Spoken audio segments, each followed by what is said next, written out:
again. Check, check, check. Yeah, we got the hits and shit. They gonna tell us. Run!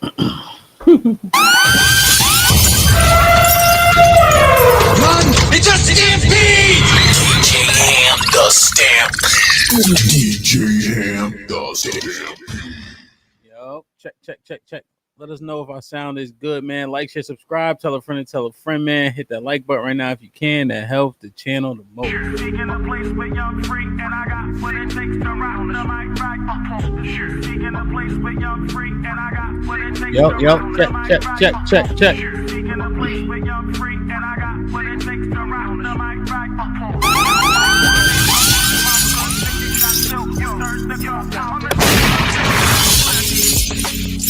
Brother. Perfect.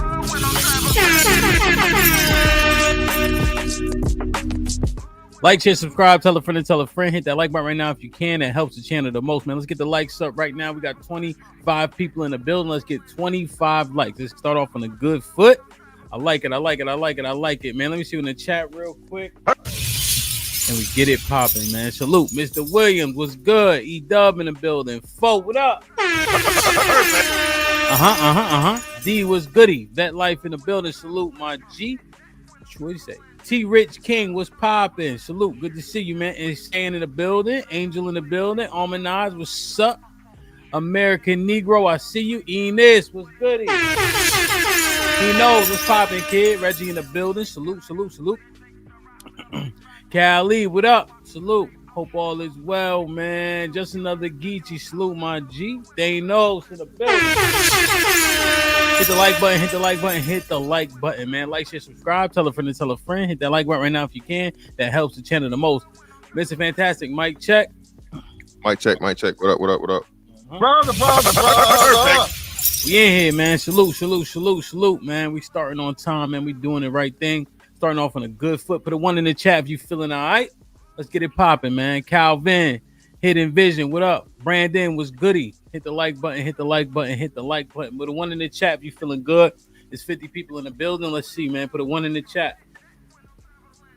Money making Mondays. That's still true, Mr. Fantastic? Always, man. People take Mondays off, they be at it. Oh, no, they don't take no Mondays off unless you're a barber, right? I think barbers are the only people that get like a Monday for a weekend.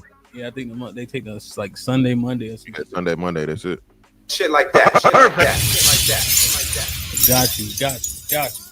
Got you, King. You know what I mean?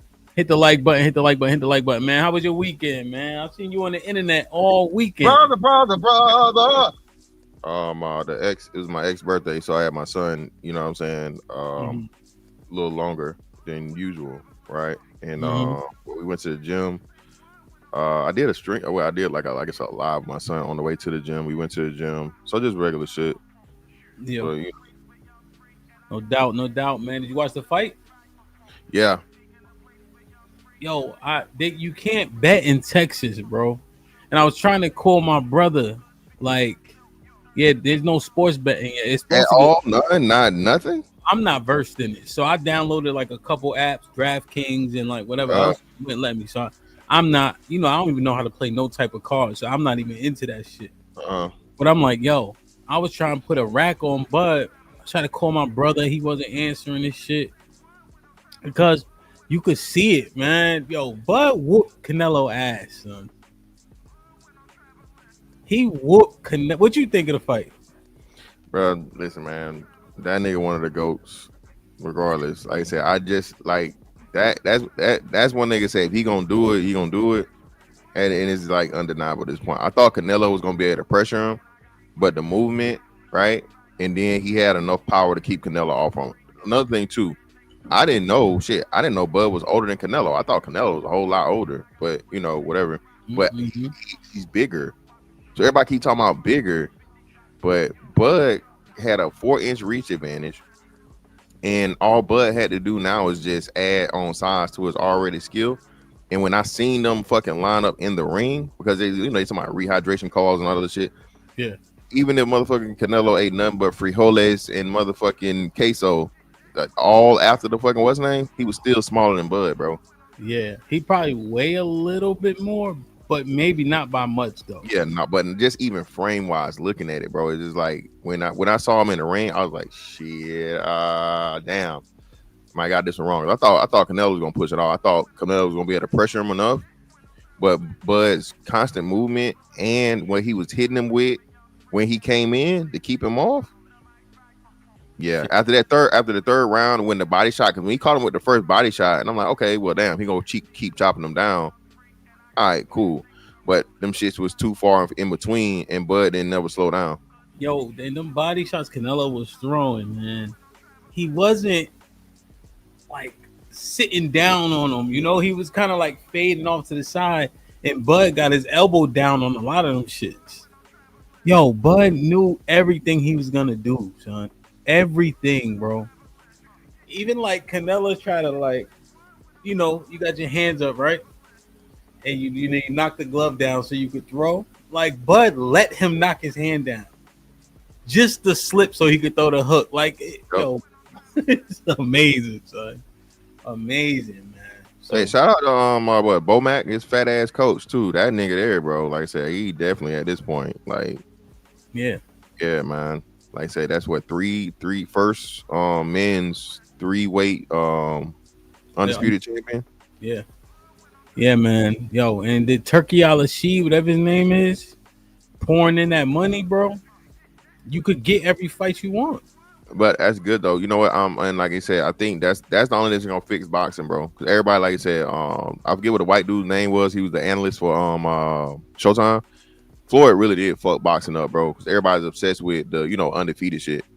But and that's what they turned the legacy into. Versus like, no, bro, give the best fights, and regardless of how it come out, you still gonna be respected. You don't have to have a perfect record to be, one of the greatest. I mean, what's the name? Proof of that. Tyson, right? Tyson's not, when you really look at it, Tyson might be a top 5. Well, he's a top 5 heavyweight, but he's definitely not the greatest or even number 2. Yeah, 100%. Canelo is a great example of that. He went to fight Bebo. He fought Floyd when he was only 23. Yeah. But I'm saying Canelo will go fight though. There's a couple they say he might have done. But he got 3 losses, which is like outrageous for niggas now. You know what I'm saying? He definitely gonna be, like I said, he definitely gonna be fucking first ballot boxing Hall of Fame without a doubt. Without a doubt. Oh yeah. Canelo, was he 63, 3-1? I think. Yeah, 2. I think he got 2 ties. I think he got 2. I think he had 2 draws. Either one or 2, but he definitely got at least 1. I think it might be 2. Because Triple G, you know what I'm saying? Like he fought Triple G a million times. Which was a robbery. Triple G whooped his ass in that first one. I think Triple G won that first one. Yeah, definitely. Honestly. And Canelo fights at what, 180 or whatever, but he could cut if he wanted to. But I think he'd be comfortable at that. He's comfortable at that weight, but there wasn't even no hydration clause either. Yeah, no, that's what I was saying. They definitely told me no rehydration clause, so it was what it was. So I think that, like, if they say Bud walk around at like 180, 170, 180, and we talked about this before. That nigga's just, bro. Bud is the 1% athlete, bro. He's an athlete. He's not just a boxer. Nigga wrestle. He's strong as shit. At 147, they showed a thing in him. I think he was fucking deadlifting 500 pounds, no warm up, and some crazy shit. So the nigga's just, gene pool crazy. His gene pool, bro. And he's smart. He know what he's doing. Like I wish he was a little bit more charismatic. That nigga don't got no charisma. Nah, he's a hood ass / country ass nigga. Yeah. All together in one. That's really like, hey, ain't no talking. The one nigga is like, hey man, you want to step outside? Nah, nigga, we right here. Ain't no stepping outside, nigga. What are we talking about? Let's no, that's Bud. Perfect. That's a fact, bro. I remember he made sure what's name got on camera. What's his name? Teofimo Lopez. Teofimo Lopez. Hey, little bro, them. Come here, man. Come here, nigga. What you remember why you doing all this? He's like, oh, it's promotion. Oh, all right. Yeah. What you say? Yeah, man. No, real shit, man. Salute to Bud Crawford. Bravo Tech was popping with the 20 ball. Perfect. Yes. Good morning, gentlemen, for the support. What's up, Bravo, man? It's like you've been missing for a couple of days, man. Hope all is well. You heard? Hope everything. Appreciate you 100% for the first 20 ball of the day.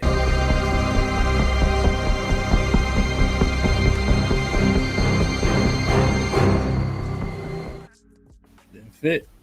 Like, share, subscribe, tell a friend to tell a friend. Hit that like button right now if you can. That helps the channel the most, man. Aaron will be up here in a minute. Let's go ahead and get into it, man. Hit the like button, hit the like button, hit the like button, man.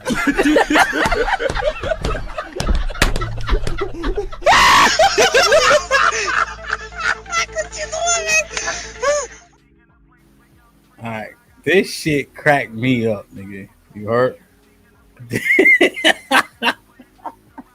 Yo, I don't think you're supposed to laugh, nigga, but I be laughing though. Let me know what you think. I thought this shit was funny, man. Hit the like button, man. Salute to the almost 100 people in the building. Let's see. You hear this? If you get write this down, you get to heaven. If you get to heaven, write this down. You get to heaven and you don't find me there. You have gone to hell. What? If you get to heaven, write this down. You get to heaven and you don't find me there. It's the accent, man. It's the niggas. You have gone to hell. What? If he ain't even flinch, bro. Write this down. You get to heaven. You know, them African preachers, the worst preachers, bro. You have gone to hell. What? See if I can find this one. Hey, what you think? Is he wrong? He an African preacher. More likely than not, he's definitely wrong. All right. Look at my young boy. You ready? Nephew, you sure you picked that one up? Damn grill top. Oh, you sure you got it, nephew? Oh, shit. Hold up now, nephew. Come on with it. Come. Oh, yeah. He dead. Oh, Shirley, call 911. This boy done killed this FIF. Oh, yeah, never mind. He coming back. Damn, nephew, boy, I thought you were dead. I told you about living in damn grill tops and shit. Boy, I thought you were dead. Nephew, you sure you picked that one up? Damn grill you on top. mute, nigga. You laughing. Oh, Yeah, I know I'm laughing. Don't let this up. This is crazy. Nephew. Come on with it. Crazy. Oh, yeah. He dead. That nigga whole knee is gone. Shirley, call 911. This boy done killed this FIF. He said, "Oh, he coming back." Never mind. He coming back. Damn, nephew, boy, I thought you were dead. I told you about living in damn grill tops and shit. Boy, I thought you were dead. That strong man shit ain't no joke, boy. Yo, nephew. Nephew almost ain't make it, bro. Hey, he definitely gonna have to get a motherfucking leg transplant. I can tell you that. Hell yeah, man. Right leg is done.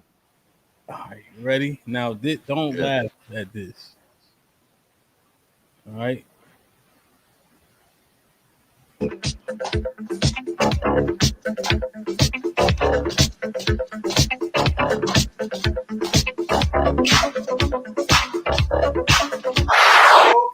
I didn't even make the video. So you're going to have to go ahead and send me back. Plus, I don't know if y'all noticed, but King Von is back there in the ski mask chasing people with hellhounds, and I ain't got time for that. So let's go ahead and wrap this up. OJ, start the G.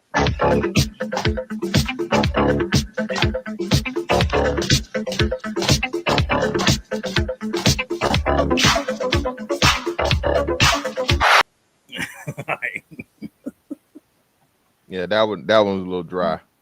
Yeah.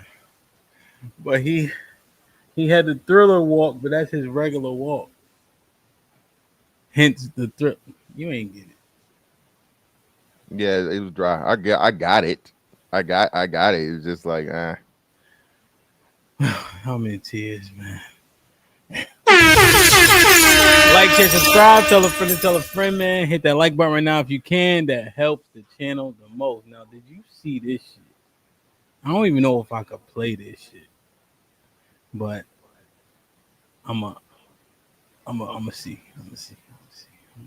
Hit the like button. Hit the like button. Hit the like button. What the hell? Oh my God! No way! Talking about. You see this shit? What? Oh yeah. I didn't see. I saw the somebody put a thing in front of. Yeah, that's crazy, bro. Bro. That's I'm talking about, man. Motherfuckers don't know what violence is, man. That's what I'm saying, bro. Niggas have no clue. Aaron, what up? What up? What's going on? My apologies for being late, y'all. I gotta be better prepared for unforeseen obstacles, but I'm here. Good. Come on, man. This shit crazy as hell.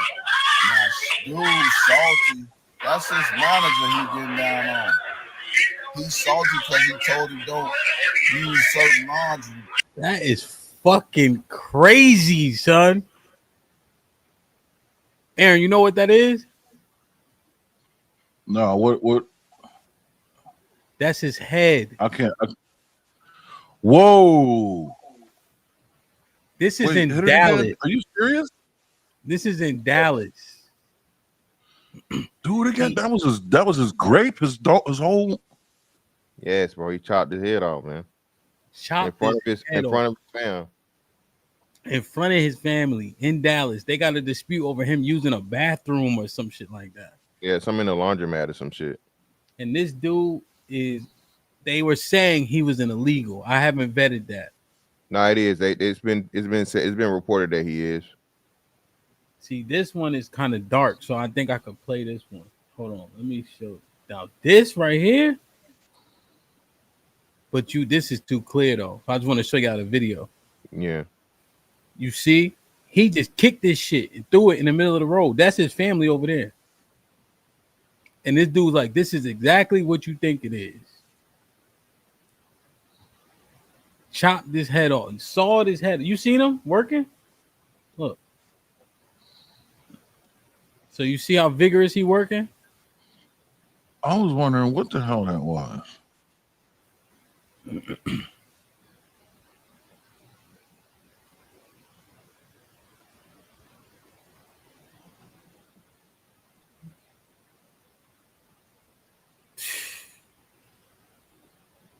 Sawed his head off in front of his family. He was chasing him. Indian dude running. He running. I don't know. He ran to the wrong place or what. He caught him, beat him up or whatever, knocked him out, and then sawed this shit off, bro, and kicked it in the middle of the road. That goes to show you how difficult it is to decapitate someone. I always say it's not what you see in the movies. You know what I mean? You cannot take a butter knife and just swipe that bitch once. No, hell no. Anybody that had one to decapitate someone is crazy. That's a lot of work to do. Well, he did it right there in real time. Yeah, he meant for that to happen. And it's So Fantastic. They said this dude was actually an illegal. Yeah, I might want to say Cuban. Let me look it up. Yeah, Cuban. Yep.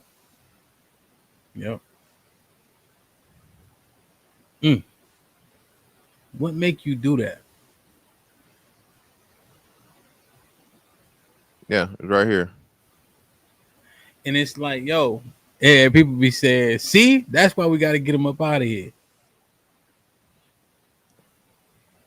Hey, that's all it takes is one, man.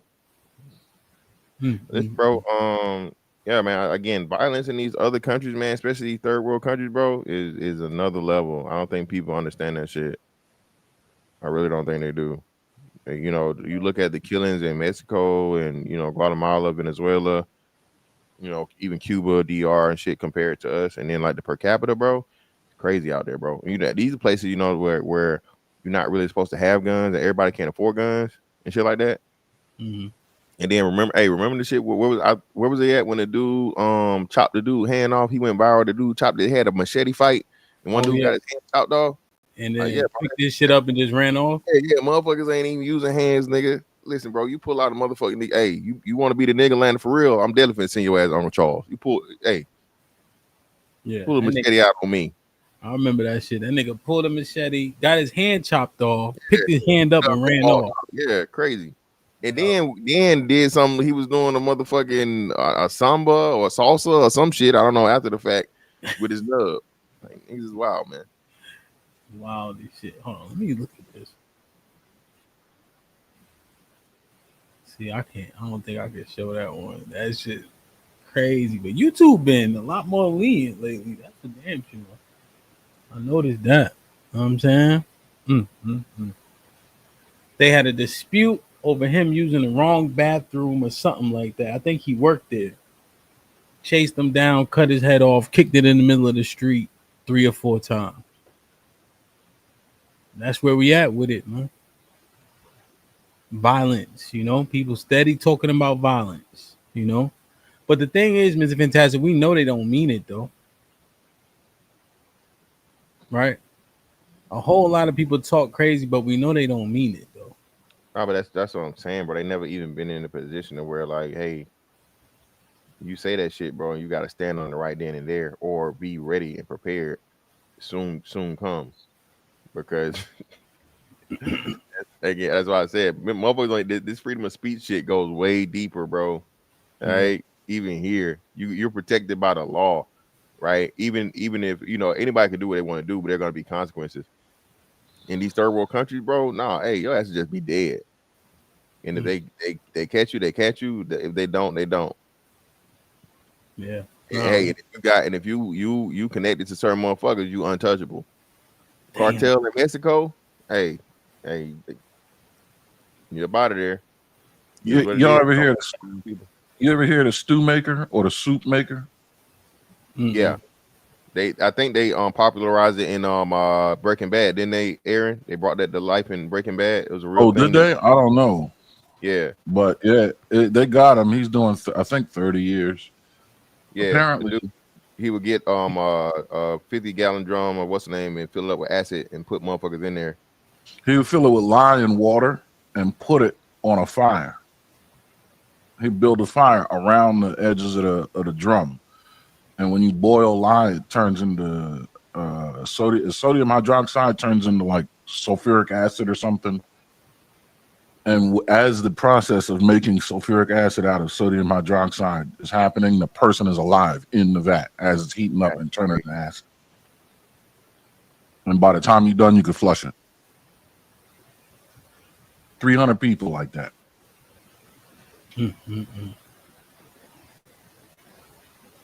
Yo, this part though, it's not super, but this part is an issue.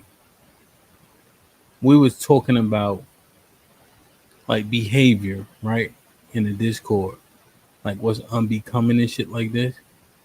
But this thing is probably, 100% on point. People really don't know they don't mean it. And I think we saw a level of that though with the boxing stuff. Like people actually realize I don't actually mean this, not to this extent. Because the majority of people who talk so egregiously refuse to have hand-to-hand combat in a controlled environment. You know what I'm saying? So it's like they don't know until it's too late. But in the earth, you don't get to say, man, I ain't fighting nobody. I'm not showing up this, that. You know what I mean? But up here, if people talk crazy, they still have an opportunity to back down or not show up or whatever the case is. But in the earth, when we get to the main topic of shit getting real really quick, you don't have that opportunity to say sorry or to say forget about it or to not show up. And I think I did on Friday, I covered this shit. about the focus on the wrong thing with this Charlie Kirk shit, right? People so focused on what he said in terms of races about black people. I'm focused on the aftermath. Because if they knocking niggas' heads off for what they say, what does that look like in the earth? Yeah, I'm all about what's the precedent that's being set, you know? Yeah, I asked a question. I think it was Saturday or maybe yesterday, and I asked my chat. I was like, "Hey, man, what percentage of energy do you think black people, the black community as a whole, dedicate to racism and being worried about racism?" I was gonna say like 60%. People in my chat was saying 75, 85, 90%, and that's my point, bro. I don't understand how you worry about some shit to where you say and you know it exists and it's never gonna stop existing. So instead of worrying and focusing on that, again, like you said, why don't we do shit to move forward and be prepared and just be more aware? Because like I said, if they'll do it to themselves and you say they hate you, what they gonna do to you? That's what I'm saying. I wonder if after that happened, right? And somehow black people got looped in, we about to show videos, right? Of the influx of anger. I wish I could track gun purchase sales. We seeing all this shit. Everybody got a whole lot of shit to say. Who went out and got a hammer? Who went out and got a registered firearm? Who went out and got a gym membership? Who went out and joined a boxing gym? Self-defense. Because if all this shit is true, right? About the racist shit, about after he got killed, all the shit that we worried about. Did we do anything that showed that we actually took action or really worried about this shit? Nah, niggas just lost their job for being stupid and saying shit. So that's the interesting part that we about to get to, right? But let's start maybe a little bit further back, right? I just want to understand the dynamics and how we get here. You know what I'm saying? Where is the fear, the violence, the hate, the like what does all this shit really look like? Mr. Hood when I'm traveling. Hood when I'm traveling. Hood when I'm traveling. So I wanted to start here for some reason, right? Something prompted me to want to talk about white flight. Y'all let me know if it's a little bit off, right? Or adjacent to white guilt and white violence. Because we have errors that we creeping up on. The George, this is how I'm articulating it, right? The George Floyd era was, what was that, 2020? Yeah, 2020.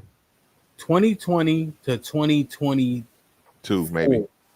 Well, so here's the thing, right? Maybe 23. Yeah, 22, I would say. When you had all the Black Lives Matter shirts, right? Black power this, black power that. In predominantly black cities, white people was walking on eggshells. You could get your shit off for sure. You know what I'm saying? Up until Starbucks hired the CEO after them two guys kind of had that incident in Starbucks. Y'all remember that? Yeah, two black dudes. Two black dudes, right? I think they were accomplished men too. On their laptops or some shit like that, and they didn't buy anything. So they called the cops on them. Yeah. So that just like I seen the height of that, you know. But I'm jumping too fast. I just want to look at this, right, and then we can move forward. Hit the like button, man. White flight or white exodus is the sudden or gradual large-scale migration of white people from areas becoming more racially or ethnoculturally diverse. In America, there have been three main reasons for the white flight, which we will explain in this video. We will start with the least controversial, economic reasons. During the 50s and beyond, When Black people were able to afford homes in white suburban areas, the real estate industry, state courts, and the FHA adopted racist appraisal standards and restrictive covenant standards to keep them out. They argued that the purchase by an African American in a white neighborhood would cause the value of property to decline. There was no statistical proof for this, and the truth is because African Americans were forced to pay more than white families for comparable homes, the prices of homes would actually increase when an African American moved into the neighborhood. Regardless, because of these racist practices, real estate speculators were able to capitalize on white fears through the practice of blockbusting. Blockbusting was a scheme in which speculators bought properties in borderline Black-white areas, rented or sold them to African American families at an above market price, then persuaded white families residing in these areas that their neighborhoods were turning into African American slums and that the value would soon fall. And then after convincing them, they would purchase the panicked whites' home for less than their worth. Blockbusters would hire African American women to push carriages with their babies through white neighborhoods. They would hire African American men to drive cars with radios blasting through the white neighborhoods. And they would even pay African American men to accompany their agents on knocking on white homes to pretend like they were looking for homes. Real estate firms then sold their newly acquired properties at inflated prices to African Americans. And because most Black families could not qualify for mortgages through the FHA and banks due to racist policies, these real estate companies would sell them the homes on installment plans where the African American earn no equity in the home and where they can take the home back if one payment was missed and repeat the scam with another Black family. The second reason for white flight is the idea of increased crime and overcrowding in neighborhoods with African Americans. White families believe that when Black people moved into their community, crime would increase and their neighborhood would begin to deteriorate. This was a play on white fear and racism. The truth is that because of racist policies that prevented Black people to get mortgages from the FHA or banks, they had to adopt more extreme measures to become homeowners. Because Blacks were forced to buy on contract and... Go ahead. No, I'm trying to understand. They said what's extreme measures to purchase a home? That's what I'm trying to figure out. What he meant by that. But I guess he's in the middle of explaining it.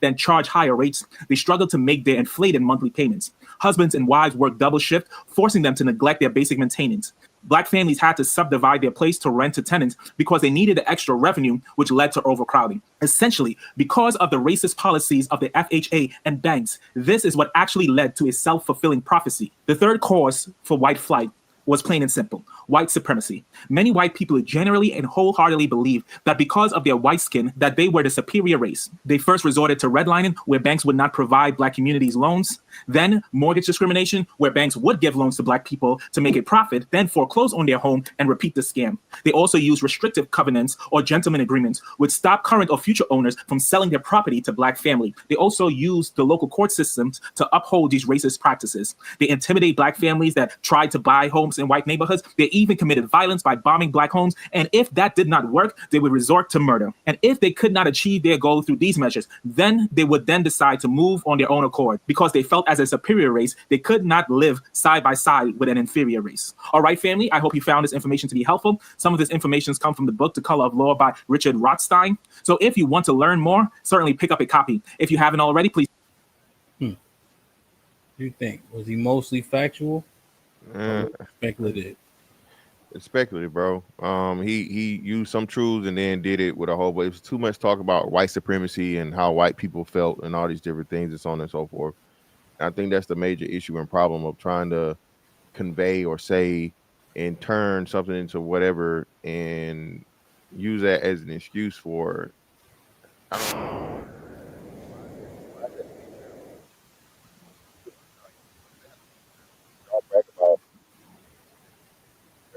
You can't hear you. You can't hear me? There you go. Okay. So I'm just confused. Like, again, I'm back to the point of what the fuck does it have to do right now in 2025 and post 2020, right? When Black women were claiming falsely that they were the biggest home purchasers and shit, right? So I'm just confused. If you can buy a house, and I know it's people out here with, shout out to the brother that hopped up here. He said he got $1 million house. Hell, you got how many properties? You got several properties, right? Yeah.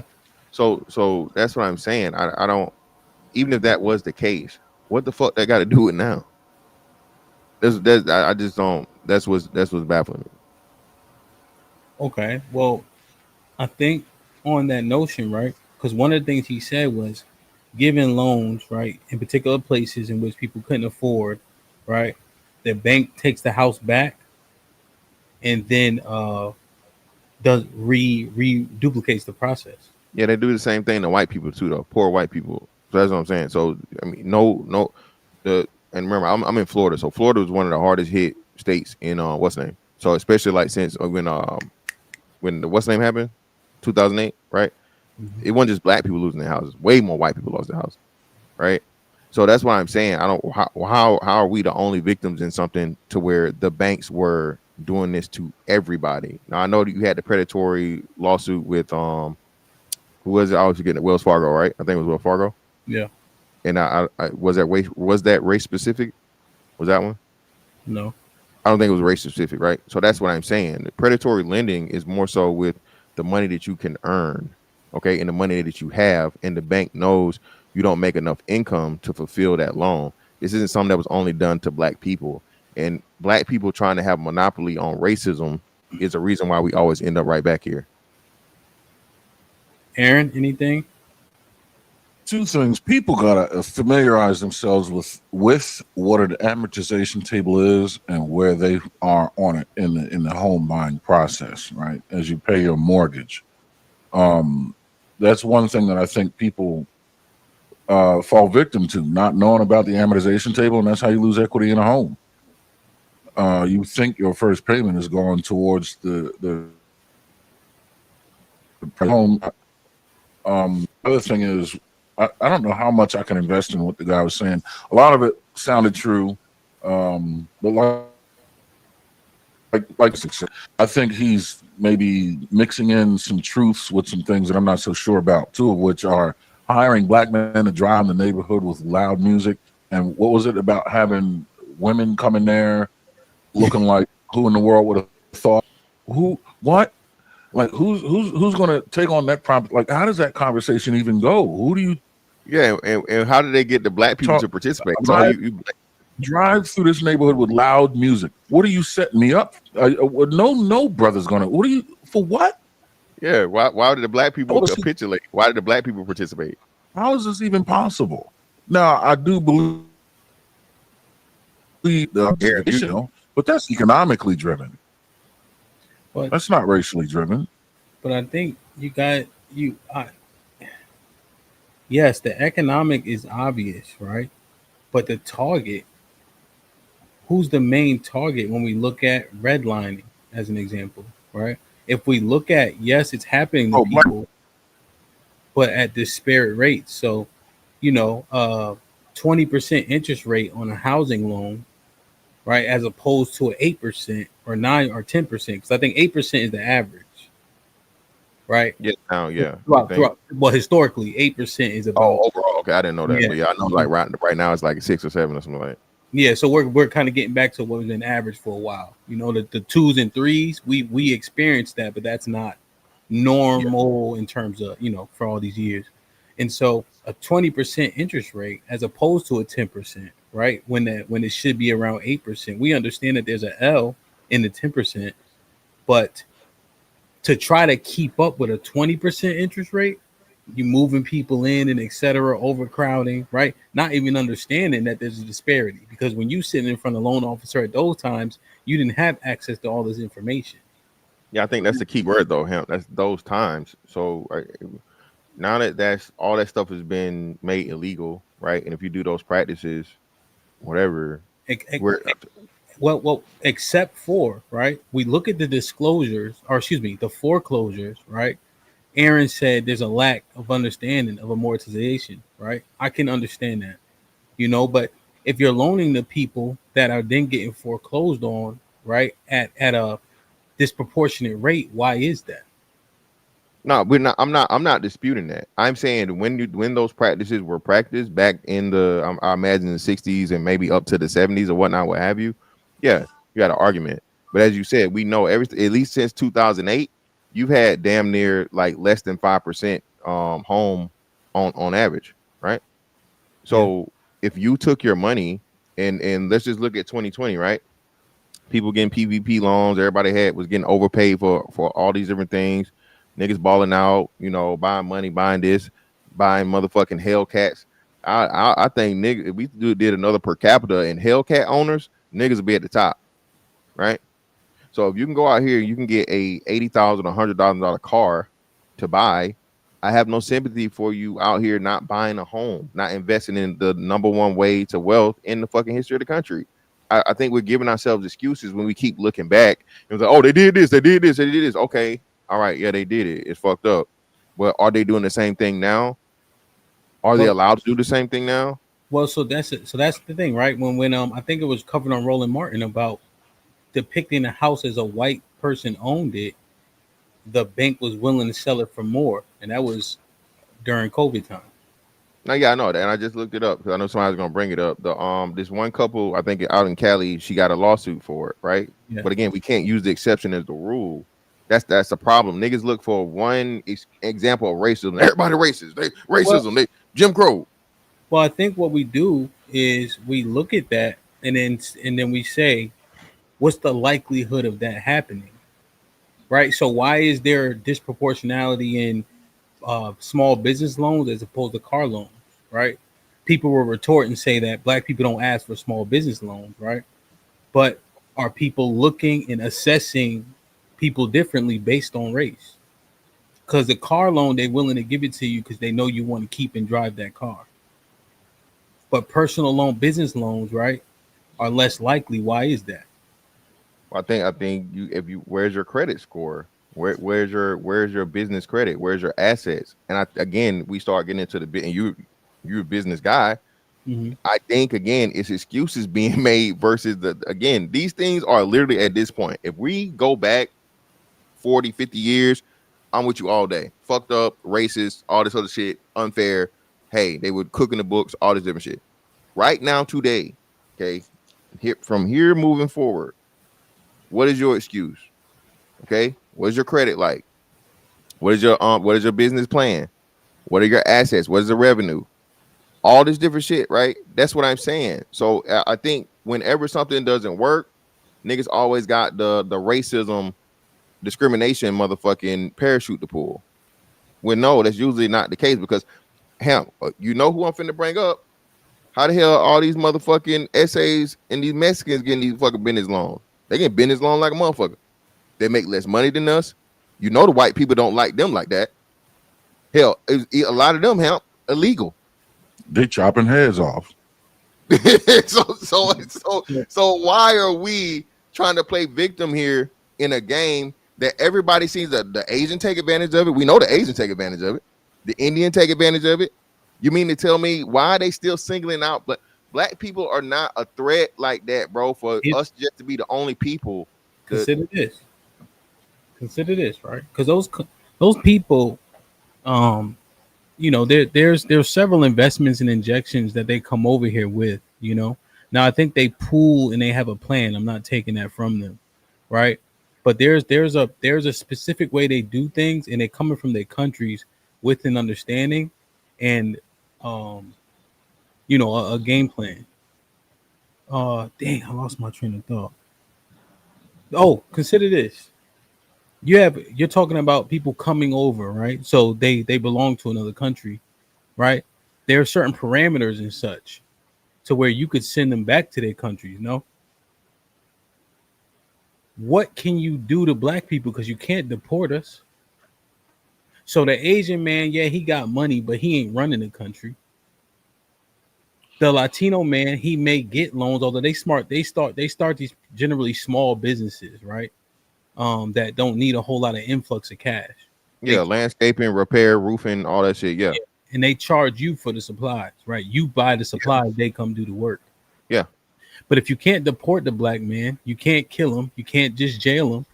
What do? What tactics do you use? And we saw several tactics be employed throughout time, or employed on black people throughout time. So now we're here and we're saying, well, we're able to obtain all these things. But what if I'm an outlier, though? What if you're an outlier? What if Aaron's an outlier? You see? No. So we dismiss the outlier case of the disparity in the housing value. Then we have to dismiss us being outliers because if we're successful in that way also. No. I no, and that's why I immediately push back on that. No, anybody can buy a not any. Let me make sure I say this right. Qualifier. Yeah, anybody can qualify to buy a home. Okay, you legally cannot be kept away from doing this. It's an economic issue. I'm not saying that Aaron said this, but he brought up the economics aspect of it and a poor understanding of economics and how things work. Okay, if you I've seen too many black people with too many liabilities versus assets to give the outlier excuse. And I live in a predominantly black neighborhood. I live in a fucking subdivision where most of my neighbors are black. Okay. So is every fucking black homeowner a fucking outlier now? Obviously not, right? So we can't and I'm not saying you're doing this, but when it gets said, oh yeah, that's what it is. Y'all niggas special. Y'all niggas this. Y'all no. I'm not special. I'm not whatever. I'm motherfucking, you know what I'm saying? Got my credit right. Got the house. Went through some shit. Survived some shit.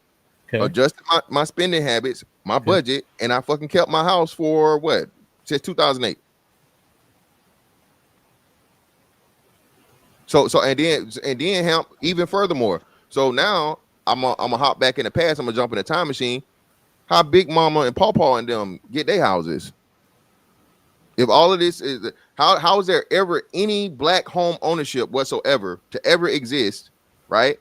If it was just always this racism, you couldn't this, and you couldn't that, and you can't, you ain't, you don't, and no, bro, no. That's again, like I said, I think this is where we get into the problem to where it's overly victimized, bro, and you don't even want to acknowledge the successful black people now because if you're successful, you're an outlier. No, you can't. It don't work that way. Okay. And I think what he named are ways in which they were able to get those properties, right? Stressors.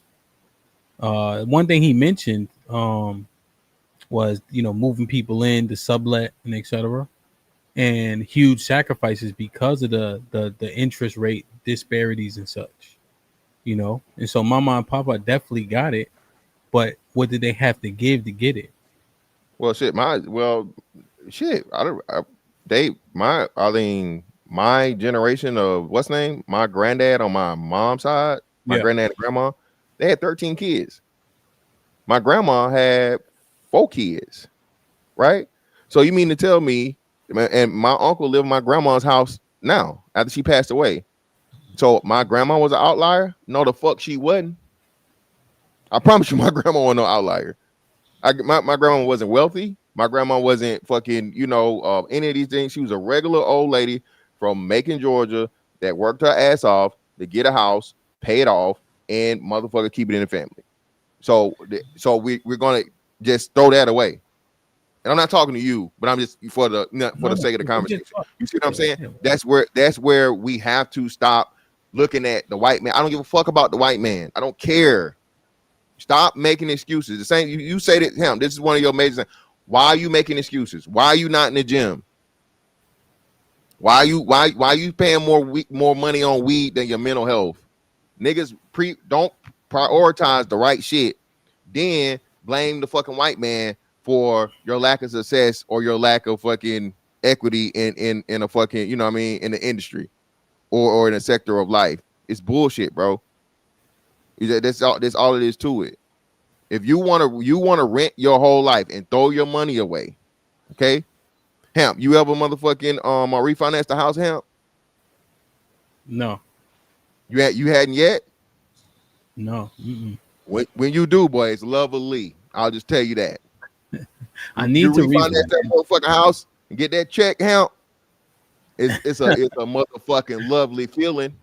I almost did, because I wanted to, and it's smart to do even if the interest rate increases to get the conventional as opposed to the FHA and such. Exactly, yeah. But I just always, I still have this a little bit of an antiquated thing in my head, like shoebox money type shit. So I'm like, if I can buy it without having to touch this, you know what I mean? But that's really not the most. Yeah, that's what I'm saying. So, listen, you take the money from the refinance and you either reinvest it back into the crib or you use it to buy another crib. Yeah. Right. You see, so that's what I'm saying. So that's what I'm saying. We had these conversations oh, you elitist, you want to be white. No, motherfucker, I'm talking simple business, simple fucking economics, simple real estate that you don't even have to, you know what I mean? You don't need no class for this shit. It's simple knowledge. But niggas don't want it. They want to talk about fucking Jim Crow and redlining and all this other shit and so on and so forth, right? Not take away from the conversation we having it. This is just my counter to it, right? I don't care. I don't give a fuck. I don't want to hear shit about redlining in 2025, bro. I just don't want to hear it. That's me. Why you don't got a house? Why are you talking to me about redlining and you got a 2025 motherfucking Benz? Why the fuck you talking to me about redlining? You got on motherfucking Louis Vuitton sneakers. Your motherfucking hair costs you brag about how your hair costs motherfucking $1,000 with install and the motherfucking what's that shit? The Virgin whatever. I don't want to hear this shit, Hamp. I don't want to hear niggas complaining about some shit to where you're not there because of yourself more likely than not. So your take is more priorities, not systematic. Yeah, it's not systematic. It's too many black people. Again, I could go around my Hamp. I just had 2 little healthy black kids walk up to my door. Hamp. I didn't know they still did this shit. You know what they did, Hamp? They they were selling candy bars. They were selling chocolate bars. I was go give them $2, and my son said, "No, I would actually want the candy." So what? I gave him 4. Hey, I'll take the 2, take the 1, you take the other $2, and eat it, even though they probably shouldn't be eating it because they, like I said, it was healthy. Okay, but 2 beautiful little chocolate kids walk up to my door, my neighbors, right, to sell me candy for some fundraiser. Are they outliers? Now, and that's what I'm saying. We have to start focusing on, man. Niggas want excuses. I'm sick of it. 2053 is too close for me to be worried about some shit that happened 60 years ago. Okay, and I'm not going to accept the motherfucking exception as a rule where you get one family or one black person that's clearly discriminated against. I'm not fucking taking that away. I'm acknowledging it, but set the exception as a rule. No, sir, it don't work that way. Aaron? So when kids, I get that, and that sounds great. But the kids that are selling the candy, for example, this is just an example. What are they going to do with that money? What are they going to do with the profit? And then what kind of profit is being turned by the candy supplier? Where do they get the candy from? Huh? Was it a fundraiser, Ms. Fantastic? No, it's a fundraiser. Not it's a fundraiser. Like a school thing. Aaron, So, I'm highlighting a bigger point. I think I'm not saying that black people are taking it systematically. We are, but I don't know that it's exclusive or even concentrated in the housing market as much as the housing market is just systemic racism is allowed to exist in it. I think where we're taking advantage of is with our culture. The consumerism that runs rampant in our culture is how they get us. We are the ultimate asset. The ultimate resource that they could use, which is the human resource, right? The most important resource is a human resource because it is that allows you to unlock all the other resources. What good is a diamond if somebody didn't go get a shovel and dig the motherfucker up and then clean it off and then cut it down? There's more human resources involved in that process than the actual damn diamond. But then you have some people work hard enough to buy shit without getting anything in return, which means that you are now a resource for someone else's profit. You're not taking advantage of any of your own efforts. What is the dollar of the black community long enough at all? We work hard enough to spend it, and then we get credit. We leverage our credit, like you said, for depreciating assets like Hellcats, rapidly depreciating assets like Hellcats and Mercedes Benzes. But we don't foresight to take out a 401k and then leverage that to buy real estate. If you know, real estate is an investment. The 401k is an investment vehicle. Not only that, it's an insured investment. You got to buy homeowners insurance. The damn Vanguard accounts and all these mutual funds that your actual 401k is invested in ain't even insured. The FDIC insures the bank. It doesn't insure your asset. But you can use your 401k with other people's 401k to buy property, which is insured. If that shit burns to the ground, you get paid out. Do you guys these are the community? Huh? Aaron, your thing is like going in and out. All right, hold on. Yeah, you chopping bad, man. I don't know if it's your mic or your Wi-Fi. What did you guys have a VA loan? Yeah, What does that mean? it means guaranteed house for the most part. And what I just learned here shortly, Hamp, actually it could be more than one house as long as I stay here for a year. And there's actually this thing now to where veterans are teaching other people how to use it to your advantage and become pretty much like a real estate, profit from real estate by using your VA loan. So the rule is set up is as long as you stay there for a year. And again, like I say, the VA loans you get, and especially now for me, since I'm a disabled veteran, right? It's even more money that I get to save. So it's pretty much like I said, guaranteed back loan for you to get home or whatnot, what have you. You don't have no down payment is needed.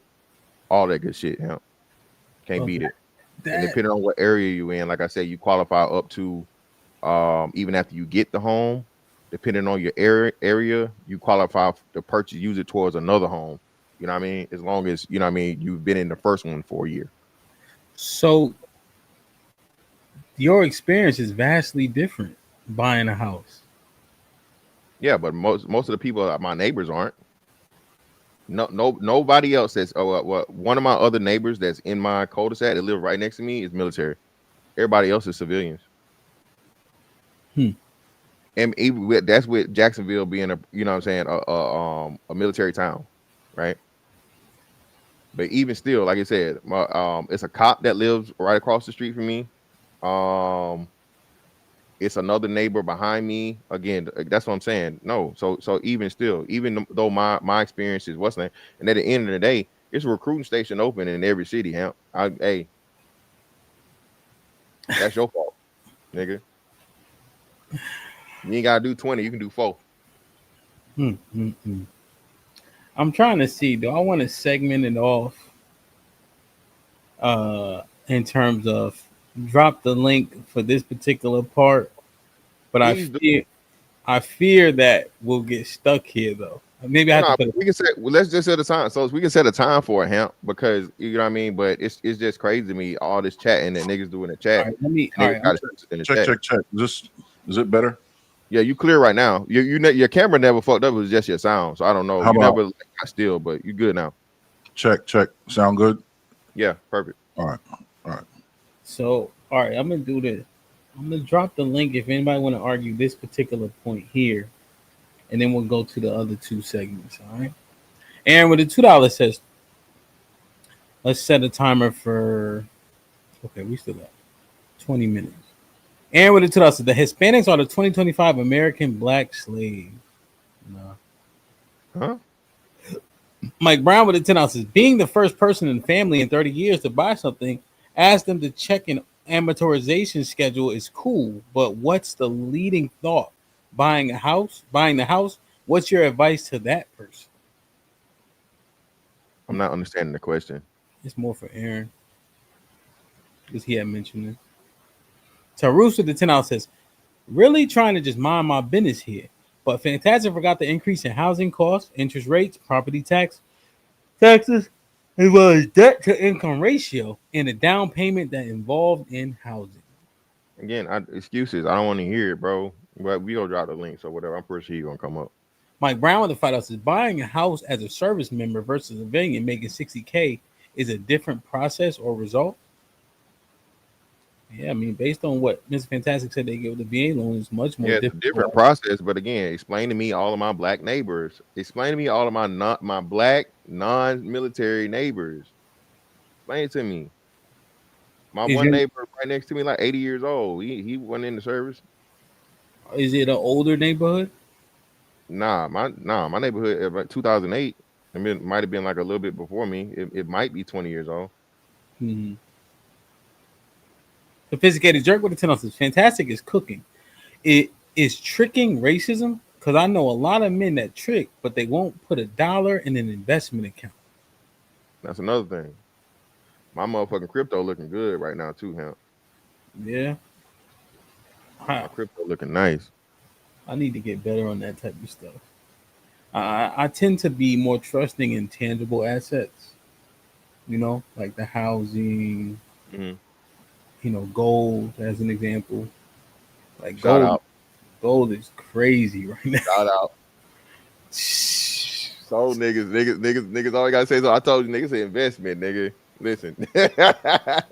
Go, hey, Hamp, since we had that thing, I think it ain't doubled, but gold is increased, bro, by like 80% or some shit. Yo, it's like Crazy. $10 a gram. Yeah, man. Crazy. Men told niggas. Silver too. Told y'all. Silver too. Silver, they were the present silver too, bro. This ain't just fun for me. That's why diamonds is useless, by the way. If y'all didn't know that. Diamonds is what fucks shit up. Right. I don't handle But diamonds. yeah, man. So Precious I bought metal. my shit at $45 a gram, bro. That's dope. You know what I'm saying? Yeah. Like, all right. So let me do this. All right. So I want to get to the rest of this, but I want to compartmentalize it so we can properly have a conversation. Because what'll happen is when we get to the end of the stream and drop the link, now people kind of focus on our last topic, you know. But this is about the white flight and the reasons why and etc. and obtaining and what's the big word now? Gentrification and all that, you know, essentially.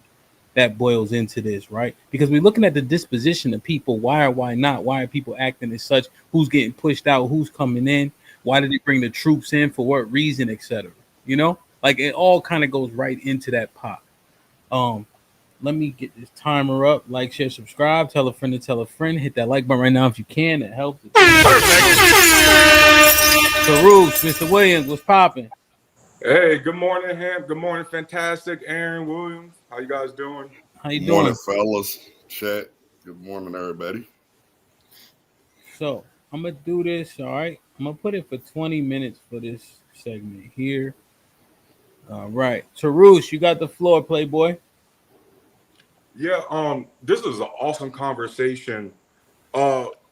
Fantastic. Everything you said was correct. For example, bro, did you hear about the new energy efficient thing we could use now with the VA loan? Like we could put solar panels up or like geothermal and all that shit.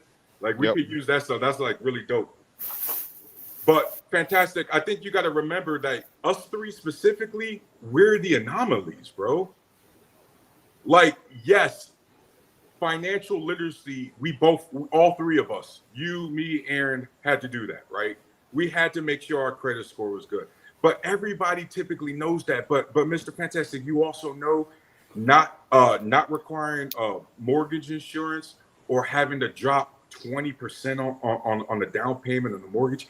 That is massive. Even with civilians who qualify for like the FHA loan, it's still 3%. And based on the average cost of the homes around here, you're still looking at $15,000-$20,000 on top of that.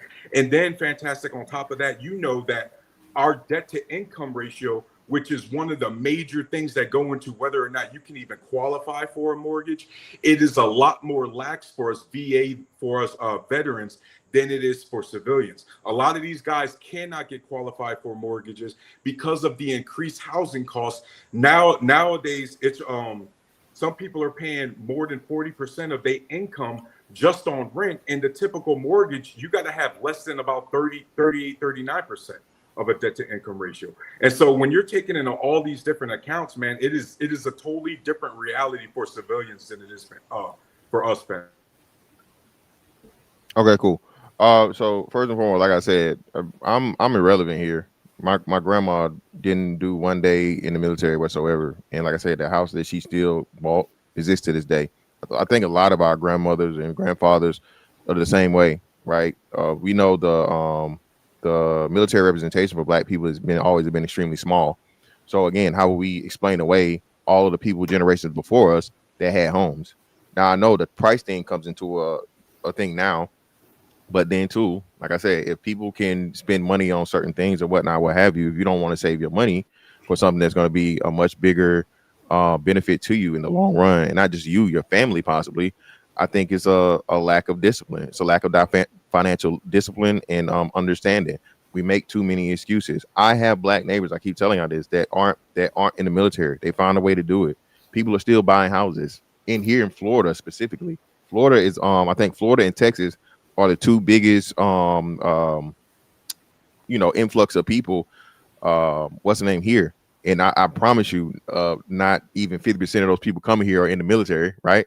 So we already have this, and clearly there are people that are still buying homes. And like I said, black women were just bragging about buying the most homes not even a year ago. So they're obviously not being affected by it. We can't make that excuse. Can't make that excuse. Save your money. Save your money. Stop doing wasteful spending. Improve your credit. Improve your credit and buy a house. Like you said, Tarus, if you're spending, I think the average rent now is like $2,000 or something, $1,800, $2,000. That's $2,000 over 30 years is how much money, Tarus? You never go see like that. at least 60, 70. That's and not then, Tarus, another big thing too, Tarus, you do not have to buy a brand new house. There are houses that are older houses that are for sale. And still, what are they going to do?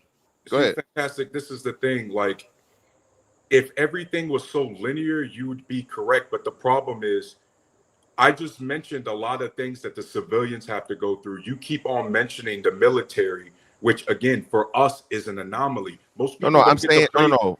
Just to be clear, I'm saying take me out of it. I'm saying despite the military. I say right, but that's why I'm saying, like, even though, because my grandmother, I think my grandmother's the same way as you. She got her house and she wasn't in the military, but that was also in the 1950s in Tennessee when when the rules were completely but hold on, no. So you know what I mean?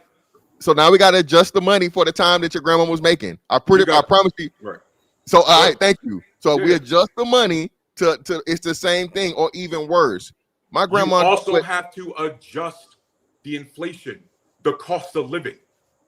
Right? Like if you look at the cost of living compared to pay in the 1950s and 1960s compared to now, Mr. Fantastic, our purchasing power compared to today, compared to our grandparents, is an absolute disgusting joke. We can pull that information up right now and talk about purchasing power and things like that. On top of that, we got to remember that it is based on geographic location. Some people, some demographics might have an easier time purchasing a house than somebody who lives in a different environment, right? But in general, when it comes to the cost of living today, it is a lot harder, especially with things like private capital or private equity and things like that, buying up the single family homes, increasing the housing prices. So even people who would traditionally have the income to even buy a project home, they can't because they're being bought up by non people. Yeah, and they're still, and like I said, there's still people clearly buying houses out here. My subdivision just added on an extension pause to a whole nother neighborhood in the back of us. Okay, Blackwater and Vanguard not buying them motherfuckers up. Okay, it's people, it's families moving in there. Mr. Fantastic, respectfully, somebody just bought a Hummer EV. That doesn't mean that Hummer EVs aren't dropping in prices across the country because they can't sell them. Just because we see a few people here and there doing a thing doesn't mean we can ignore the collective that's going on. Just because there's still people buying brand new vehicles doesn't mean the overall car industry isn't freaking hurting right now. Okay, well, again, like I said, I can't speak for everywhere else. I'm just speaking on Florida. Okay, Florida has an issue to where you can't keep up with the housing thing. So if we're talking about West Virginia or Idaho or something to where whatever, right? But balancing everything out, bro. Still, at the end of the day, people can buy houses when you qualify for a house. Stop fucking wasting money on shit that you don't. And again, if you need to do a group thing, as Hamp said, and we know it works, group your money together. Pool your money. If you need it, you do it. It's proven to work. Other families still do it. Asian families do it like a motherfucker. Hispanic families do it like a motherfucker. Indian families do it like a motherfucker. So if you want a way to do it, you'll figure out a way to do it versus motherfucking worrying about the white man and the system that don't even. Mr. Fantastic, if you and I were to take a journey on the internet and search together, would we not find a bunch of people fleeing Florida because of home insurance or insurance companies dropping them left and right? They can't afford mortgage insurance anymore. No, you wouldn't. Property taxes aren't. So that's not happening in Florida. Yeah, it's not happening in Florida. No, not in the net positive. It's not. If we again, I'm gonna say this again, Tarushi. Don't take my word for it. Texas and Florida have the largest influx of people leaving other states to come to Florida. So Right. if That you was leave, again, Mr. Fantastic. That was true the last couple of years. it's still true now. Before the last 2 years with all the hurricanes. It's still true now. You get what I mean? Well, right now, again, when I looked at the it's still information, true now. Mr. Hamp, we still got 11 minutes. Can we look up the information of people fleeing Florida due to mortgage rates or due to the? No, we're not gonna look that up. Let me see. States with the largest influx. My specific comment was people leaving because the property insurance or the property taxes is going up. The insurance companies are leaving Florida due to a lot of the climate change and the natural disasters. I asked you if we went through that, will we find that that's true? You told us no. You told me no. News. So. Yeah, no. I'm telling you no because it's no. Okay. Share my screen, Hamp.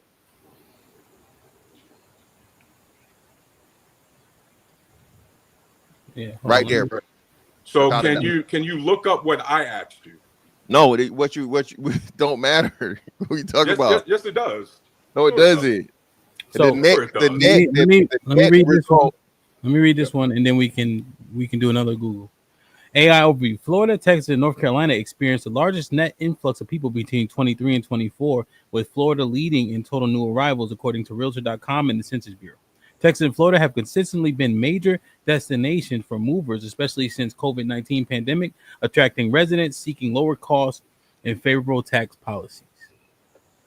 There's no state tax in either state. So why you? That's what I'm talking about, bro. You can't use the exception as the rule. Right. The people that are leaving are the minority, fam. Right. So that again. So we can't look up what I was. What I what is it? What'd you say? I specifically said there's people starting to leave Florida because the increase in property taxes, the insurance companies that are leaving because they don't want to cover any of the claims anymore from the hurricanes and things like that. I never mentioned there wasn't an influx of people moving to Florida or Texas for that matter. Matter of fact, I never even mentioned Texas. Okay, so what am I looking up exactly? Look up people having to sell their homes in Florida. I got it right here. No, I got it. I got it. Okay. I got you. Okay. Property tax is super high in Texas. Yeah, I just put people leaving Florida, and that's what came up. Okay, people are leaving Florida, increasing numbers due to high cost of living, particularly housing and insurance. That's what you're talking about. Yeah, and that's literally. Let's just again that those people are the minority. People leave New York for the same reason. But I literally just said it's increasing. No, it's not. Like what's crazy? But I literally said it was increasing, and then your AI overview says it's increasing. Yeah, bro. It didn't say it was increased. Bro, listen, I'm telling you, right? It doesn't matter. Pull it back up and read. No, it's cool. I'll give it to you. What I'm telling you is this though. When we're looking at this mathematically, the moment you leave, there are literally 3 people trying to take your spot. So it's irrelevant. No one gives a fuck. But okay, so Mr. Fantastic, just follow me here because again, I never made the claim that people aren't going to Florida, that there wasn't an increase of people in Florida. Let's be very clear about that. I made the claim that due to insurance, due to property taxes and things like that, the people are starting to leave the state of Florida. Okay, so let me do this real quick. So let me pulled it up, proving. I got you. Hold on. Let me do something to show you. You just pulled the AI. That I got you. Hold on, fam. I got you. Hold on, New York. Hold on. Let me show you something. New York? Why we mentioned New York? Let me show you something. Wow. Hold on. You see this right here? Hold on. No. See, this is logic. I love when you niggas get up here and try to tussle with no arms. Okay. You sharing the Hamp? Here, bring it up on the big screen, Hamp. Read that one for us, Tarus. No one mentioned New York. No, Tarus, read it. I'm not going to read it because you said okay. So let me help you out. Tarus. So what you did was you said some general shit that applies to a lot of fucking. Hold on, bro. Let me finish. You said some generic shit that applies to more than one place, nigga. What are we talking about? I hate when you niggas do this. This is logic. They're doing the same thing in New York. They're doing the same thing in California. I told you. Texas and Florida have the largest fucking influx of people. I'm talking mathematically. So no one disputed that. You don't want to fucking say it because you're gonna lose. You're gonna lose the argument. You already lost the argument. No one made that claim Here's- except Of you, course Mr. you didn't Fantastic. make the claim, but the simple Well, motherfucker. No one made the claim about the let's influx baseline of it. people in Florida except you. I'm Let's going to be- repeat myself again. No one made that claim except you. But My you guys are wasting specific time. claim. Oh, you said we're out of time? No, you wasting time. kinda. Okay. I specifically said, due to the increase in property taxes, due to the fact that insurance companies are leaving the state because they don't want to insure any more people, people are starting to leave the state of Florida. By the way, just because you moved to Florida doesn't mean you bought a house there. You could easily rent. You could easily move in with someone else. That doesn't mean every single person bought a house. That is an asinine assumption, by the way. So again, Mr. Fantastic, you are sitting here trying to have an argument over a claim that no one made. Yeah. Okay, So you purposely said some general shit or tactic that dummies do in motherfucking debates to make it seem like they're making an overall point when they're not. Okay. You said some general shit, and I countered it by pulling up something that would be the same thing in the state of New York or the state. Hold on, brother. I didn't let you get the whole stuff. I didn't dispute none. You said I didn't interrupt you, bro. Bro, I didn't say no while you was talking. Fantastic. Bam. I didn't say nothing while you was talking. I didn't say one word while you was talking. Everybody just saw you pulled quiet up while the I'm AI talking. that said I was correct. I'm talking while I'm talking. Hold on, Taru. Yo, y'all, we got 5 minutes, right? I didn't say shit while this nigga was talking, him. I know. Let me just baseline it. So here's the thing, right? The interesting part to me is that we brought up the New York stat, and then Taru's in the New York stat, it mentions Florida as the place where people are going to. Right. So if you look up every state, it'll tell you why people would leave that state. And I think you're right. People benefit by moving to Texas and Florida when they don't buy houses, because the property tax starts to kind of eat into that money you would normally save. Because to Texas specifically, I think property tax is like top 5 highest in the country. Yeah. So renting in these states makes a whole lot of sense, to your point. Right. So, Hamp, if I had made the claim that there is no influx of people moving to Florida, wouldn't that make Fantastic correct? Yeah. Hamp, did I make that claim? No, you said people were leaving Florida. Okay. So no, stop. I'll let you talk. Bro, it's my turn, bro. So now we're gonna get back to the. Now we're gonna get. So Truth, he was in. He was. He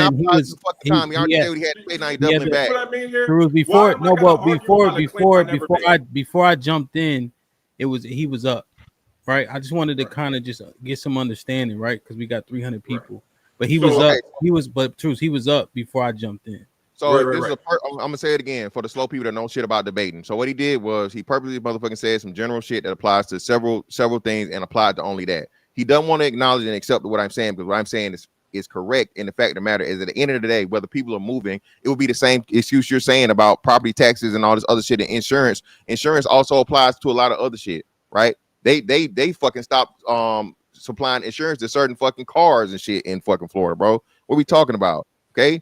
Yeah, so this is about the net overall end result. Okay. More people are coming to Florida than are living, and they're leaving, and they're coming to Florida because the places that they're already at is more expensive. Okay. If you live in New York, the state taxes, the city taxes, and property taxes are still way more than Florida regardless. So your point is moot. You said something that applies to everything across the board, which is not a point.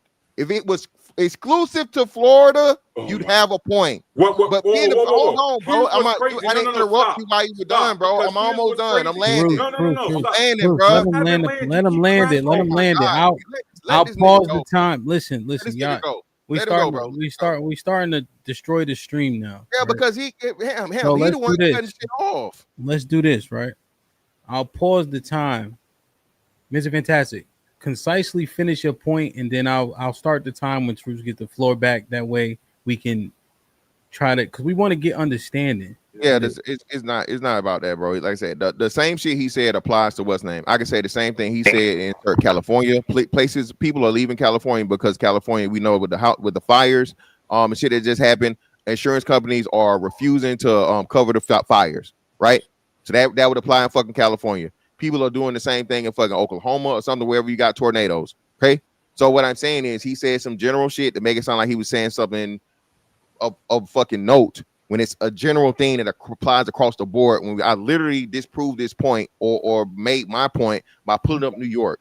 If you have the same motherfucking issues to where higher cost of living and more insurance and whatever else is on and so forth, it's not a point. Yeah, no, I understand. So the summary of that is the reason why people are leaving Florida is the reason why they're leaving New York. Leave everywhere else. It's why they leave everywhere else, Ham. So when it's made for Florida specifically, it's not specific, and therefore that's why it's kind of he's rendering it moot. Truth, go ahead. So if he's rendering it moot, he should have never brought up Florida to begin with, because the whole reason I mentioned Florida was because Fantastic mentioned Florida. Because when I started commenting, Hamp, my comment was in general about the state of the country as a whole. It was not a specific state. I didn't mention my specific state of Ohio or anything like that. Fantastic mentioned Florida, so I decided to mention Florida, Hamp. And then the moment I specifically started talking about Florida, then out of nowhere, again, Hamp, I didn't mention Texas. I didn't mention New York.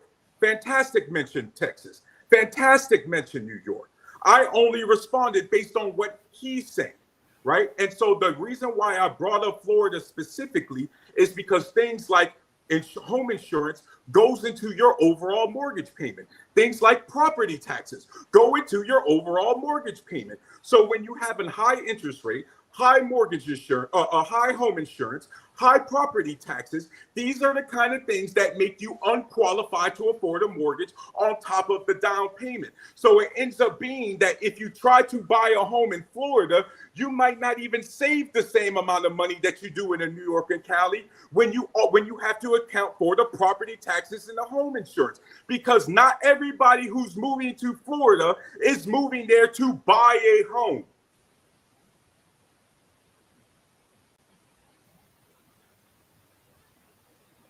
Yeah.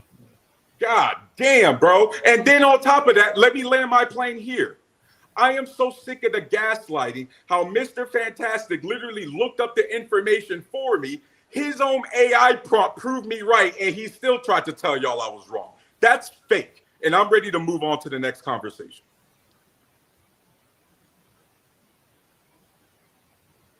You on mute, Mr. Fantastic. Glad I was on mute, shit. I was going off. Okay, nigga, you done. Like I said, motherfuckers bring up stupid ass points and say some dumb ass shit about Florida even being anywhere remotely close to a house in New York. We're not having Fantastic no. AI agree with Tyrese. That's all I gotta say. Stop. The 10 most expensive states to buy a house in the U.S. AI prompt agree with me. That's all I gotta say. Ranked. They didn't agree with you shit on that stupid shit you just said. California. Hawaii, your own AI, Massachusetts. Stop, bro. Stop. Massachusetts, Colorado, Washington, New York, Utah. Hold on, we skipped one. Utah, Montana. Hold on, bro. Stop talking, bro. Fantastic. I'm not going to stop because you're the one who mentioned a specific state. And then when I got you on a specific state, you went back to the generalization. So I'm not going to stop. You need to stop because you keep moving the goalposts. I was saying in general. You said Florida. I went to Florida, and then you started with nobody's learning. Nobody's learning now. Nobody's learning. I'm in the middle of making my point, and this nigga keep interrupting. I'm literally not saying, like you said, I was made a point, bro. You keep arguing a point nobody disagrees with you about. Listen, bro. All right, you done interrupting. Okay, 10, Oregon. So let's see, where's Florida? Florida is number 21. So the average house of a house in Florida is the 21st on the list. All those things you just used. Oh, it's property tax. And it's this. Your and it's own that. Bro, AI prompt said people are increasing. Your bro, can own you AI stop prompt interrupting said me? it's an increase, bro. Just like Bro, next why do you topic, keep dog. interrupting me, bro? So, like I was saying, the state of Florida is not Next even in the top topic, 50. dog. Oh my God. Just keep going, bro. Yo, it's 21st, right? 20 fucking 1. So what are you talking about? Bro, do you understand that you gotta You first don't off, Are you understand. mentioning New York? Because No, you do I'm realize talking about the state's that you ranking. do realize that Nah, you bro, got this New nigga York dumb, bro. you realize that the housing I'm not market, gonna argue with a dummy no more, Hamp, bro. do you realize that the housing market in New York State is probably going to be different than the housing market on, say, New York City? Yeah. Yeah. New York City is included in New York State, you fucking idiot. Yeah. New York City is included in the state. Do you know how averages and medians Just work? like Miami is included in Florida. Is Miami included in Florida? Is Miami, Orlando, and Tampa included in Florida? Is Miami, Orlando, and Tampa included in Florida? Go again, audience. Fucking idiot, bro. Fantastic's own AI prompt. And if you believe, if you agree with this, you're an idiot too. There wasn't an Y'all are so dumb. Listen, y'all claim. don't like me I so simply much. said the Y'all don't mortgage- like me the so mortgage much, bro, that insurance y'all want to get up and here and listen to a property dumbass taxes nigga say was some going dumb up. shit That's all I that's said. making no points. That's making no points at all. Just to come up here and motherfucking say some stupid shit when I countered it with all the proof in the world.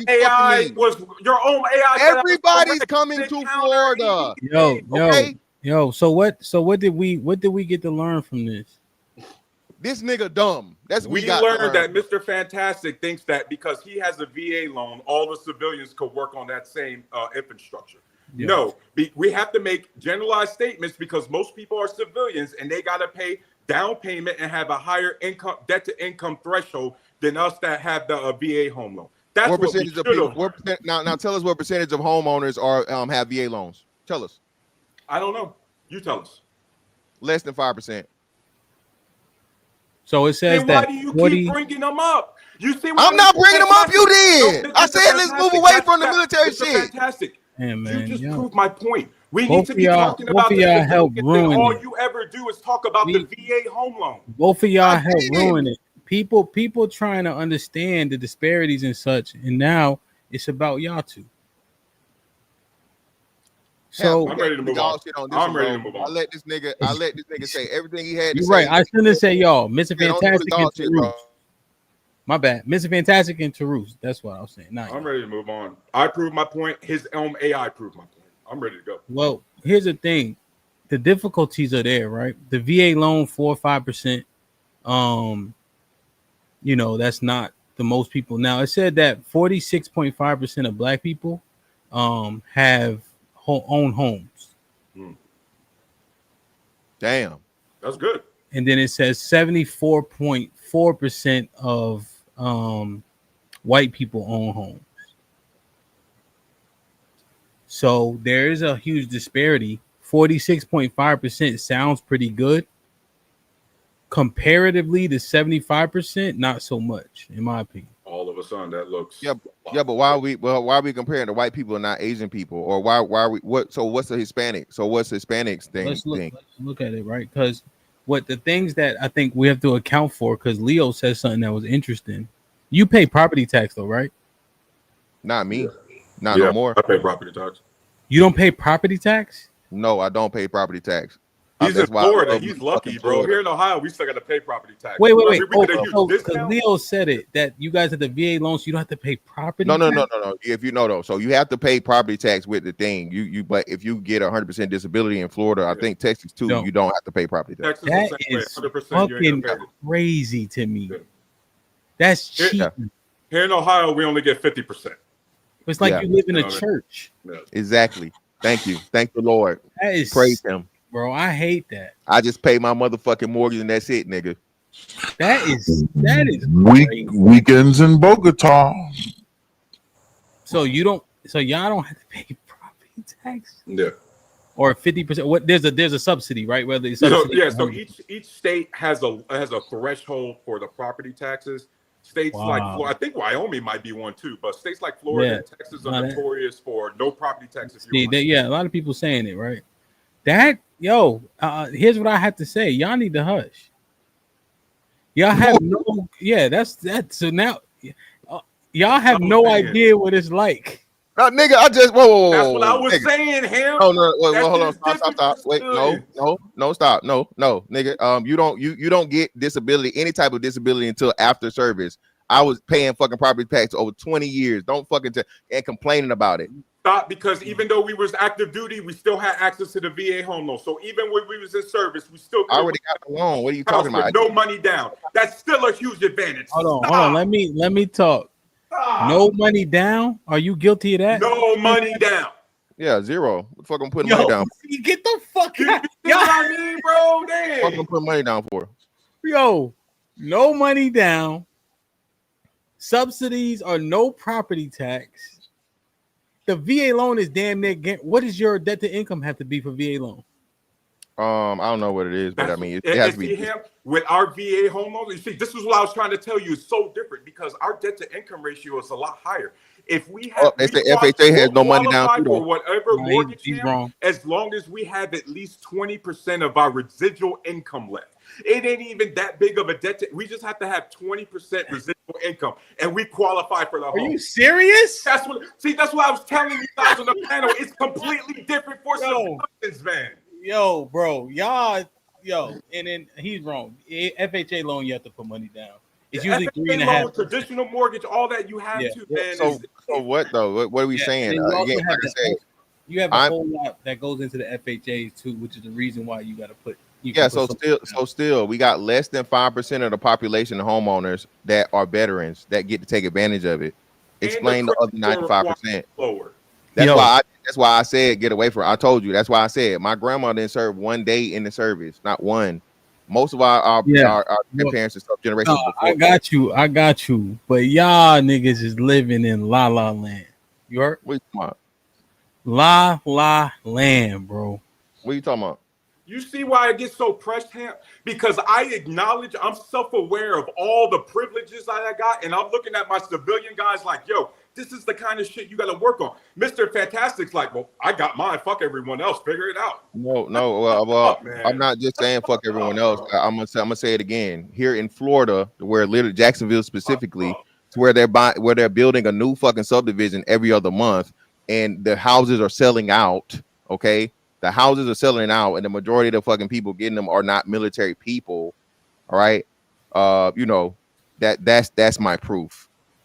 Yeah, as you said, my bad for having empathy. I know for sure. My bad for having I know for empathy. sure. Hold on, bro. Hold on. I know for sure that again, the military for the whole population, I think, makes up active duty specifically is like 3% of the population, if that. Right? Yeah.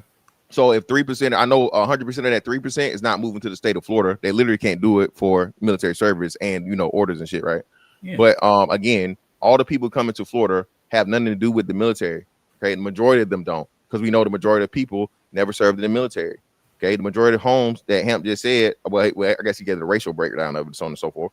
But the majority of those people, the 41% that own homes for black people, have no motherfucking VA or any type of what's name either. So that's why I said I wasn't even talking about that. My situation is what I'm saying, the outlier of all outliers, right? But that's irrelevant to the majority. Don't make the exception as a rule. I'm the exception, not the rule. For most people, black, white, Asian, or so on and so forth, you're going to be a civilian purchasing a home. Most of them. Well, it just I mean, I'm joking what I'm saying, but it just there is a huge difference, though. That's all I'm saying. That shit make me. It's a difference, but people figuring it out. They making it work. I'm hating, though. That's all I'm saying. That's all I'm saying. I'm hating. That's it, man. Like, damn. Imagine you don't have to put no money down. Like during COVID, you bought a house in 2020. You had to show, I think it was like a certain amount of money in the bank account to buy a house, because they wanted to ensure that you had like 3 months worth of mortgage payments. Yeah, liquid assets. Yeah, they did that for me. But because people getting closed down so much on can I piss you off even harder? You know what we could do with our VA loan? We're allowed to build a brand new quadplex, like a townhome with 3 other units, and as long as we live in one of them, we could rent the other 3 out. You guys can do that. That's crazy, bro. Yep. This how them shits work is when you have a quad, you have to qualify to be able to pay for all 4 of them bitches under normal circumstances. Yep. You only have to qualify as if it's one big house. That is crazy.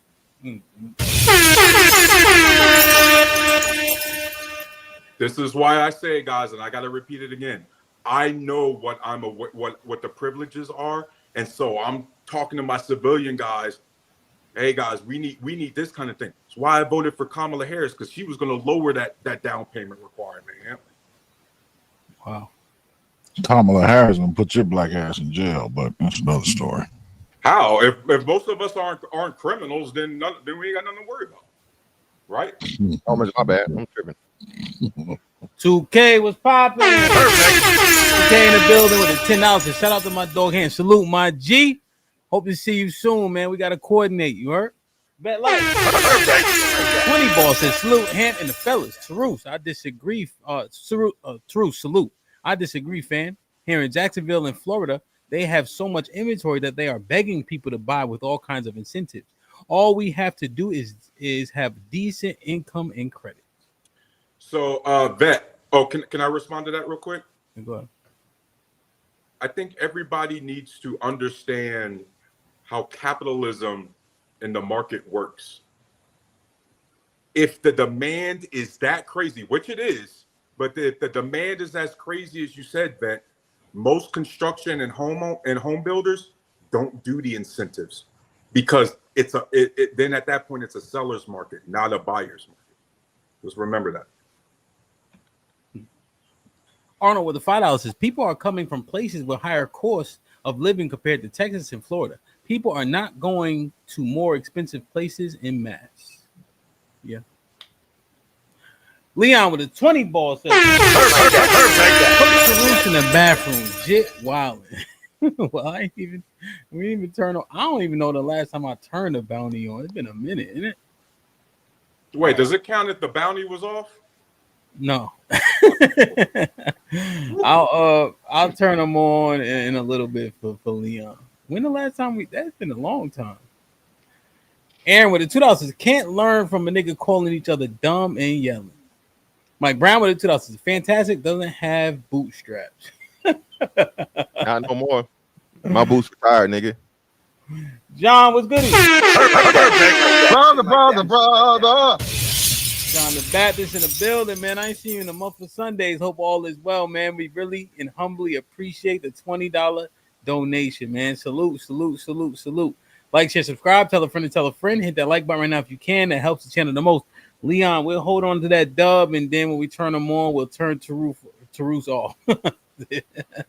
I'm broke, baby. I ain't got no money. Bullshit. I see you shining, nigga. I can smell a motherfucker with money. Even Ray Charles can see you got money. Like, share, subscribe, tell a friend to tell a friend. Hit that like button right now if you can. That helps the channel the most. Mr. Williams, did you want to get in on that conversation? Because I need to transition to this white guilt conversation. I mean, Tarus is kind of a little off. I get where Fantastic was coming from when he was talking about the fact that we waste a lot of money.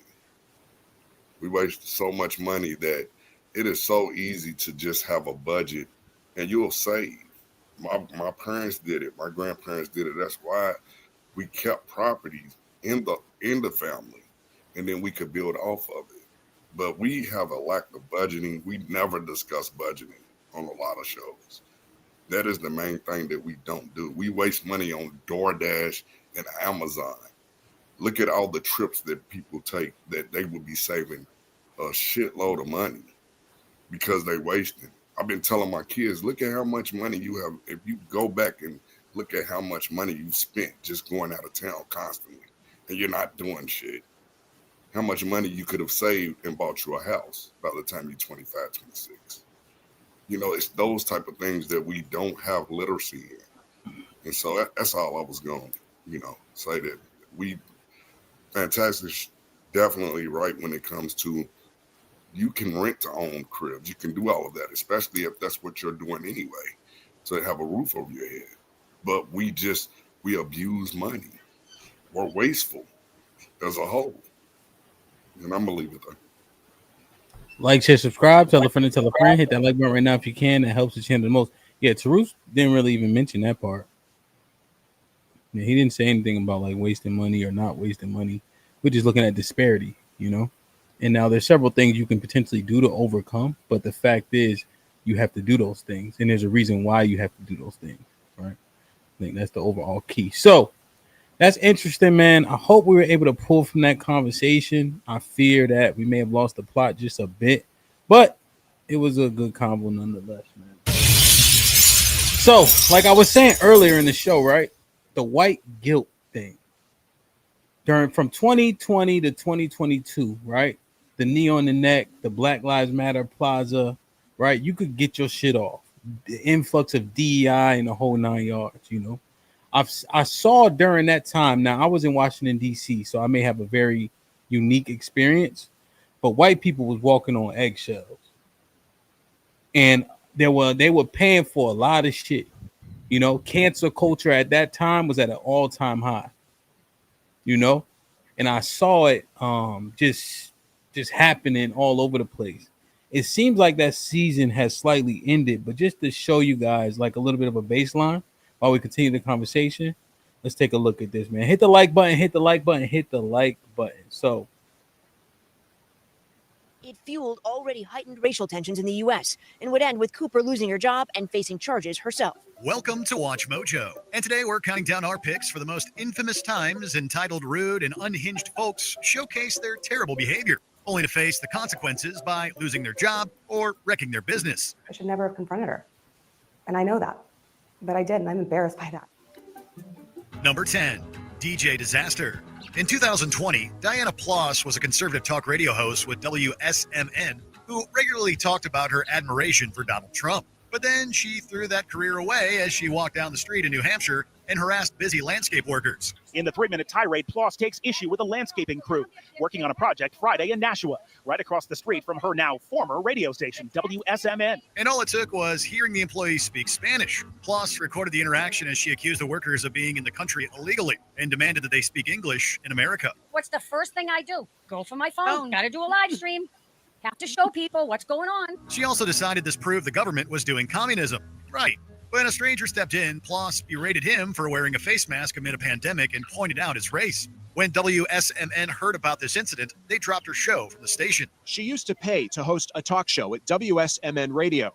That station says Ploss is no longer affiliated with them. Number 9, anti-tourist Karen. There's a popular saying that drunk words, sober thoughts. Well, in 2023, a seemingly inebriated Brianna Penix was recorded on a train in New York City by another passenger. Are you German? She went on an ever-increasing aggressive and xenophobic rant at a group of German tourists as she towered over them, claiming immigrants shouldn't come into the country. Penix's partner tried to calm the situation and talk train Karen down by warning her she could be arrested. Breeze, not this, you're gonna get arrested. I can handle my own. He even threatened to leave her. Shortly after the viral incident, Penix's employer, pharmaceutical company Capital RX, fired her from her job as a senior talent acquisition specialist as they have a zero-tolerance policy around prejudicial or discriminatory behavior. Okay, on to the next topic. Number 8, Pool Patrol Paula. Thanks to cell phones, people can record horrible interactions with Karens to get justice. For example, Stephanie Sebi Strempel, better known as Pool Patrol Paula, had her terrible behavior at a Somerville, South Carolina community swimming pool in 2018 exposed. Get out! Get out! Get out now! She was seen shouting at black teenagers with racist overtones, demanding that they leave despite being someone's guests, and threatening to call 911. It was shocking. The next day, DJ So y'all get the picture, right? There's a million of these incidences, right? They getting fired, losing their jobs, etc., right? And I feel, and I'm saying feel, that in this particular time, black people had a lot of leverage. I just saw it manifesting in so many different ways. Now, I don't know if that leverage was put to 100% good use, but I saw several positions and things like that open up. Obviously, we had the influx of DEI. Starbucks, after that happened with those 2 men who were in the Starbucks doing work. If I'm not mistaken, did they hire, I think it was a black female for their. It was a black female something. Was it the black CEO or something like that? I think it was the CEO. I think it was like PR or something like that. But it wasn't the CEO, but it was a higher position, and they made sure to make note of it. So I just saw a lot of that. Now, could have been smoke and mirrors, right? Maybe, right? But I just saw black people in that particular time frame being able to get their shit off. Am I off base? Did y'all notice this, or is it just me? Maybe based on where I was living at. No, you're 100% correct. Yeah, you're correct. I mean, it's just like they changed our stadium name from Papa John's when he got into all of that and everything, because it was Papa John's Stadium. So they wound up removing his name and everything. So yeah, it affected a lot. Yeah. Okay. Now the framing that I put around it was white guilt. Is that fair? The broadcast. In the in the reference of this, no, because it's like Karen shit or whatever, right? But what you're talking about, I guess, like, because I think you had people been like kneeling down and praying during the BLM riots and shit. So that I think would have been white guilt. Well, but the reason why I'm looking at this, Mr. Fantastic, is because they getting fired by other white people. Oh, firing aspect. Okay. Yeah. Well, I don't think that's white guilt. I think that's just cancel culture. I think there's more like cancel culture. But the influx of happening for any old thing, right? And here's where I make a comparison, right? The lady who called the little artistic boy nigger raised $1 million 4 months ago. You see? So it went from we firing y'all, we getting rid of y'all, we canceling y'all. White people say, you know what? Fuck it. You see what I'm saying? Like there's a transition. Yeah, the pendulum swung back. Yeah, you're talking about that. Yeah, the correction. So you felt that way. They felt you had a contingent of white people that felt like you were being subservient or you were being too apologetic to black people. I get now. Yeah, I think that makes it not white guilt. I think it was white face saving, and the white people that fell victim to the face saving had enough. That's where the fatigue is coming from. Like, damn, you're not supposed to fire me, but they were. But that wasn't out of guilt. That was out of public. That was an optics move. Okay. Something they had to do. Yeah, let's say like cancel culture. That's why I said it was more cancel culture than white guilt. Right. And the terminated population was like, all right, enough of this shit. We're gonna turn up for real since you're gonna fire me anyway. And can I offer another perspective? All day. Not that everybody's wrong, but another layer. Because you had framed it also in 2020, and need I remind you, this is the height of BLM, Colin Kaepernick, going into COVID, and so a lot of people, on top of everything else that you guys mentioned, remember everybody's on lockdown. And what was we doing on lockdown? Learning a whole bunch of new stuff. Y'all remember all the new history videos and stuff that was dropping, all this new introspection about what this country is and isn't. And so, like it or not, or some people think it's fair or unfair, there's a bunch of people who go, including white people, went, oh man, what we was doing was messed up. We need to reevaluate what we're doing here. Right? And again, that's all of everything else that was going on. Because that was at the height when they created Black Lives Matter so they could go around claiming to be for us, destroying everything. So I don't agree with that. It's a money grab. They don't give a fuck. It's a money grab. Like Android's Floyd got killed in the same year, and then they came here because Breonna Taylor's from here, and they started terrorizing our city. So I don't agree. But that movement is one of the reasons Trump lost, amongst the whole other reasons. That movement was, for one, destructive toward our race. But we're talking about from the standpoint of white people. Conversation about Halle Berry. It was from white people. Are you getting that? Wait. So you saying that there was some white guilt happening somewhere? You think they gave a fuck?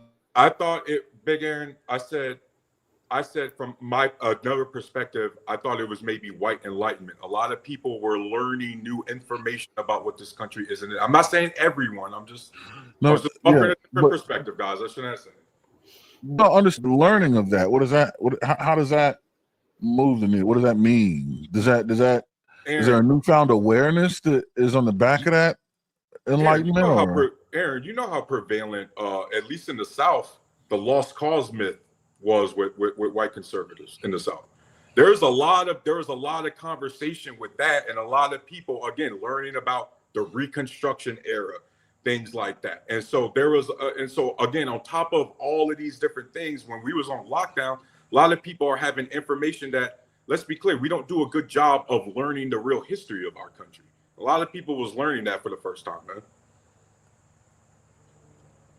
But what does that do for the white guilt narrative?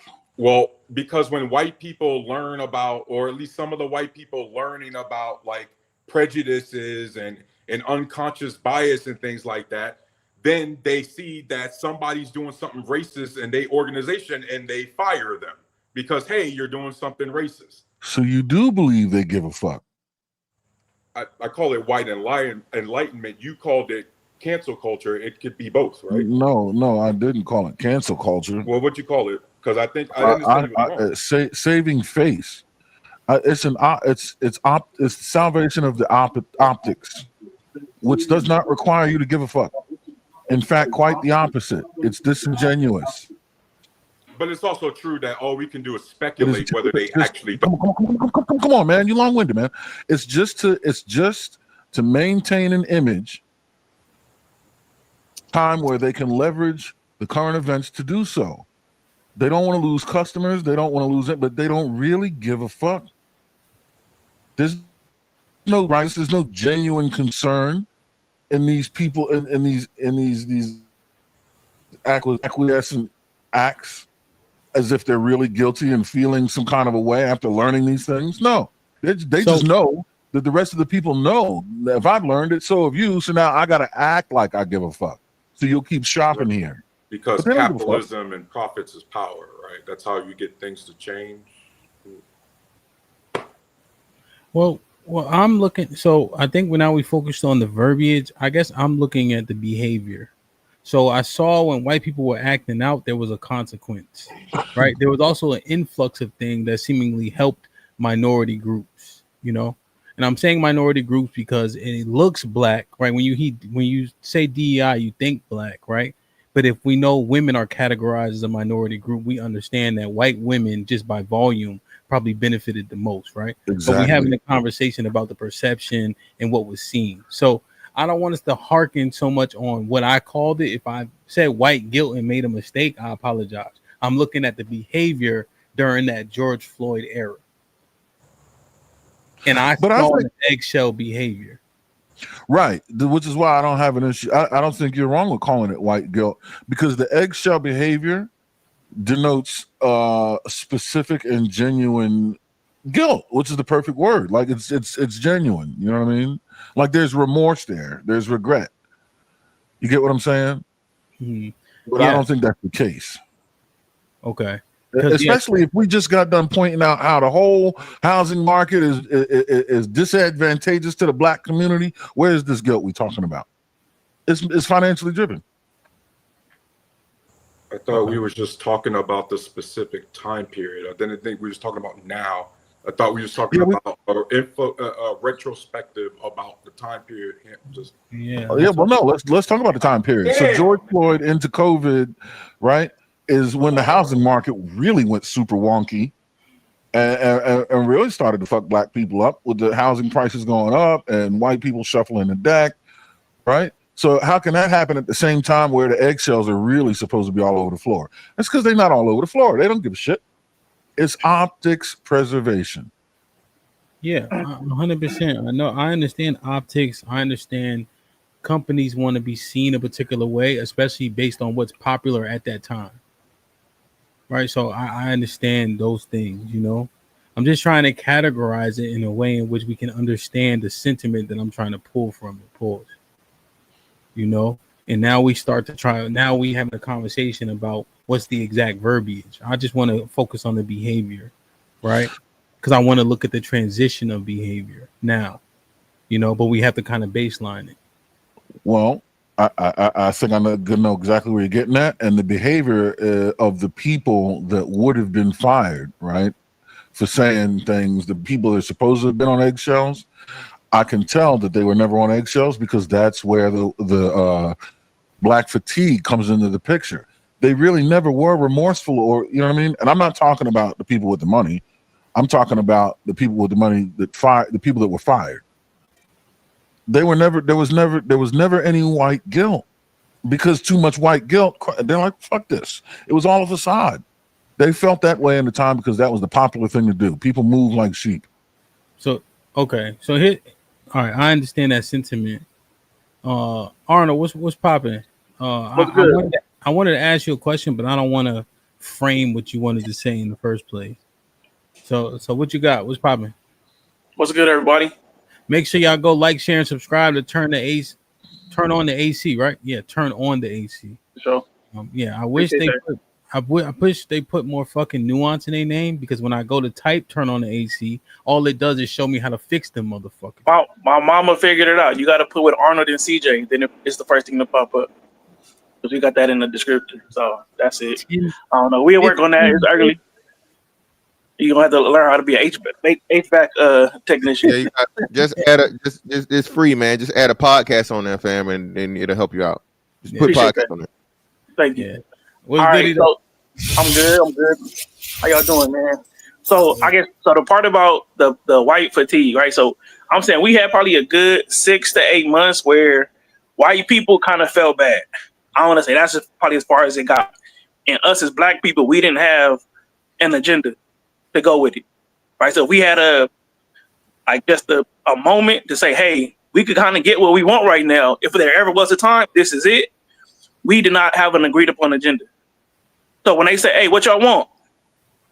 We looked around and we didn't have an answer. Because I'm saying we was there outside, even in the politics side, the labor side, we didn't have an answer. The best thing we could do that we could sell is say, oh, just hire more black people. And then in order for them not to get pushback from the rest of their stockholders, I mean, they called it DEI. Instead of saying, because if you say we only gonna hire black people, that's a discrimination lawsuit. That's what we didn't have. We didn't say, oh, no loans. We didn't have reparations in our pocket. We wasn't ready to push out any agenda. And that was our detriment, because after that, that's when the black fatigue came in and they said, oh man, you can't say nothing now. They all, then we victims again. And then we right back to where we started. Yeah. They threw titles, right? They what's up, Knight? They threw titles at us, right? Tokenism, and then you couple that with PPP.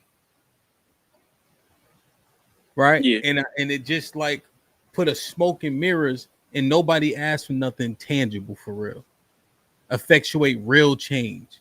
Is there, somebody correct me if I'm wrong, is there any George Floyd laws? No, not even for the police. Not that I want to say it's more 100% body cam in the country now than it was before. The might be a federal body cam law. Arnold, the best anybody did around the country was individual states was coming up with regulations dealing with detainment and stuff like that. No federal legislation. Yeah. And like I said, like Arnold said, he sees it 6 to 8 months. I thought it was more like 2 years. But again, go ahead. It was definitely 2 years, bro. Just you got to count the Black Lives Matter movement and what they were able to do. So even though we didn't receive anything tangible, they received hundreds of millions of dollars, right? And we knew that to be true because it was exposed about what Patrice Cullors and the other two founders were doing with the money. Recently, they talking about some Black Lives Matter lady getting indicted right now, 27 counts of fraud, right? So the people that used a black man's death to their advantage and did not give very little to no of their money back to the black community, but to LGBT communities and LGBT organizations and themselves. So you played yourself. Black Lives Matter specifically, right? Let me say this though: did we see a change in the scrutiny of police performance? Let's walk down the timeline, okay? Eric Garner before George Floyd, right? That's a New York cigarettes thing, right? Yeah, when he got choked out. Right, yep. Amadou before George Floyd, right? Yep. Amadou That's Diallo. way back. Sean Bell before George Floyd, right? Way back. That's New York too, right? Yeah. And those things seemingly kind of got glossed over, right? But then you have George Floyd, and you have right there Mike Brown. When was Mike Brown? Mike Brown was 18? a couple years before. It was before that, and then you had Philando Castile right before George Floyd too, I think. Right, and they kind of got glossed over. Sandra Bland. Philando Castile didn't get glossed over because I think Buddy went to jail. No, not Philando. When he shot him in front of his daughter. The Asian guy? Didn't he get shit about Asian cop? He didn't. The cop didn't get. Well, let's look it up. But I'm pretty sure that cop didn't get. I'm looking at this gentleman named in Cincinnati named Dubois. But he started like driving, started shooting. The cop started shooting, something like that. But we didn't see anything. Now Walter, he had a green shirt on. He was running. The cop shot him dead. Walter, forget his name. That ain't the one where the cop One in South Carolina. That was, afterwards, right? He got lucky. He got lucky that somebody was filming it. Yeah, fact. In the bushes type shit. Yeah. So, and if they didn't have that video, he already gave his report. That's the one where the cop tried to plant the gun right after he shot him in the back. Yeah. Like Walter Scott. So we saw, I think that cop got prosecuted. It was I was right. No, he got prosecuted, bro. He got found guilty of manslaughter. Okay. All right. So who? The dude that shot Philando Castile. I'm reading it says he was acquitted of second-degree manslaughter. No, he's acquitted. Yeah. But he got fired. My bad. Yeah. So you see, right? And then we got George Floyd. Did legislation start to look, or not legislation, but scrutiny and prosecution of how the police were doing what they were doing? Did that change at all? Because Sonya Massey. Yeah. Not a lot. You guys got bad timing. You guys got bad timing of interjections. Yeah, my bad. Oh, my bad. That's why I might drop y'all ass back down. So, Jesus Christ. All right, so I'm looking at it. Is Sonya Massey? Whatever happened in that case? What's nothing happened in that one? Nothing. Not yet, or did they already exonerate him? I don't think they got. I don't even know if they got charged. I don't think they got charged. Not there yet, right? I don't think they got there yet. So that maybe. How about? My bad. Sonya, I'm thinking Sandra Bland. That's the pot of water. That's the pot of water. Hot water is Sonya. That's that part of water is Sonya Massey, right? Yes. He's definitely locked up. They just haven't started the trial yet, I don't think. Okay, so he got arrested, right? Ahmaud Arbery, those weren't police that shot him in the street, but those two men are in prison, right? Yeah. The knee on the neck, what was his name? He's in prison, right? Chauvin in prison. Chauvin. The lady who shot the boy who was sitting at his kitchen table eating ice cream, and she walked in the wrong apartment and shot him. In Texas, she's still in jail too, I think. She's still in jail. Although I think they gave her like 10 years, and the brother did some. I don't even think it was 10. I think it was less than that, but something like that. The brother hugged her and shit, you know. But I'm looking. Did that change, or am I just naming one-offs, right? Or was the scrutiny of the police changed or increased during the George Floyd era? That's just what I'm calling. Now, let me say this. So this is the thing again, man. There are plenty of police situations where police kill white people, shoot white people, or people of other races and things, so on and so forth. It doesn't make news. If it like you said, if it bleeds, it leads. The only news that they care about is noteworthy. There's going to be national news where a police officer has interaction with a black person and they're shot or killed justly or unjustly, right? There are plenty of stories where white people have been killed and shot by the police and no one cared. They didn't make the news or whatever unjustly at that, and no one cared. None of this hoopla, any of this stuff was brought up about it.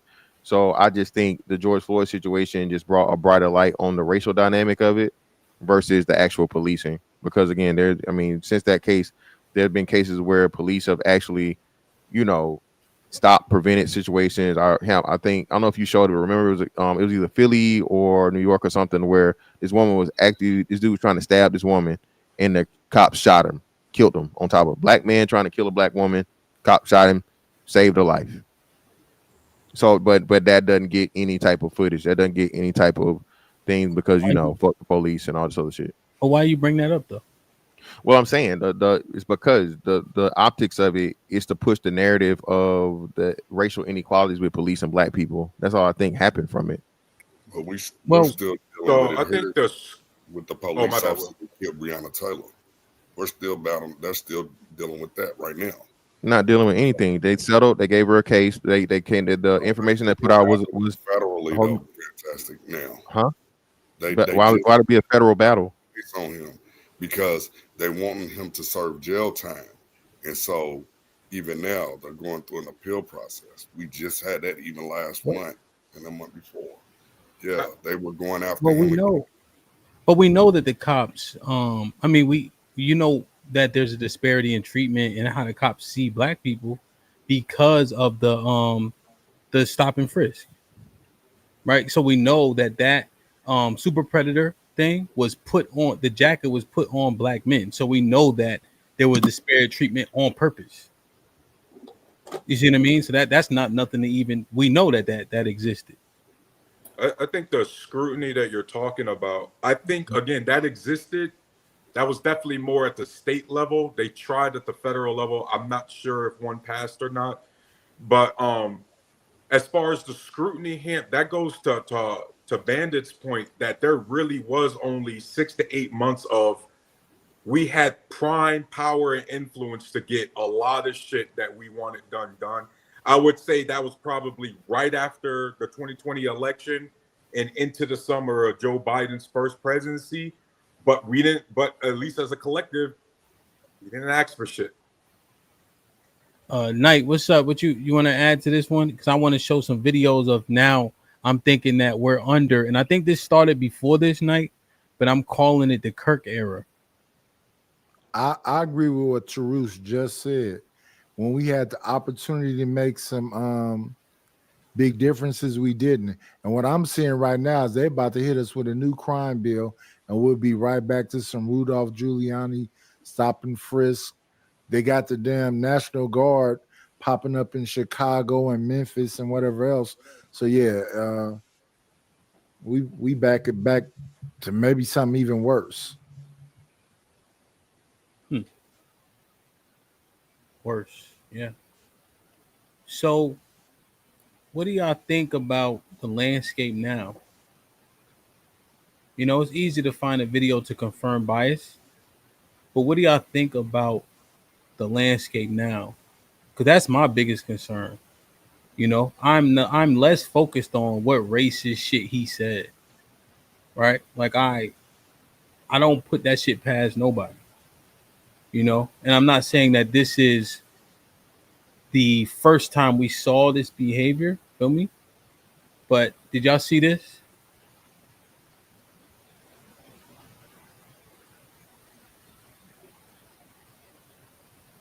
White man, fight back! White man, fight back! White man, fight back! White man, fight back! White man, fight back! Man, fight back! White man, fight back! White man, fight back! White man, fight back! White man, fight back! White man, fight back! White man, fight back! White man, fight back! Man, fight back! White man, fight back! White man, fight back! What's that? Is it Nothing Burger? Nah, that's their cohorts. That's y'all cohorts. That's who y'all vote with. I think. So what's the it's a difference Nothing between? Burger I got a question. because- So, all right, let me ask a question. So what's the difference between that and I Can't Breathe? So who's oppressing the white man? Huh? Who's oppressing the white man? It's not about oppression. What are they fighting back against? Well, somebody just got killed politically. So you think that the first time that those white people was mad about something was after Kirk got shot? I can't speculate how long they've been mad at so on and so forth. I don't know. I mean, So you don't remember Charlottesville? Were they at Charlottesville? So you don't remember Ruby Bridges? You don't remember the KKK? You don't remember all of that stuff? So yeah, this is a problem, and this y'all do this every time. So now every white person is linked to every and knowledgeable, linked to and care about every motherfucking occasion of racism that happened in the history of fucking the country. No, I'm saying that I guess what in my belief is that it's the same class of white people every time. Okay, no, and it can't be the class. I guess I'm not gonna argue that, but again, even understanding or thinking that a person can't change their mindset due to an event, bro, is just ridiculous. It's like some black people, like I'm pretty sure a lot of black people became pro-black after the George Floyd situation. Is that not fair to say? That's fair to say because it wasn't that before George Floyd. All right. So that's what I'm saying. So you have white people that were just sitting back minding their business, white men specifically, and then you see this dude get killed and somebody that you respect, admire, or whatever, what have you, and you feel like it's an attack on your race or your demographic. So you publicly go out and you say that. And just to the credit to whatever, there was out of all the people was there, it was a small group of white dudes saying that, not all the white people. So right, it wasn't all the white people, but I'm saying that. So do you think that if those people had to gave an anonymous assessment, anonymous survey, all right, about their views on race, you think that they would just be mad at the white man who shot Kirk, or would they have views about race as well? Ask the question again. So if they just had an anonymous survey where they knew that they wouldn't be held accountable for their opinion, and they said, how do you feel about race in America right now? Would they have a positive opinion of race in America or a negative opinion of race in America? Those white people. Well, those white dudes yelling that thing, yelling it? Yes. They probably have a they feel like white people are at a disadvantage or they're being mistreated. So obviously they're probably gonna be negative. Right, but you saying that the inflection point that makes them mad is Kirk being shot by another white man. Why would that make them be mad about race? Because it goes back to what Hamp said and what y'all are acknowledging as to where you felt like white people were being subservient and being overly apologetic over the last couple of years. It's called a boiling point. It's called a buildup, right?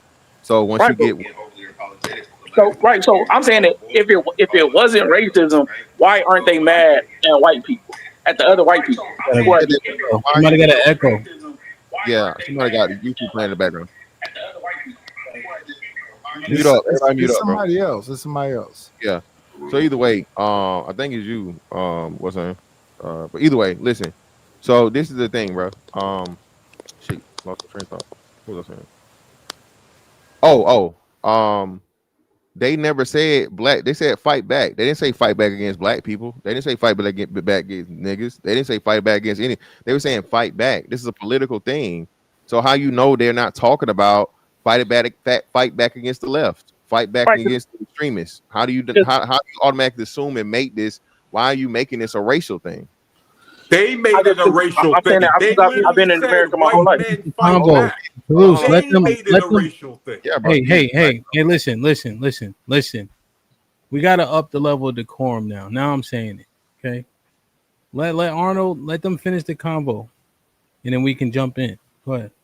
Right. So I'm saying that. So it's a more socially savvy market. That's what Kirk was good at. He knew what not to say, because you could still get canceled if you say certain things, right? Fight back. If they said fight back against the blacks, right, it would be hard for any news outlet to have a positive opinion of what they're saying.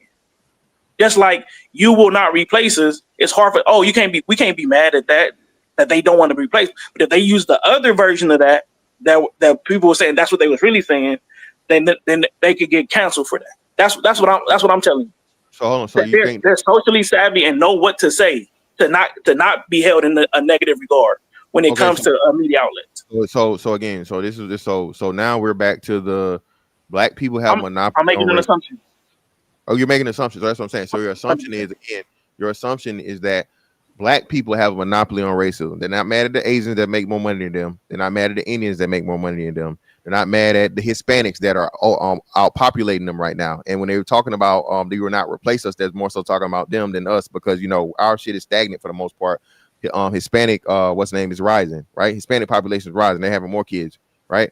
So why does everything always come back to the black and the white man, even when the white man don't say it? Why is it automatically that he talking to us? I just don't get that. I don't know why we gotta always go there, bro.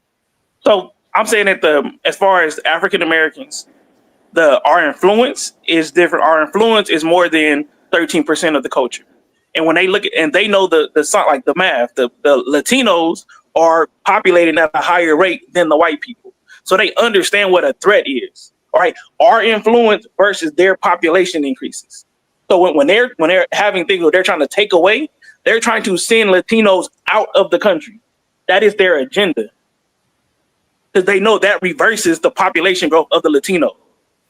And that's also power. I'm saying if you're saying that we're not a threat, we're not a threat. But what they're doing policy-wise is showing you where they think the threat is. And that's with the Latino. Okay, yeah, great. So again, so you're kind of still manning my argument. If that's the case, and You know, you will not replace us. Ain't got shit to do with us, clearly, right? And now we're at this point, a white man fight back that didn't have shit to do with us. We didn't shoot nobody, right? And this is clearly a political thing. Those are Republicans. I think that some of the signs actually said Republicans. Why are we automatically assuming that they're talking to black people? Because I know better than to say, oh, the person who is racist against the Latinos is gonna be favorable to me. I know better than that. Well, no, I'm not saying favorable. They could just be indifferent or not even be considering you. Not because you're a threat. I can't give them the benefit of that doubt. Yeah. So okay, Mr. Fantastic. I think when your initial retort, and Truth, you can get in. I think your initial retort acknowledged what Arnold is saying, because you said, "How is this any different from get your foot off my neck, knee off my neck?" So you made not that one. I said I can't breathe or whatever. Yeah. I can't breathe. Yeah. You made a direct comparison, right? That had a racial undertone, right? We knew what that meant, right? Disparate treatment, hence Black Lives Matter, and you made a proportional, right, correlation. So I think you can see it, right? Because they're gonna say fight back against left, or what's the left? What's the side is more liberal? Yeah, left wing. Yeah, left extremists, whatever. Yeah, communism. Fight against the left, right? Fight against the immigrants, rainbow and then people. Rainbow people, and then we just had months of black fatigue being the topic. So these people know all of those things. So you're right. It ain't just us, but we can't get it misconstrued like we ain't in that pot of gumbo or whatever the fuck white people. Yeah, I got you.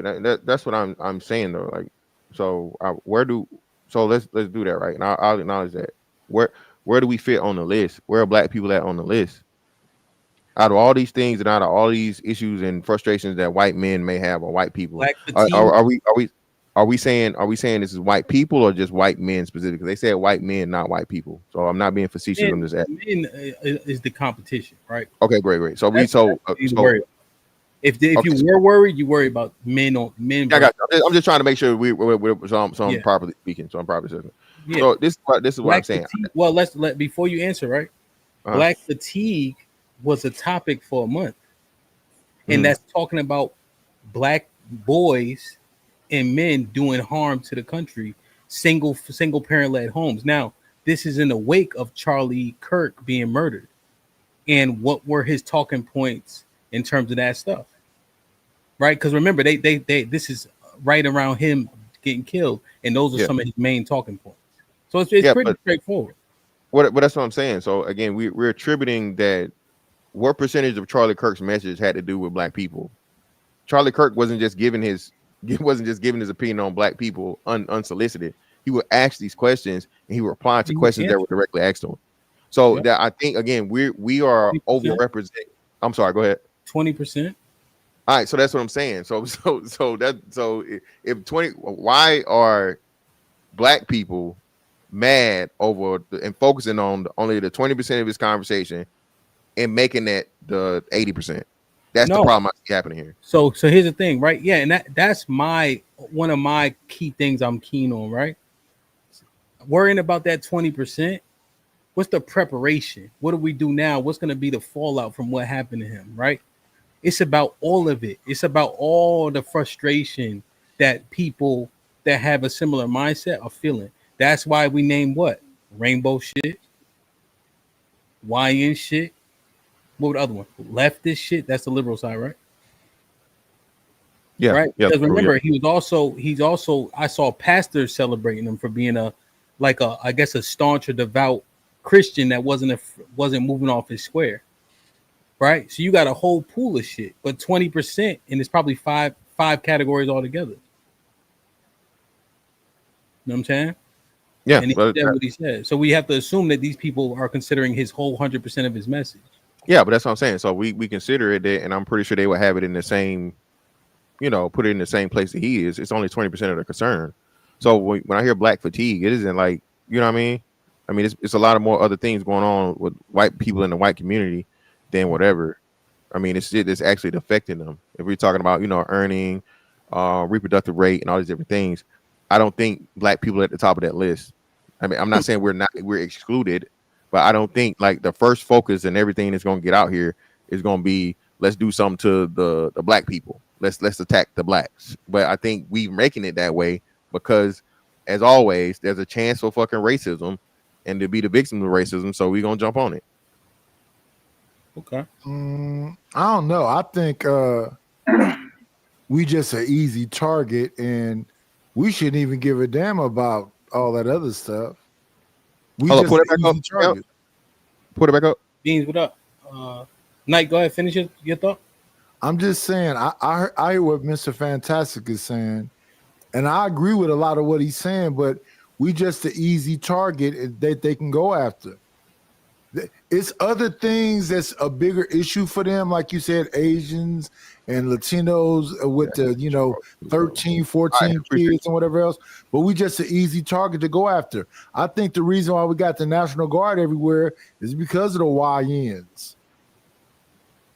So I had a white man in the chat, right? Night. He said, "Damn, Miss Jilly, what did he say?" He said, "White, not white." She'll pull it up. I don't want to mess it up. She'll tell me what he said, and then let me read this. YouTube commenter arrested after posting threat to shoot and skin black preschool.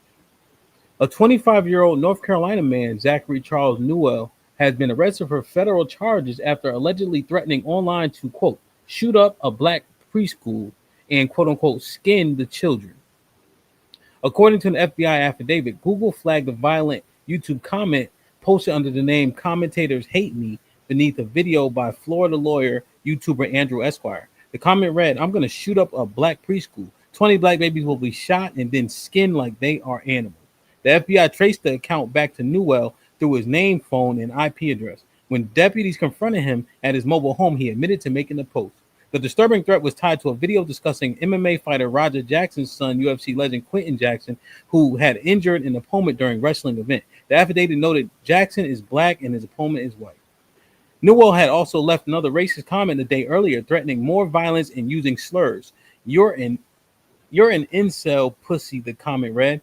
A literal nigger hiding in Germany. Wait until they gut you like an animal you are. The amount of pain and suffering black people are about to suffer makes me happy. This case echoes the disturb. Oh, so now this is just commentary here. So let me see if she. Yeah, so just that's what I was trying to see the date on it. This happened like on the 31st of August, so this happened way before the Charlie Kirk thing. This isn't. So it's not related to Charlie Kirk whatsoever. Okay. Even the date on that one right there says September 5th. I think he died on the 9th or the 10th. Mm-hmm. So it has nothing to do with the Charlie Kirk situation. Yeah, touche. Yeah, so Charlie Kirk is not the thing. It's just their natural default is black people. We not even really black. I seen the Botham thing. What was his name? Botham. Who? Oh, Gene. Yeah, John. Yeah, John Bolt. Yeah. I got you. Him and then the white lady who, Botham John, and then the white lady who shot her boyfriend that was a black dude. We are always forgiving. We're inside courthouses hugging on white people, saying, it's not your fault and we love you and all that other. We are always accepting and forgiving us some wild, crazy stuff. So it's not really us, but their natural default is us.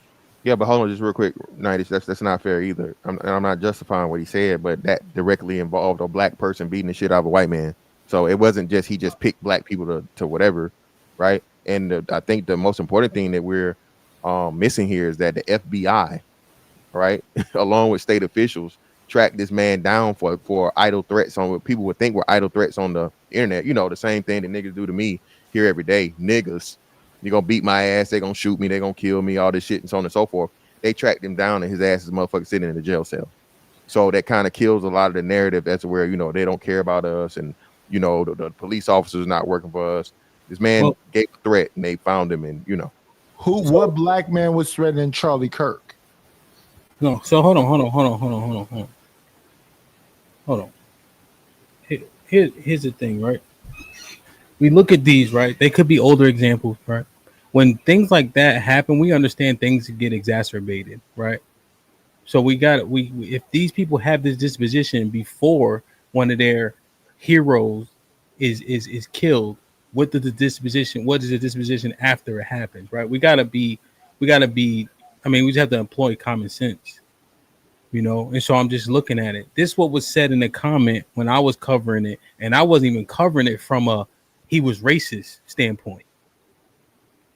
It said white niceness is over.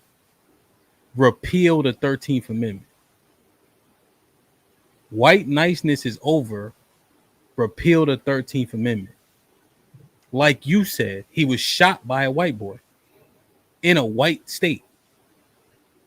White niceness is over. And I'm not even, when I'm covering it, I'm not even talking about race. I don't even know enough about the boy who got killed to even like really even speak on. I was actually asking for edification. What I'm concerned about is free speech.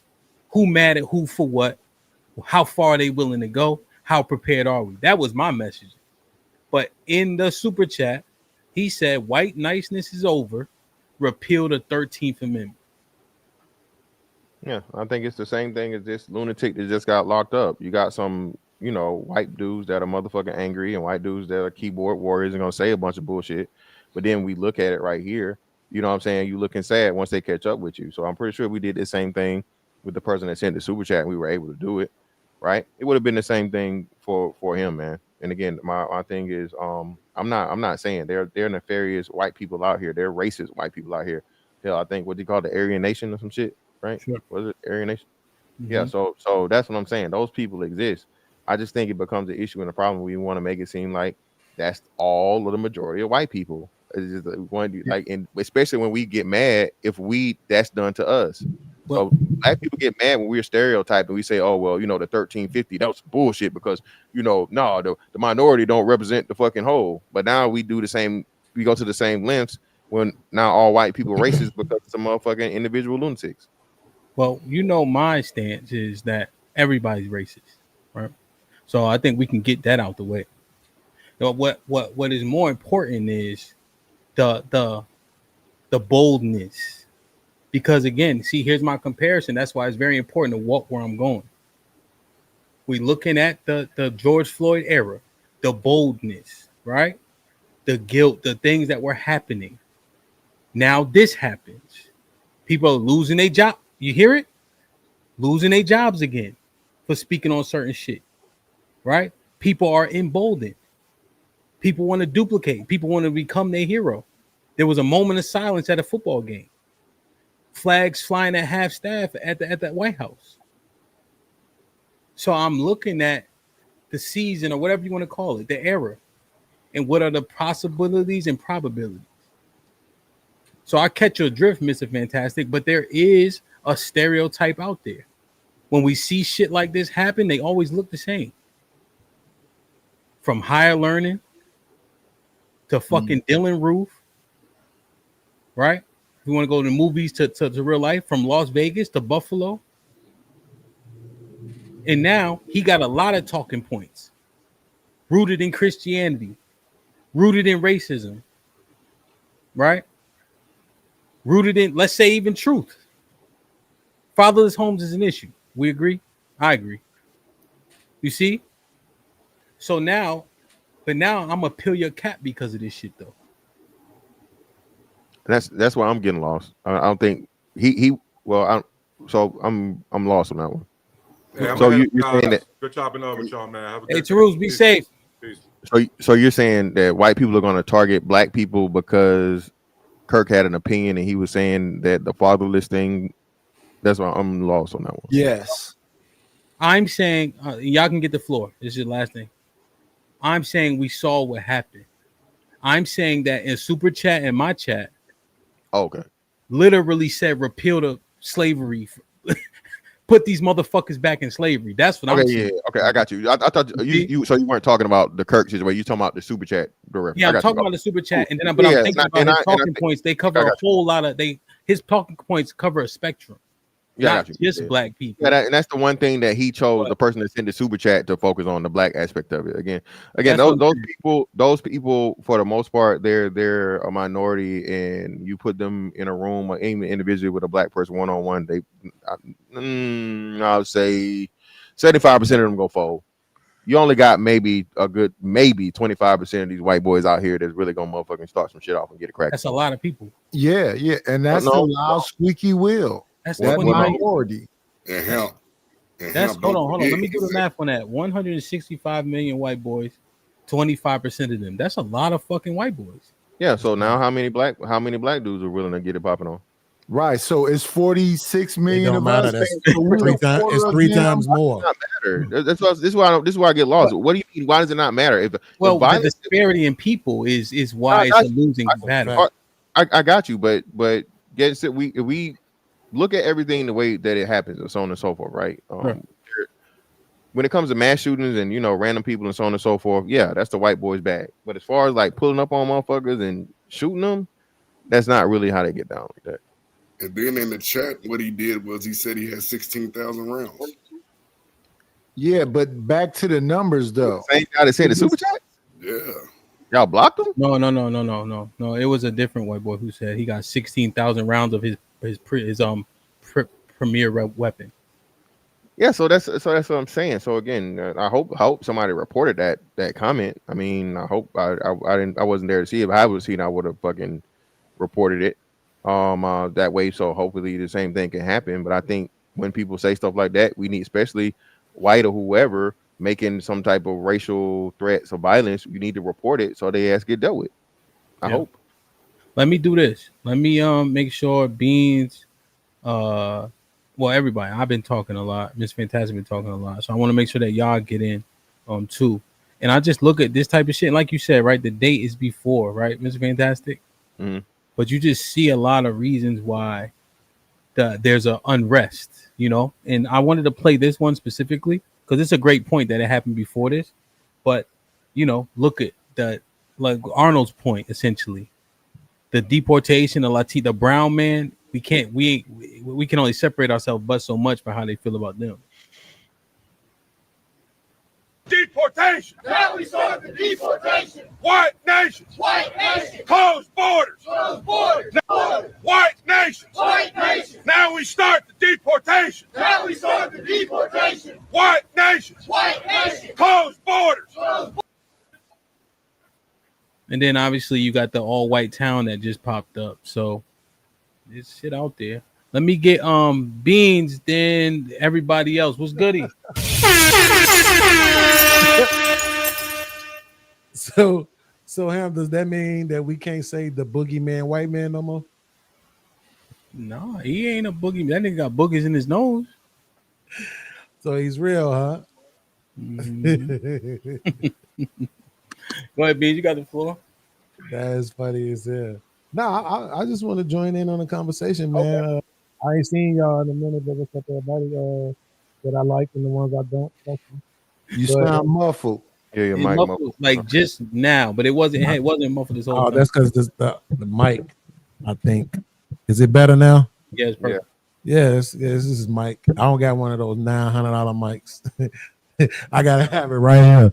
So, but yeah, man, I think it's really weird that Instagram post that you share and the fact that it was before Charlie Kirk, and I'm not trying to start a fight with Fantastic, but I think it's weird that he pointed out that it didn't come from anywhere. It came from the fact of this guy beating this other guy up like he did in the ring. And I think that is the problem, right? That I have, particularly with you all that I consider the conservative douchebags, is that the kind of grace that you extend to these other people that you don't extend to your own people, right?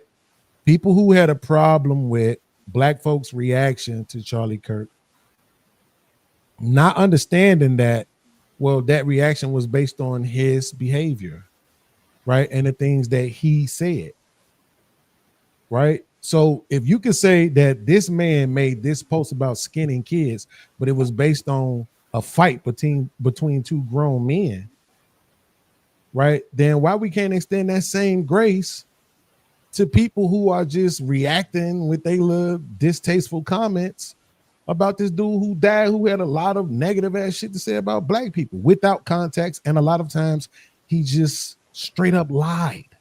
You know, so were you? I don't want to cut you out. You done being? Yeah, I'm asking you a question. I said that. My bad. Well, oblige me if you don't mind, because I think Will maybe feels similar to what you're saying. I'm. Well, I just want to correct this one thing. What I'm looking at is me and you've been talking a lot. That's all. Oh yeah, I got you. And I'm just saying that Will was shaking his head when Beans was talking, so maybe his retort will be likened to yours. That's all I'm saying. You know what I mean? What up, Hamp? What up, fellas? What's goody? What's going on with you, Sil? Nothing much.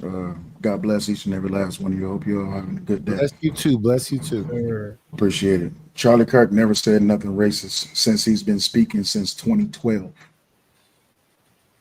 And I find it funny that a lot of people are just now finding offense when there is none, just because of sound bites and clips that's being posted. And it's funny that people have smoke for the things that he's saying that is directed towards the Black community. But the problem is he was being asked about the Black community. And a lot of things that he's saying about the Black community has been repeated since before he started talking and after he started talking in 2012. So why all of a sudden now we want to have smoke for the white boy? Because he's saying that the problem in the Black community is fatherless homes. Okay. I know that wasn't directed at me, but I would like to prove a point once and for all that you niggas is full of shit. Will, if Charlie Kirk said that Juneteenth shouldn't be a holiday, in your opinion, what do you think would be the justification for that take? That Black people have been saying that Juneteenth shouldn't be a holiday for years. Before Charlie Kirk was known for being famous for saying it. Absolutely. Hamp, is that what I asked him? No. Okay. So he did ask him that. Exactly what he asked. He retorted your answer with the question. It's not what I asked him. So I heard it is no, that's not what he asked him, right? Mr. Fantastic heard it differently from me. That's fine. So he asked the question. Well, let's do it. Yeah. Pose the question again, please. If Charlie Kirk said that Juneteenth shouldn't be a holiday, Will, in your opinion, what do you think the justification of that would be? That it shouldn't. Hold on, wait. He right. I didn't answer the question. He right. Because he said Black people been saying the same thing. What would justify Charlie Kirk saying that is looking at the holiday of Juneteenth and understand that it's a fabrication of falsity and that it should not be there and we should not be celebrating. What's false about it? What's false about it? It's a false day. What's false? You can't. Okay, what's false about it? It's false. That's not an answer. You asked me about a justification. Absolutely. I said what's false about it. Right. We celebrate the day of what? What is Juneteenth? You're answering my question with a question now. No, I answered your question. Now I'm asking. I did. I answered your question. Now I'm asking you a question. I said that it's false, and I'm asking you what is Juneteenth? Right. No, sir. Listen, that's not how this goes. Right. You're answering my question. You asked the question, but you're not answering it. I answered the question. You said something that's not true. Right. You said that it's a false holiday. I gave you my answer. What makes it false? I gave you my answer. My question. So then you got it. What is Juneteenth? You got it. Okay, yeah. So hold on. Don't run it over. No, I know. Let me just don't run it over. Right. So Will was saying it's a day that's not rooted in facts. So why is it being celebrated? Will, are you alleging or is it speculation that it's almost made up? In terms it is made up. It is made up. So he's saying it's just some bullshit that just pulled out of thin air. But then I guess, Will, my simple thing is, ain't that all holidays? Yes. Christmas. Yeah. Yes, and that's my point. And that's my point of saying my statement. That's your point. So now, why push back at that one? Why not push back at Valentine's Day? I don't celebrate Valentine's Day. So I'm saying Charlie Kirk. Why not? Why is he worried about Juneteenth? What about why don't we get rid of Valentine's? Because he was asked about Juneteenth, and this is what hold on, wait, no, stop. Yes, he was. He's been asked. Yes, he was multiple times over the years since 2012. He's been asked specifically about the Black community from Black people. He's been asked specifically about the Black community from the Rainbow Coalition. He's been asked specifically about the Black community from white people. See, everyone always wants to cherry pick his answers because everyone only wants to ask him about the black community. This is why they say, well, he never gave any answers, or nor did he condemn the white community. But my question is this: if I ask you, Hamp, Beans is wearing a blue do-rag, do you agree? No. And you would say no, right? So I would say, oh, so you're racist against the color red. Well, how can I say that if you see red? I can't give you a directed narrative question, then call you a racist because you didn't want to recognize the color as blue. Okay. But again, people have smoke for Charlie Kirk sound bites. Yeah. I understand your point. I understand your point, right? You saying that he answers questions that are asked, right? They're not in the sound bites, it's only showing his answer and not the question, right? Not the context of the question. What if he wasn't asked anything? What if he was literally on his own Instagram in his car and went live to make the statement and then said goodbye and left? Great. Now I'm glad that you brought that up because of people's feelings and emotions and their misrepresentation of his context. They want to paint him as a narrative. Okay. So, Beans, do you have that by chance, Beans? Absolutely, but it's irrelevant. I want to because see if we're not gonna force him, to stand on truth, it's irrelevant. Why play the clip? It's not irrelevant, though. Just for proof. Go ahead, Ms. Vaz, you got it. Beans, if you wouldn't mind, can you send that or can you share your screen with that video? Because, that video is unprovoked, right? So it's unadulterated if he hits the live button and speaks on something under his own what's the word I'm looking for, Aaron? Not fruition, under his own volition. Yeah, and in that case, that's not the same. That's not the same circumstance, right? That's him. But they're gonna say somebody asked him about it. No, no one asked him about it. He went live. Yeah, that's what I'm saying. Can you share that, please? This is what I'm saying, bro. Go ahead. So let's do this, Mr. Fantastic. Let's get Arnold, and then we'll introduce Tommy. Tommy was goody. So my first thing to Beans was Beans. I wasn't doing anything to give grace to so on and so forth. I was correcting Nightish because Nightish made it seem as if I was directly talking to Nightish and it was in response to something. He said he just did it for no reason. I directly responded to Nightish and said, no, it was not a direct, just not done. He gave the reason for it. And I don't know, Hamp, didn't you read it in the thing? You read it. They actually read it. It was on the, you read it in the, what's the Instagram post, right? It said it brought up the Roger Jackson thing and all the other stuff with the dude that talked about skinning the kids.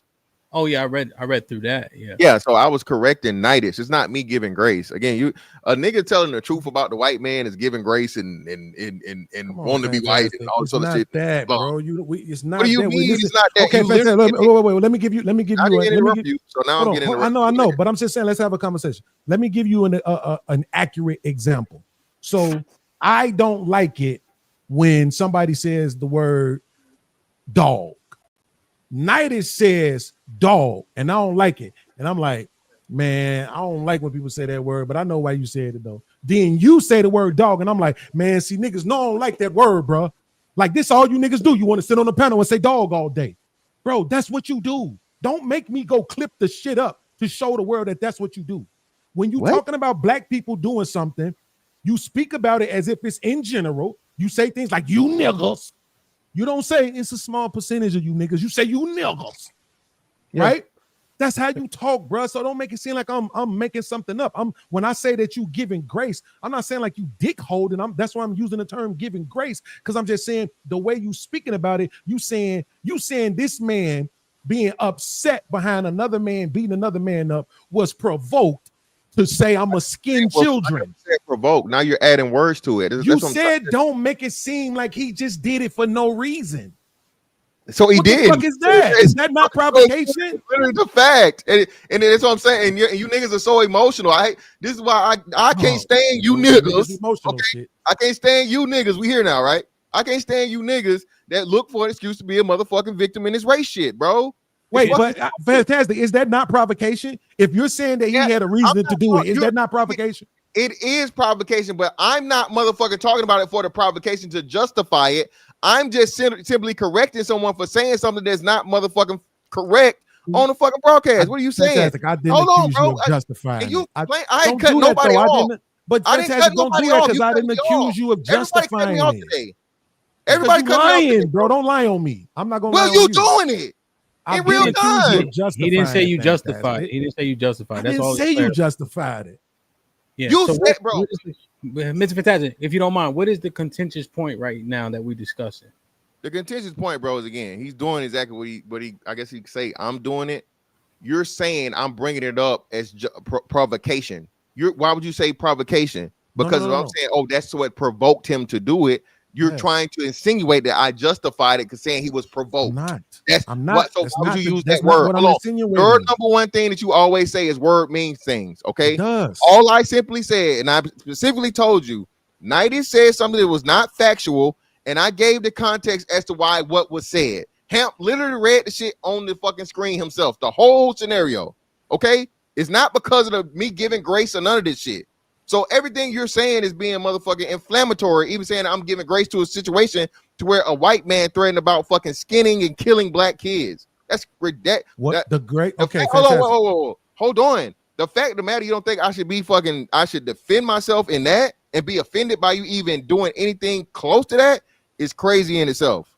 That's fucking ridiculous, dog. What did I say was non-factual though? Hold on, Nightis, please. You said he just did it unprovoked, Nightis. I don't know what you said exactly or whatever. You say he just did it or something before Hamp had read the thing. Yeah, he had no reason to say that about some kids because he was mad at a podcaster. That doesn't make sense. Yeah, that's not what I'm saying. What Nightis said was that he just did it, just like whatever. No, and I'm telling you the full context of the situation. An excuse that he might use is, oh well, I was mad because of the Roger Jackson situation. Now onto the Will part of it is that Will, you did answer him the first time. He asked you what would be the justification for that, and you said, oh well, it's justified because black people had already done it. It's justified because if the black people had did the same shit that y'all mad at Charlie Kirk about, saying, hey, Juneteenth don't need to be no holiday.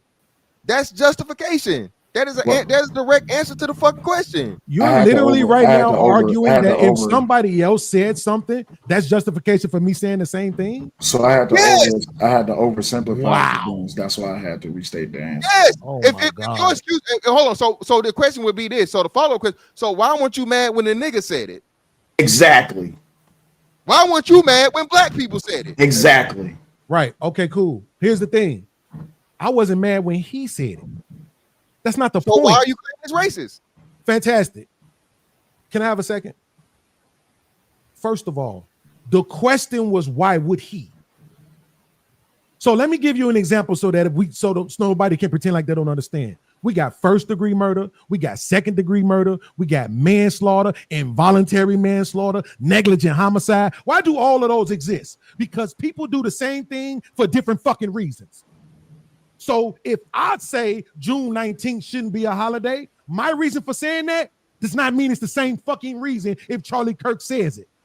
Prove it. It sounds crazy. I don't have to. All I have to do is acknowledge that it don't. See how you over talking me now? I don't have to. We almost even. Just the fans say, okay, cool. So I'm saying let's do that then. Don't whine and complain when I do it to you. We almost even. What I'm saying is this. What I'm saying is this. That sounds insane. Just because I think it's not a reason for, just because I said it is not a reason for you to say it. You don't say every fucking thing I say. You have your own reason why we agree on shit. Me and you both can agree on something, and you will have a whole different total reason why you think it, and I'll have another reason why I think it. You know that's true. So what I'm saying is when we listening to Charlie Kirk, what I asked him was, and I asked him for his opinion. So technically he did answer my question, but it was on a technicality. What I said was, in your opinion, why do you think he would say that? And he said, because black people said it. Fantastic. Yes or no? Please, brother, I'm begging you to be genuine. Do you think anything that comes out of Charlie Kirk's mouth is said because black people say it? Or do you think he thinks for himself? I think it has bearing from what black people say, their opinion. Yeah.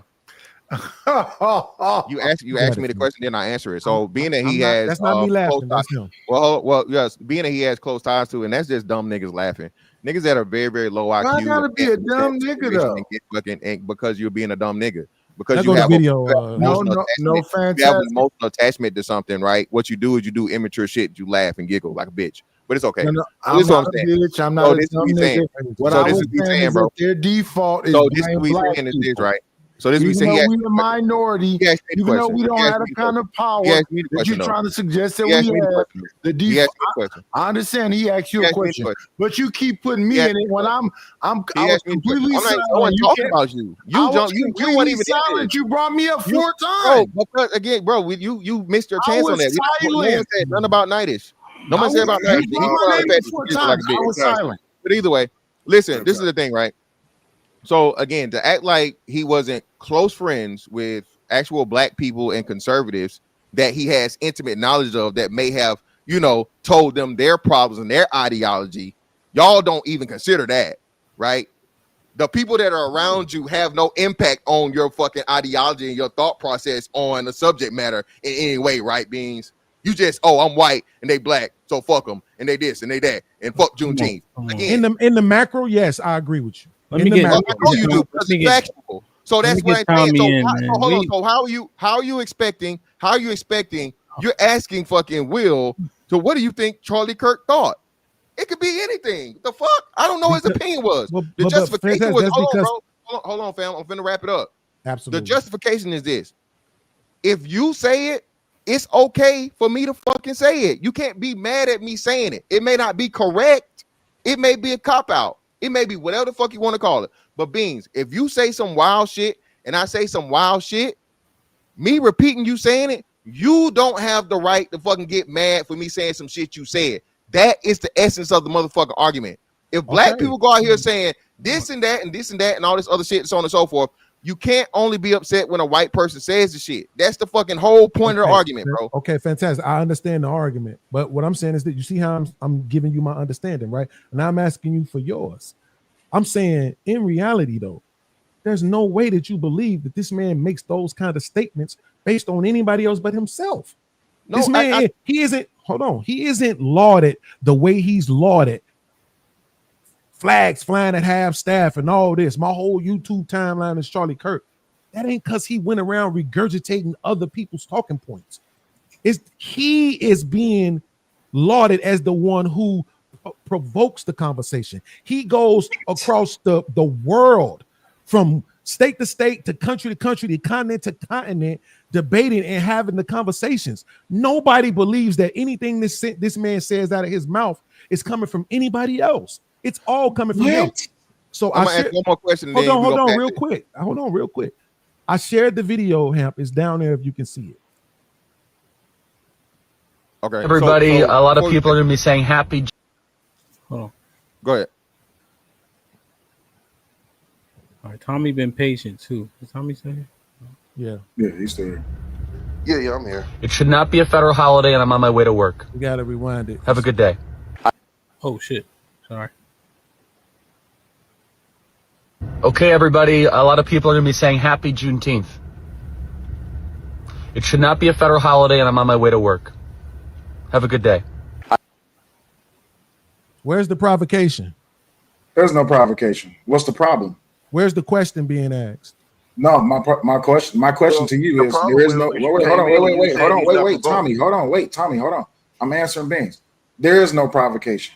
He uploaded the video. He said what he said. What's the problem? The problem is that you lied, and I want you to take accountability for lying. For saying what? That somebody asked him. Okay, so that video someone asked him.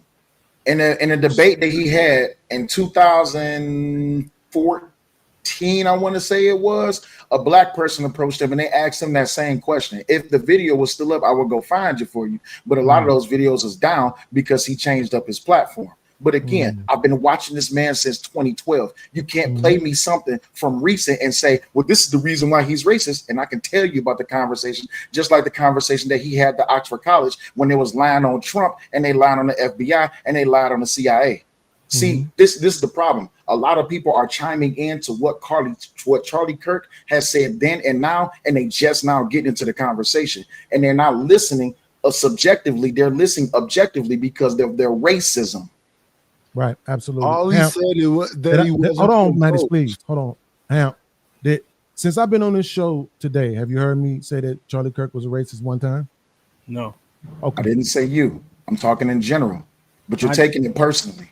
I'm not. You're talking to me, and I'm looking for answers for what I'm saying out of my mouth, and you're responding in these general ass No, I responses, answered. right? I That's answered. not what I I'm answered saying, you. right? I got you, and Because I it's answered you deflection. about your. I The same answered way how you. you over talking me now, right? And you don't want nobody to do it to you. Go ahead. You responding in this I'm very not complaining about people. Listen. I'm not. The conversation is unproductive with all the decorum. That's it. That's the key word. So we can be more productive and get through it. All right. Now, interjections happen during a conversation, but we just got to try to lessen them as much as possible because this is important. This is substantive. We ain't talking about bad behavior in relationships right now.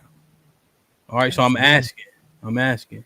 Who had the floor? Was Bean saying Well, something? just go to Tommy because you've been trying to get to him. All right, yeah, I want to get Tommy because and the thing is, we get Tommy in, he not gonna go straight far from what we talking about anyway. He right here on the conversation. Tommy, what's goody? Oh, what's up, y'all? Well, even going off of what you said, Will, his last words prove you wrong because his last words. The question was not about black people at all. When they asked him about that, we all know what he was talking about, and that's a great diversion. It's a great. No, I'm not saying anything. I want you to finish. Is to but are we including this? I said this somewhere else. The ironic part about it is the exact day that shit happened to him. What that person asked him about happened that day. That's what they were talking about. But his diversion tactic was, well, are we going to include? Nobody asked you about that. And that was kind of one of his strategies of how I feel he was pushing propaganda. One of the things that really turned me off to him, and it wasn't a quote I seen printed, I seen him say it out his mouth, was the Martin Luther King thing. He was an awful man. He was a grapist.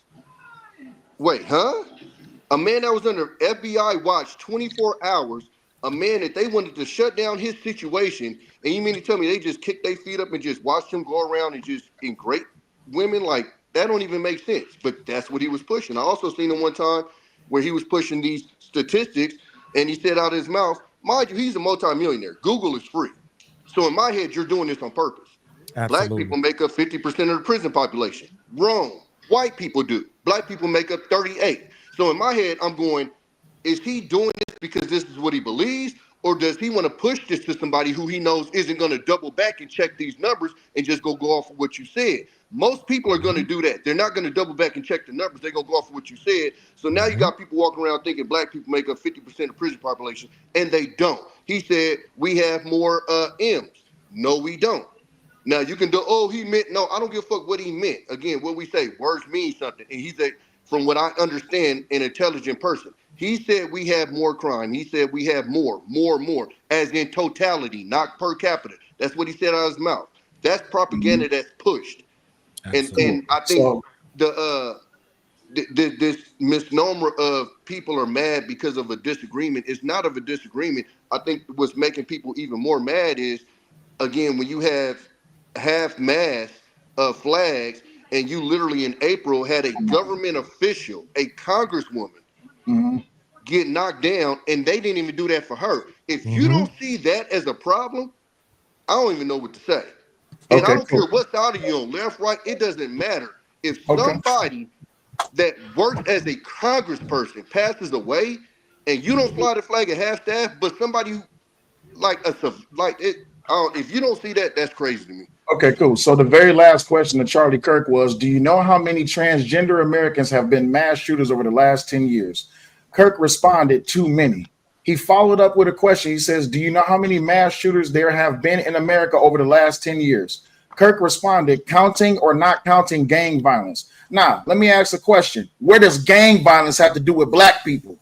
And please do not paint the narrative that the word gang means black, because if I'm Japanese, the word gang means Yakuza. If I'm Chinese, the word gang means triad. If I'm Haitian, the word gang could be anything. So again, please tell me, no, excuse me, I don't need you right now, Mr. Google. Please tell me how a white person asks another white person about mass shooters, and the white person says gang violence. How does that attribute to black people? Please, by all means. As I was being called a bitch ass. I only want no Nidus. No, don't jump in. No, nobody jump in and save him. Go ahead. Ain't no saving. We got 9 people on the panel. When you say the word gang violence, what's the first thing that come to head? I'll wait. Sure. 9 black people on the panel. What's the first thing y'all think of when y'all hear gang? You blaming black people for your own ideology with how you think.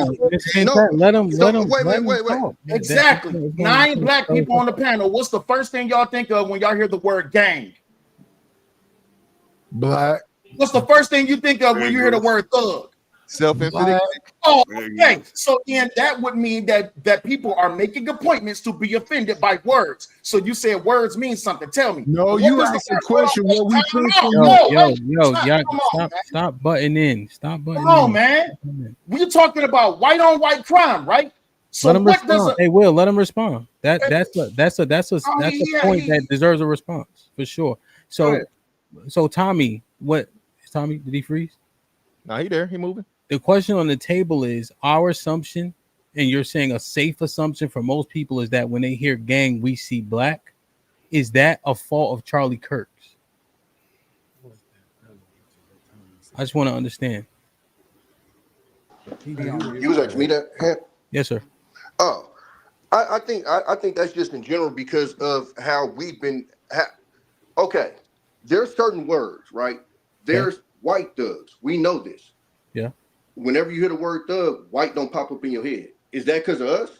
Or is that because that's how America is pretty much conditioned everybody to think? So if I'm Italian, I hear the word. If I hear the word gang, do I think of the mob? Yeah, they don't call each other gangs. Okay, so if I hear mob, do I think of what they call themselves? If you heard mob, you think of Italians. Okay, so if you heard mob, you think of Italian. So if you hear gang, you automatically think black. So let me wait. So let me ask you a question. Okay. What do you call a violent group of white people?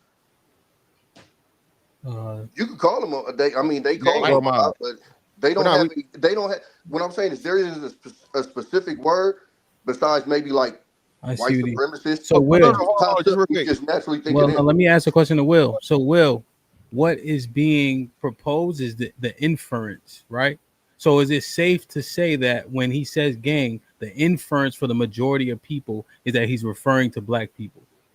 Because you can't say black people, right? In that breath. Go ahead. He wasn't talking about. This is my opinion because I'm not Charlie Kirk. I don't know what he was talking about. But in my opinion, this is what he was talking about. The previous question was about trans mass shooters or school shooters in America. The follow-up question was about mass shooters in America. His counter to that was counting or not counting gang violence.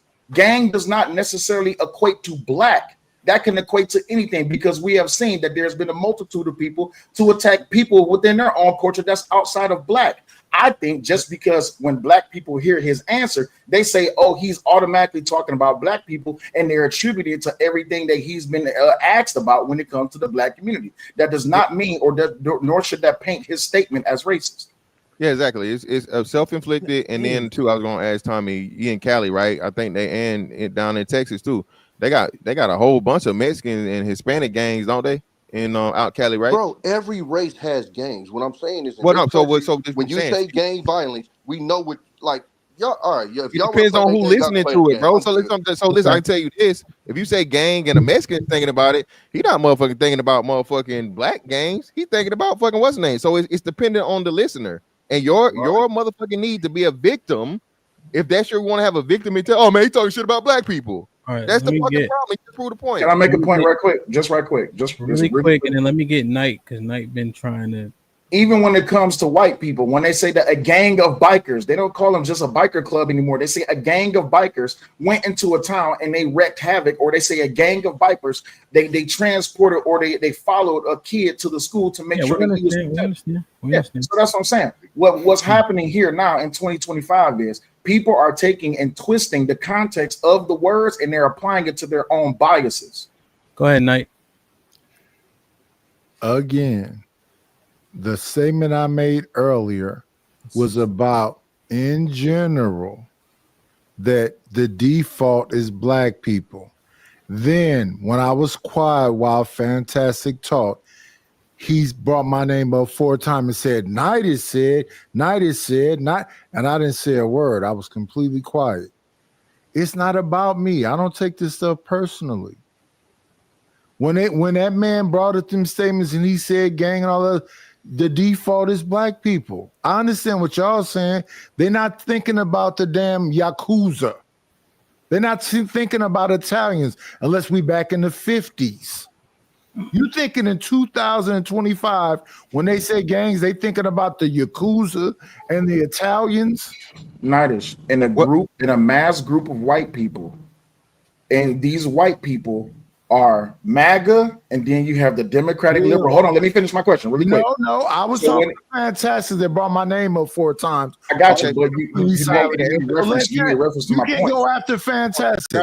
Okay, I cool. was quiet while Fantastic brought my name up 4 times. Called me a bitch ass nigga and everything else. And then at the same time, he said people go after him. I like Fantastic. I think he a cool dude.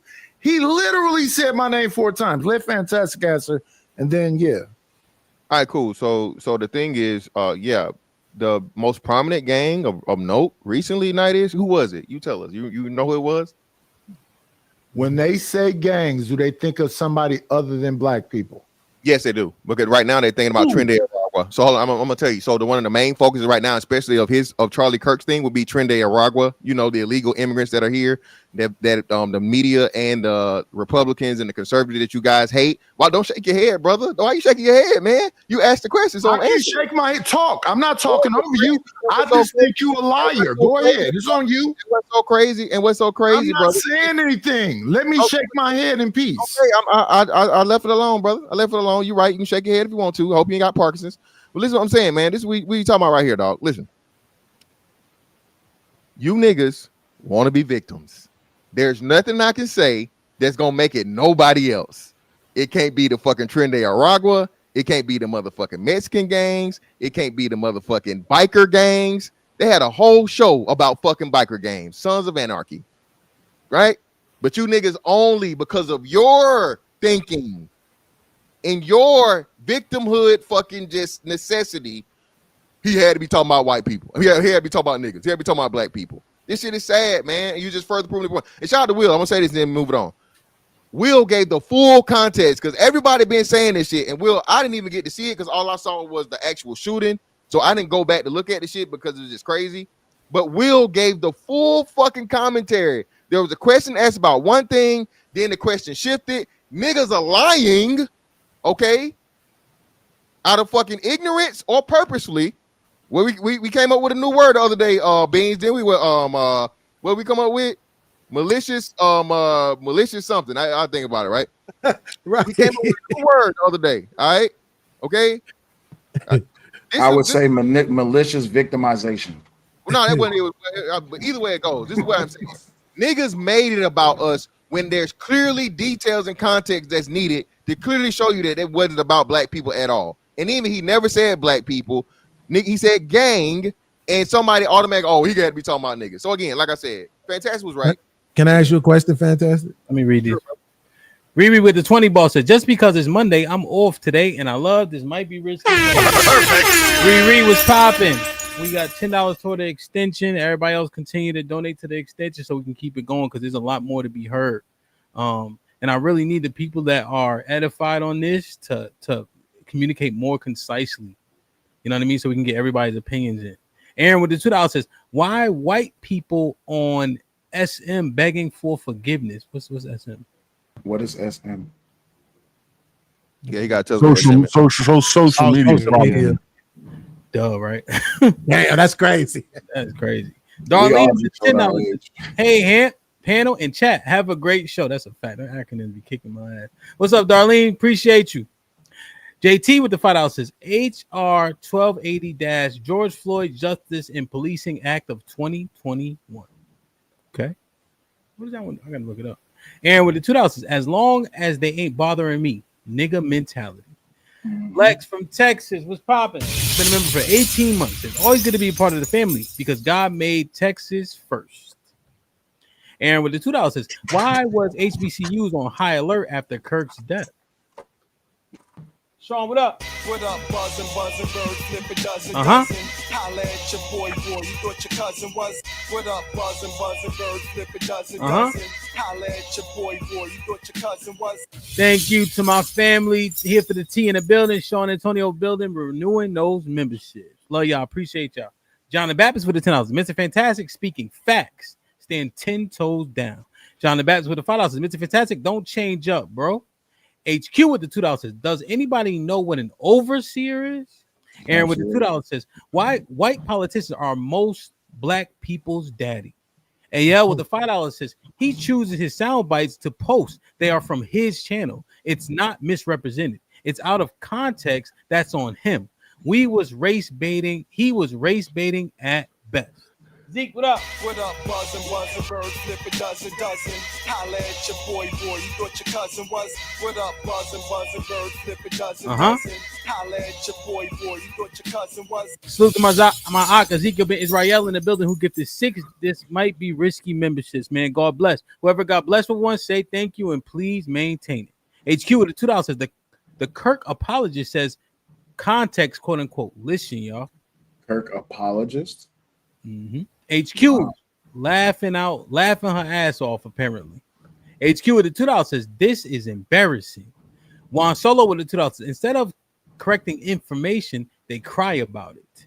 Aaron with the $2 says, what Charlie Kirk did for any of you niggas. B. Sammy with the $5 says, can you imagine where we would be if Charles sympathizers fought this hard for their own people? Good show though, Hamp. Salute. You can make a quick response. Go ahead. Where would we be if y'all had all this energy prior to Charlie's death? None of y'all had none of this smoke for Charlie prior to him dying. I guarantee you, none of y'all can quote anything from any of his debates other than sound clips. Sound like a hit dog is hollering. Oh, it sounds like a hit dog is hollering, just like when you posted, just like when he said the word. Hold on, just like when he said the word gang. You responded to something that was said. Oh shit. Reggie with the $10 said Hispanic home ownership is between 50 and 51%, while black is between 45 and 46. Callie Bev with the $5 says, now we don't know what coded language and dog whistles are. I'm calling short bullshit and purposeful obtuseness. Juan with the $2 says some of his talking points came from the Crowder show. See, Rob, what's goody? What up, buzzing, bird flip a dozen. Holla at your boy, you thought your cousin was. See, Rob in the building. We appreciate you for becoming a member. Aki, good to see you. Welcome. Aaron with the $2 says, ChatGPT said most Americans think black or Latino when they hear gang. That's right. Chris, what up? Perfect. Been a member for 8 months. Will and Fantastic is cooking, y'all. Mind Chaos Brew with the $10 says, if everything is racism is anything, people just want to be mad. DC Slim was good. Salute, OG. Hope all is well. Good to see you.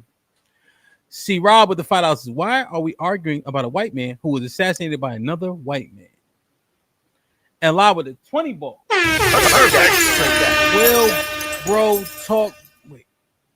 Will bro, real talk, big dog. Why you sound so mad? Because the anger that the boomers have, they didn't have this energy back in the 50s. They're back in the 50s and the 60s when they could have been staying at home taking care of their children. Now they got an opinion because a white man hurt their little feelings. Because the Gen Xers and the Gen Yers and the Gen Zers, they now want to jump out with their opinion about a white man because what he said hurt their feelings, but they cannot irrefute the truth. When it comes down to the black community that's full of degeneracy, we promote negativity, and we love to love on the criminals. Prove me wrong. Rico, what up? Because Will is mad. Mad about what? If he answering the question, let's what's that shit called? Ad hominem. It's not an ad hominem, no. But I'm characterizing it like let's move that shit out the way and respond directly to what's being said. Ad libbing, ad libbing. Ad libbing, ad hominem. So don't call nobody a bitch and no shit like that. Let's get through the conversation. I didn't call him a bitch. I'm talking to Mr. Fantastic. Mr. Fantastic know what he's talking to me. When I called you a bitch, my bad. Yeah, you called me a bitch. I know. That's what I'm saying. That's what I'm saying. That's what I'm saying. I don't need help clarifying it. All right. I'm not helping you. I'm just saying stop calling. That's night. Just chill for a second. All right. Let's get through it. Reaper, you there? Yeah, what's good? Can you hear me? What's good, kid? How you? Good to behind the panel, man. I come in peace, man. I just want Reaper got a delay, so y'all know, right? So if he just understand that. Oh yeah, okay. I apologize for that. Yeah, just wanted to say something to you, Maga Will. Just want to read a comment. Let me know if I'm off the screen because I have to switch to another app just to see the comment. So, because you said that he doesn't say anything racist, right? So he said, and everybody's heard this comment, but he said, if I'm dealing with somebody in customer service who's a moronic black woman, I wonder if she's there because of her excellence or she's there because of affirmative action. If we would have said that Joy Reid, Michelle Obama, and Sheila Jackson Lee and Ketanji Brown Jackson were affirmative action picks, we would have been called racist. Now they're coming out and they're saying it for us. You do not have the brain processing power to otherwise be taken seriously. You had to go and steal a white person slot to be taken somewhat seriously. Now, I know other people may say other parts taken out of context, but the last comment I think rings true to him saying racist things, or at least white supremacist things, right? Because the fact that you said they had to take a white person's slot, right, to be taken seriously implies that the only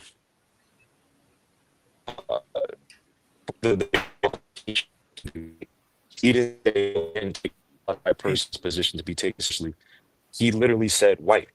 So that in itself is racist, is white supremacist, right?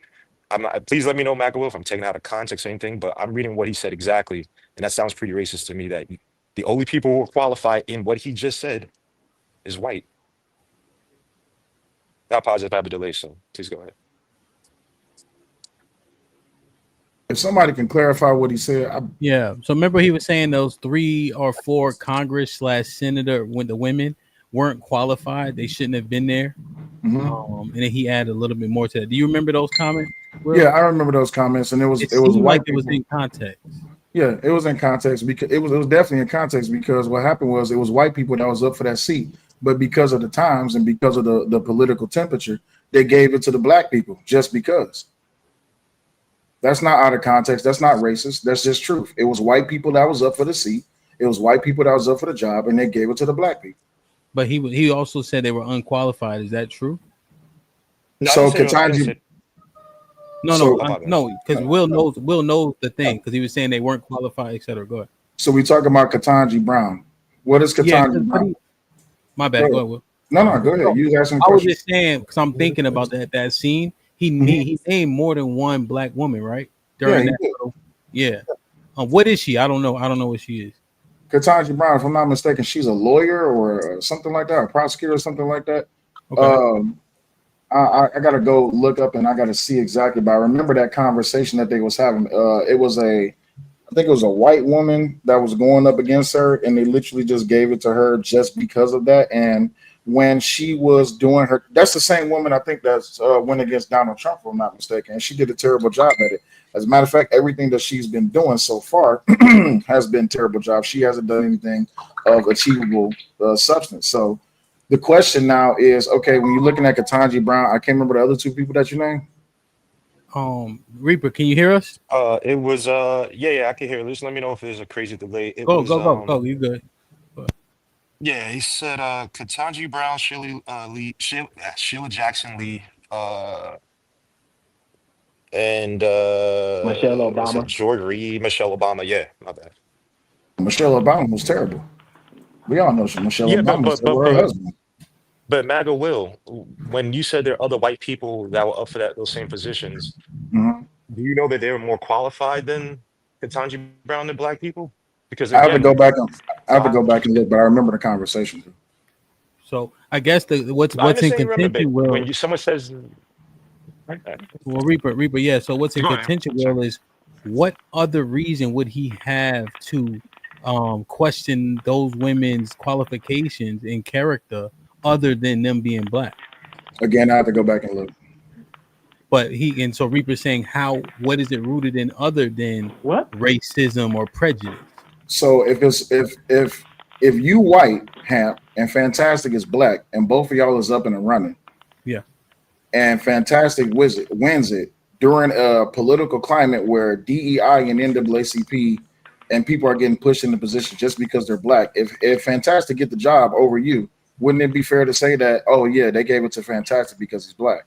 No. If they said that, absent of he's unqualified and things of that nature, I could understand why they may come to that conclusion. However, I wouldn't eliminate that person from being a racist. Gotcha. But that's why I said I have to go back and get the full context. I'm pretty sure that they would have to pull up both of those people, and then they would have to, gauge what it is that they've done prior to them being up for that job. So that's why I said I can't speak for the man, but in my opinion, I just know that's what the conversation was about. I just can't remember all of the details, but there's context to it. Yeah, and so I think the context would, and that's why Reaper used that one specifically because he'd been listening. I don't think there's much a way around that one because I saw that one too. And for him to insult those women while mentioning the political climate had no place other than he felt some type of way about them because they were black. Gotcha. And the counter. Hold on 1 second.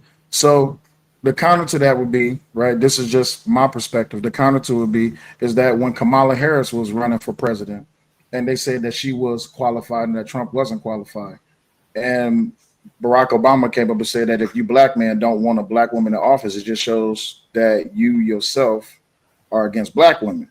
So it's okay when a white person brings up context when we talking about gauging someone's qualifications to be a job, but it's not okay when a black person does it. Go ahead, Beans and Tommy. Look, I was just gonna say one quick thing. Go ahead. We have a junior college dropout calling a Harvard graduate and a Harvard law graduate unqualified. Ironic. Who's the graduate? Charlie Kirk is a junior college dropout. He didn't finish junior college. Okay, who's unqualified? Ketanji Brown is a Harvard graduate and a Harvard law graduate. And what has she done substantially within the legal system? She is Supreme Court justice. This be the problem I have, Will. This be the problem I have, and I've even had this conversation with even some of my white friends when we used to talk about affirmative action. Before those laws was put in place, you know what conversation I never heard? The conversation about the white boys that was getting the opportunity that was less qualified. Then I've never heard that conversation, even from you niggas. I've never heard that conversation before. I've never heard them worried about it. None of it. The only time this became a problem is when they looked at the numbers and said, yo, unqualified white people are getting jobs over these qualified individuals. And so we need to put this in place. And that's when that conversation started. But when it was in their favor, we never heard these conversations. So we have heard this conversation during even when you want to talk about redlining, how it is that black people who was going to the banks and going to the housing markets and trying to get into those markets, and those people was being dismissed just because they were black. But because of the money that they had and the extensive knowledge that they had when it came to towing the land, those people were dismissed just because they were black. So we've heard this conversation before. Well, why does he get hold on. Go ahead, man. Come on, man, with all this deflecting shit. It's not deflecting. What are you talking about? I think it's my turn. He said decorum. Okay, but you jumped in right at the end of my answer. Absolutely at the end of your answer. Yo, he's gonna tell you why he think it's deflecting. Will, go ahead. Go ahead. Bro, this man is not responding to nothing that's actually being said. Go ahead, B. Yeah. Right? It's fucking triggering me. The fact of the matter is, the brother said that when white people who were quote unquote unqualified were getting handed positions for whatever reasons, there was no conversation about it. Right? He's not talking about from the people who weren't getting it. He's talking about from the people who were. He's talking about from people like the black conservatives and all of the other people who seem to be on the side of whiteness right now. He's saying nobody was saying the thing when it was them. The people who talking shit about black people, quote unquote, getting DEI weren't talking shit about white people getting favoritism. That's what he's saying. Got you. And I succeeded that. But my thing is, we've heard these conversations before, even when it came to redlining. When and how it is that black people were being held back or dismissed just because they wanted to get into the housing or the banking market. You're missing my point, Will. No, I got you. No, you don't, because your answer says you don't have my point. My point was white people were not getting on airplanes and being nervous because this white pilot might not be as qualified. Okay, so right. So let me ask you a question. As a black man, have you ever had a bias against black people? See what I mean? Okay, so then by that measure, so let me ask you a question. When you right, like they act like I'm saying something that's not in English. Have you ever had a bias against black people? Yes. Okay. Okay. So again, my point is this, because he asked me. He said, "Why is when he said what he said about the black pilot? like it was a wrong thing. I've seen young black pilots, and I'd be like, God damn, I hope this nigga know how to fly the plane. I've seen niggas standing at the damn gas station outside the liquor store, and I'd be like, damn, they look like they have some bullshit. Black people, even outside of the hood, when they see a gang of niggas coming down, yes, I'm using the word gang. When they see a gang of niggas coming down the street, hell, they might cross the street. Hell, women, when they see a gang of niggas, they feel some type of way. So what are we saying? Everyone has a bias, or are we just dismissing the fact that people have biases?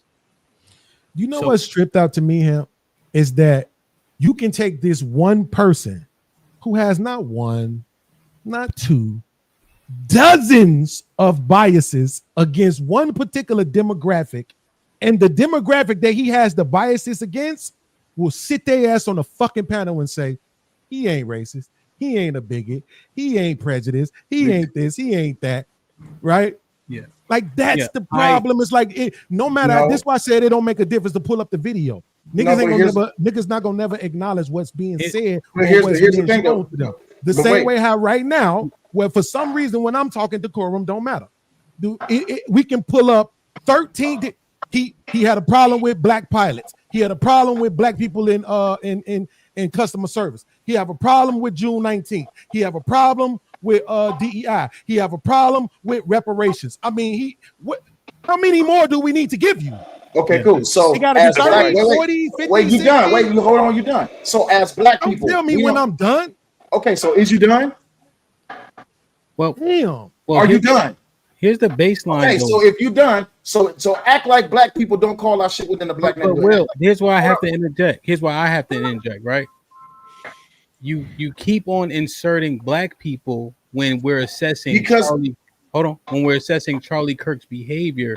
That makes it feel, and I'm saying feel, disingenuous, right? Got you. So here's the thing about bias. We understand that people have bias even against their own people, right? I'll give you that concession. However, when he has a numerous amount of biases, right, against a certain group of people, then you call that person a racist. Got you. But it's not that complicated. It is what it is. You know. Okay, so but here's the thing: if we're gonna call out the behavior, we have to see the behavior only done in one spot. So if only he was doing it as a white man, I can concede he's racist. But tell me that black people don't do it every day. When we call and we get that ghetto chick on customer service, when we go on the airplane and we see a black stewardess, when we go into a bar and we see a black person, it's not like. So now you're gonna cut me off. So it's not like every day we don't participate in these biases. So we're going to this is why I said we're going to dismiss the fact that people have biases and only attribute them to racism when it's one person. Yeah. So tell me in the black community. That's a solid retort. I just think that we are expounding too much on our thoughts and then things get convoluted. That's a solid retort, because if you're saying everybody feels that way about that particular construct, right? Black woman in customer service. So why are we putting a negative jacket on him if black people feel the exact same way? Bias doesn't have to be rooted in racism. I understand that. I'm just consolidating the points because we are you know what I mean? I just want to move the microphone around. So that retort makes sense to me. I just got one question. Finish your thought. Go ahead, finish, and then I'll let Tyranny get in. I just got one question. So we only putting one white man in court to judge if he's racist or not, and we're only going to bring up the statements and the behaviors that he called out as if black people have not done so. We are literally holding up a mirror to ourselves. That's the problem. Okay.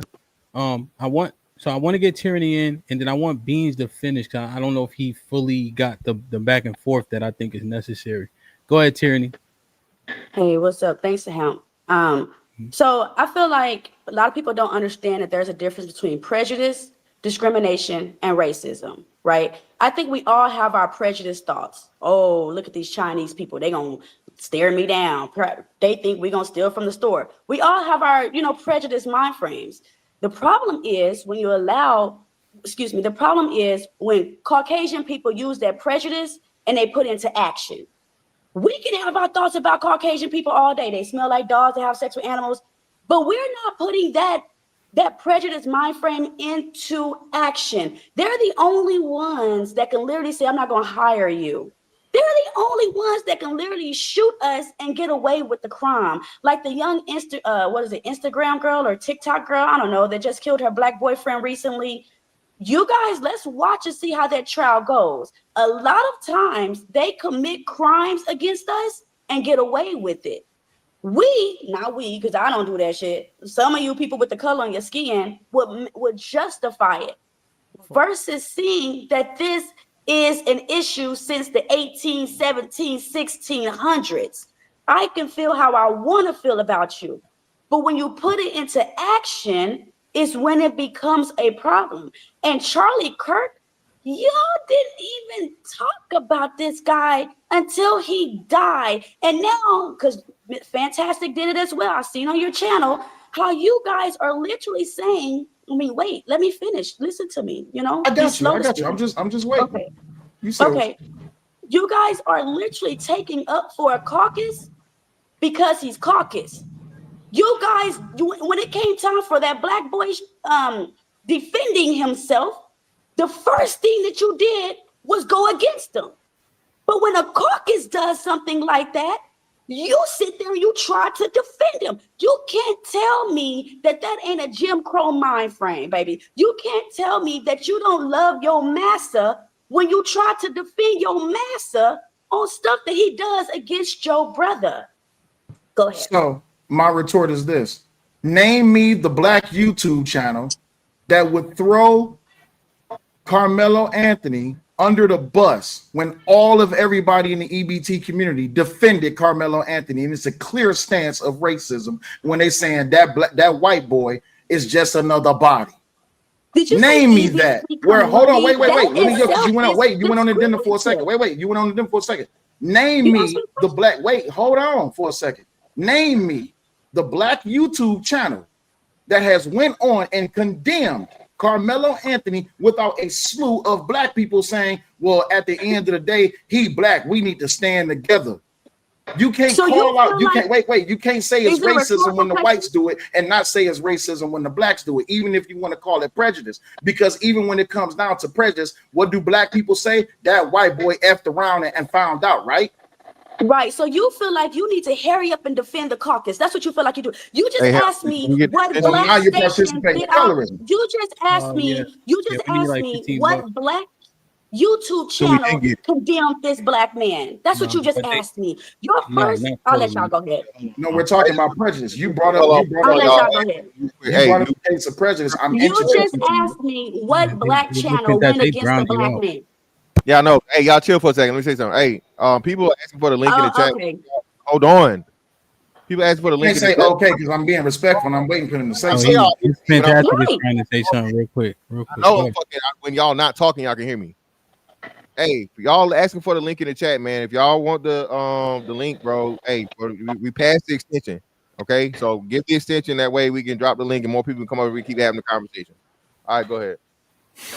Okay, so like I said, you run to the master and how you can hurry up and protect him before you protect your brother. Do you think master gonna protect you, or you think your brother gonna protect you first? Which one? You talk about protecting my brother. My thing is this though: if my brother if my brother drops a body and I know it's against the law, is that protecting him? If I know that he broke the law? What? No, I said protect you. I said no. You said protect my brother. You said I should be protecting my brother instead of protecting master. I don't know who the hell master is because the only master of my life is God. So, no, you saying that's the problem. Okay, so if you want to continue to participate in colorism, we can do that. But when it comes down to it, you can't call out the assumed prejudice in white people. You're not going to call out the assumed prejudice in black people because you still have black people to this day who says that Carmelo Anthony is innocent. But why in the hell would I jump to protect something else before I protect my own home? Hold on, let me finish. Exactly. So instead of saying that Carmelo Anthony defend himself, why not wait? Hold on, wait. No, I'm not gonna wait because I wasn't done. I literally said let me finish. I literally said let me finish. Why not say wait until all the evidence come out? I literally asked you let me finish. Sure, go ahead. You get the same question. Hey, you got this. All right, this is my final warning, right? All right, about the lack of decorum. All right. All right, go ahead, Okay. Tyranny, and then Will, you can retort. I was just going to say, the scripture says that he is a hypocrite that takes care of someone outside of his home first. So with y'all on these panels sitting there trying to take care of somebody else's home before you take care of your own home, you are a freaking hypocrite. And how could you even consider to be in a community where we can trust you when we know for a fact that you're going to run and tell on us because we are not following the ways of the person you don't even understand is your master? Okay, so Will, before you say something, let me say something. So does that scripture only apply to black people, or does it apply to white people too? Because if it applies to white people too, so if it applies to white people too, what we complaining about? I don't think the scripture had a race on it. It's a Hold statement. on. You just said the scripture said pretty much keep to your own people, look out for your own people. All right. First. Hold on. Don't worry about everybody else. So what are we mad at fucking the white folks doing the same thing for white folks for? What are we talking about? Because they weren't about us. So can I jump I in? ain't mad at the white folks to take care of the white folks. That's their home. Let them take care of each other. She's saying do exactly what you said, do what you just said. She's saying black people should be doing that and worrying about that first, not defending white folks over their people. Hence the Carmelo situation, if that had happened. I think just real quick, Ham, that's the problem. You niggas can't see us saying, hey, it's a problem. It's problematic. And we had the conversation right here, Cam. We talked about it's a problematic making it standard and making it okay for kids to kill kids over, kids being kids. So I am looking out for black people when I say this. So when niggas celebrate and niggas, the pack and the this and body and so on and so forth, it's very, very counterproductive and downright evil to promote that ideology within your own group. That they're more likely, hold on, I'm almost done. That they're more likely, by all accounts and proof and evidence and history, are going to do against each other before they do for somebody outside the race. So what you niggas need to understand is, if I say anything that you see as defending of the white man, you can't pick out me motherfucking doing the overall for us. And that's the fucking problem. So go ahead and let them stab your sons. Hold go on, ahead, Tyranny. y'all. Don't Hold on, fight Tyranny. back. Tyranny, Okay. hold on. Go ahead, Will. So my question is this: we see the drug dealer selling drugs to the kids, but we ain't gonna tell on the drug dealer. We see the group of young niggas that run into somebody's house and do something to someone's family. We see someone take out somebody's grandma onto the front lawn, drag them out onto the front lawn and shoot them. But if we tell on them, we're not protecting our own. Instead of holding our community accountable so that we can solve the problem, we would rather defend the criminal. And since you brought up the Bible, 2 Colossians 3:22-24 says, "Servants, obey in all things your masters according to the flesh, not with eye service as mensplainers, but in singleness of heart, fearing God, used to demand loyalty and work from slaves today, often spiritualized as working diligently for the Lord." The reason why I say participating in colorism is because you want me to defend the darkies, but yet you are here now attributing me to be a lighty because you're saying that I'm in the house and I want to protect Matt. All the way, time out. This is why I brought up the whole thing about colorism. So as it is attributed to y'all, this is out of y'all mouths. There's no difference between niggas and black people. Yet at the end of the day, black people want to call out the nigga shit and niggas want to defend the shit. That's the problem. Because no one can hold black nigga from? Where did you learn this shit from, Will? Where did you learn this from to hate your brother? You're calling me out directly. Go ahead. Yes. Where did you learn to hate your brother? You just called us darkies. Do you I know don't. how racist you are? Where did I learn that from? Let me see. Growing up, let me ask everybody a question. Hamp, growing up where you grew up at, have you ever seen a light skin versus dark skin thing? Yes, I've seen. Okay. So I'm not the only nigga in existence that know this shit, right? And, William, have you ever heard or seen light skin versus dark skin? Okay, so I'm not the only nigga that know this shit. So it's not just a me thing. Tyranny. It's not just a me thing. It's a well understood thing that has always been dark skin versus light skin. So for you to try to attribute my behaviors and my mannerisms as if I'm protecting the white man, just because I'm calling out the nigga shit in the community, I'm not protecting the white man. Y'all should just do better. Listen, colorism started with the Caucasus. So you're participating in the caucus game. That's a problem. I never see myself as a lighter skinned black woman. Actually, I heard that from people telling your skin is lighter. Black is black to me. We losing the plot. We losing the plot. We losing the plot. I okay, answer. okay. We're just real quick, Tierney. I answer questions because I choose to make sure I answer questions that are asked to me. That didn't. I've seen people beef with each other, right? But that doesn't render her concern will moot, right? So I can answer your question, but it doesn't. Her point she's still within her realms to question and all that. No, she's not. Because you're simply saying poor behavior begets poor behavior and justifies poor behavior, right? Okay. You're saying because you saw it in the community, then you're giving it credence everywhere else, which doesn't make a lot of sense to me. So her point still stands. Her point does not stand. Okay. And I disagree. I'm gonna tell you why I disagree with you. Because all throughout the history of the black community, well, I wouldn't say all throughout the history. I say since the 50s. Since the 50s in the black community, we have been defending negativity and degeneracy, and we never and for those within the community that call it out, we don't hold those people accountable. We just sit back and be like, yeah, that's just some nigga shit, or that's just black. I always use the shitting on the porch analogy. It's wrong for people to shit on the porch, but it's also wrong for people to call out the fact that they smell the shit and see the shit. Okay, yeah, I see what you're saying. So Tyranny, correct me if I'm wrong, right? Do you believe that we should call out poor and unjust behavior, regardless of who it is? Absolutely. Okay. Now, when there's an opportunity where it could go either way, I think that's what I hear Tyranny kind of calling out Will and maybe Mr. Fantastic. So when you have a situation like a Carmelo Anthony, right? Mr. Fantastic's point is kids shouldn't be stabbing up each other, right? But we're waiting for the facts, right? And we need more information.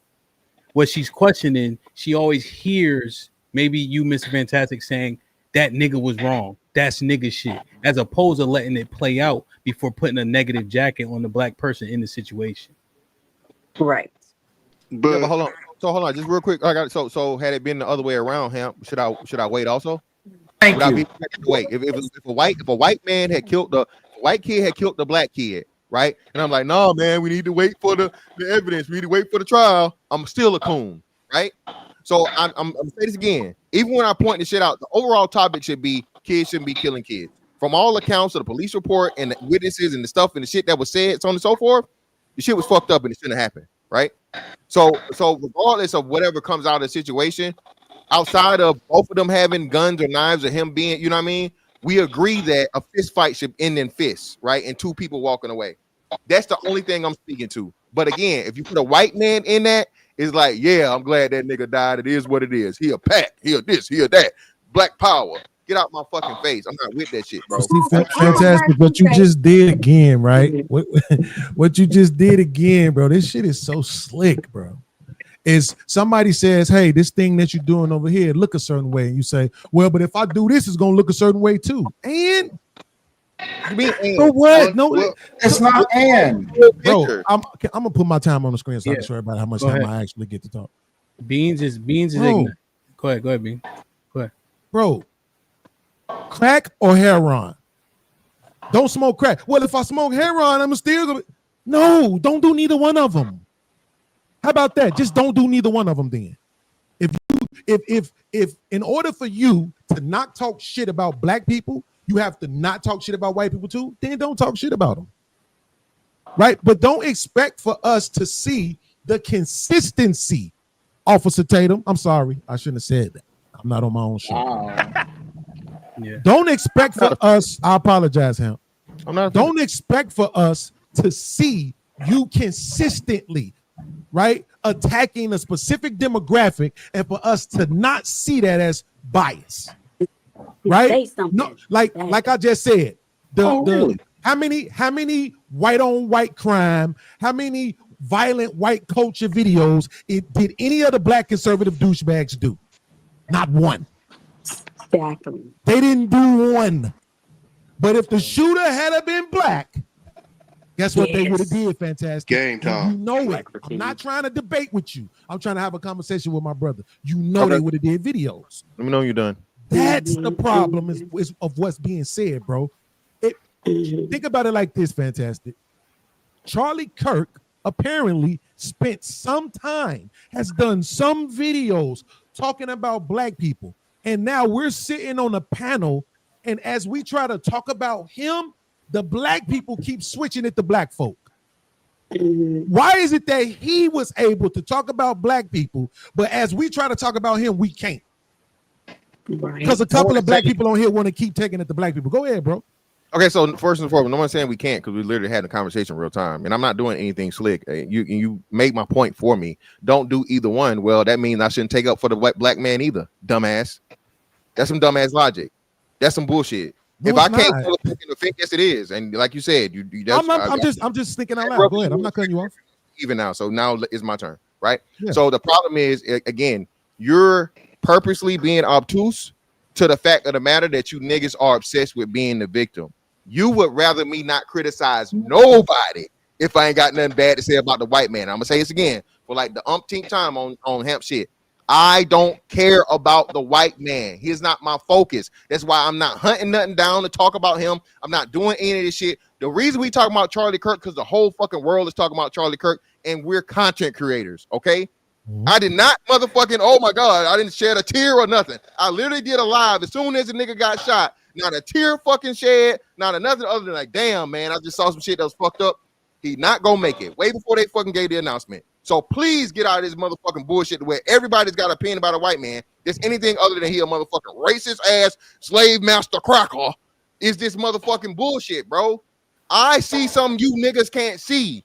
I see that the obsession with racism and the white man and focusing on what the white man doing, and the fact that you niggas only give a fuck about Charlie Kirk after he died proves everything I'm saying, to where y'all making this about y'all when Will just came up here and gave you the full context of everything.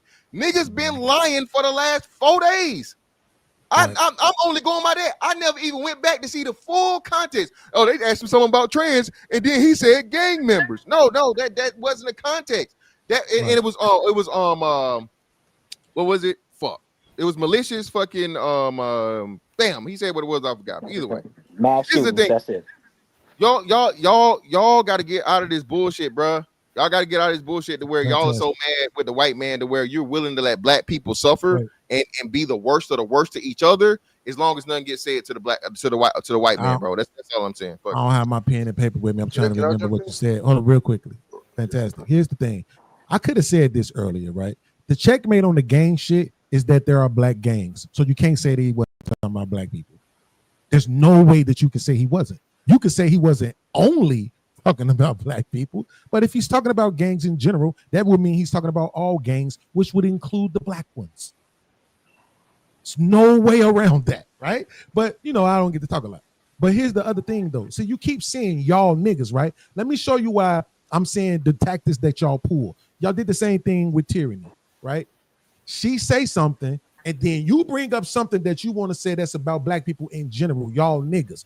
Fantastic. I got several videos about Charlie Kirk that was up before he died. I actually repurposed a short that I did the day of at about 9 o'clock in the morning. So when you say y'all niggas didn't talk about Charlie Kirk, who you talking about? Because it can't be me, right? So if you talking to me, address me, because I absolutely was talking about him prior to this, right? And I didn't even know a whole lot about him. The only thing I saw was one video, and that's all it took for me to understand who he was. And in that video, he said only 15 black people, quote unquote, unarmed black people, get shot per year by the cops, which is wrong. It's a lie. And then he said, they said unarmed, which means had a gun nearby or dropped a knife. Let me ask somebody who I know ain't gonna lie. Aaron, does unarmed mean had a gun nearby or dropped a knife? No, unarmed means you're not in possession of a weapon. So again, when somebody of his stature, 4 million subscribers, going all around the world, hosting debates and giving lectures, right? Lauded the way he is by this country and its politicians, will sit in front of people and say that, knowing it's a lie. I know who I'm dealing with. I didn't need 30 other videos. I knew what it was from that one. So I'm saying, you saying we can have the conversation about him. Bro, every time we talk about him, the retort is black people do it too. Black people said it too. Well, what about the black people? But black people though, but black. Bro, just how about him for a second? How about all of the different biases that we point out? Are you really going to say that one man, particularly a white one, while we trying to pretend like white and black ain't different, one white man who will hold all of these, let's just go with negative, or what's another word, Aaron, for against, right? All of these biased opinions about black people. Are we really finna still sit up here and say, nah, he not that? Really, Fantastic? Like, how many does it have to be? You mean oppositional biases? Just There so I you know. go. Right. Oppositional. Okay. For a person that has that many oppositional opinions against a specific demographic, Fantastic, we can run down the list. Yeah, the term was maliciously ignorant, by the way. That's maliciously what it was. ignorant. Yeah. So again, bro, like I said, everything you're saying has validity to it if you only want to look at it from the one side. If you're looking at the whole picture, the entire picture, and not just black and not just white, and human beings and what we do and so on and so forth, y'all are taking it all out of the fucking, all of it out. It's just racist. He white, he racist. He white, he racist. He white, he racist. You literally just said all I needed was one video to know what he was about. That's a fact. So motherfuckers see one motherfucking video about Fantastic talking about getting to the bottom of that pussy. Now I'm a sexologist. You see what I'm saying? You see how you set the shit up, and you didn't have a checkmate earlier because even though, like you said, he said gang, he was of course including black people, but he was not only talking about black people. So the same way you say Beans, you're like you like, you know what I mean? You like to get away from the whole thing. Oh, did he say that? Yeah, we didn't say that, but again, what we know is more to it than that. Something can be inclusive and something can be exclusive, right? And then you can have nuance and other shit around it. So if we want to try and win the argument or whatever, what we do is we become obtuse and act like we don't know that any of the other things could be possible or probable, right? And what we're talking about here is possibility and probability. The thing in fact of the matter is, Hamp already said it, y'all, and I think y'all agreed to it. If 20% of Charlie Kirk's message was black people, whatever it be, right? So on and so forth. How do you therefore base the other 80% on the man being racist when you have people that know him intimately, that are black, that speak on his behalf and say, hey, this was my friend. No, it's not just two. This was my friend. I know him intimately. He actually talked about him helping black kids get to the White House. Racists do that. Racists pay for black children and black organizations to go to the motherfucking White House and do shit like that. Yeah, again, that's what I'm saying, man. But y'all always, of course they do. Yeah, it's optics, and it is. No, I promise you. Show me the KKK member that planned the motherfucking black trip to the White House. Show me the Aryan Nation member that paid for the motherfucking black kids to go to the motherfucking Niagara Falls. You see how stupid it gets when we do that? Well, hold on, Fantastic. He racist, but we just want to make it look good. No, the motherfucker racist, bro. They don't give a fuck. They don't care. I went to New Orleans. I took a tour of a plantation. You know what the lady talked to us through the whole tour about? About how well that the master of that plantation treated their slaves. I swear to God. How old were you? Tommy, how old were you? When I did it? Yeah. In my 30s. You was in your 30s? And you was only grown people there? He went on a tour. Yeah. It wasn't a kid trip. It was all grown. Fantastic. I wanted to push the old bitch down the stairs. I'm not even playing with you. We went to the slave quarters. She said, see, it's not so bad. I'm looking around like, she's brought out of her mind. True story. Swear to God, can't make this up. So, and I'm saying that just to say, if like, I don't think everything's 100% of everything, because I've even heard at truck stop, there's a difference between ERs and black people. So I'm pretty sure that person that told me that, or not told me that, but I overheard the conversation, I'm pretty sure they got black friends. So, and I'm not saying that to say that this dude is, or I don't know him personally, but to act as if people that don't have those type of beliefs, that they just totally 100% cut off black people, that's just not always 100% true. Yeah. You know, he right for sure. That we was at the pool and this little white kid was floating away, so I grabbed the little nigga. You know what I'm saying? Brought him back to his mom and shit. You know, and I'm pretty rigid.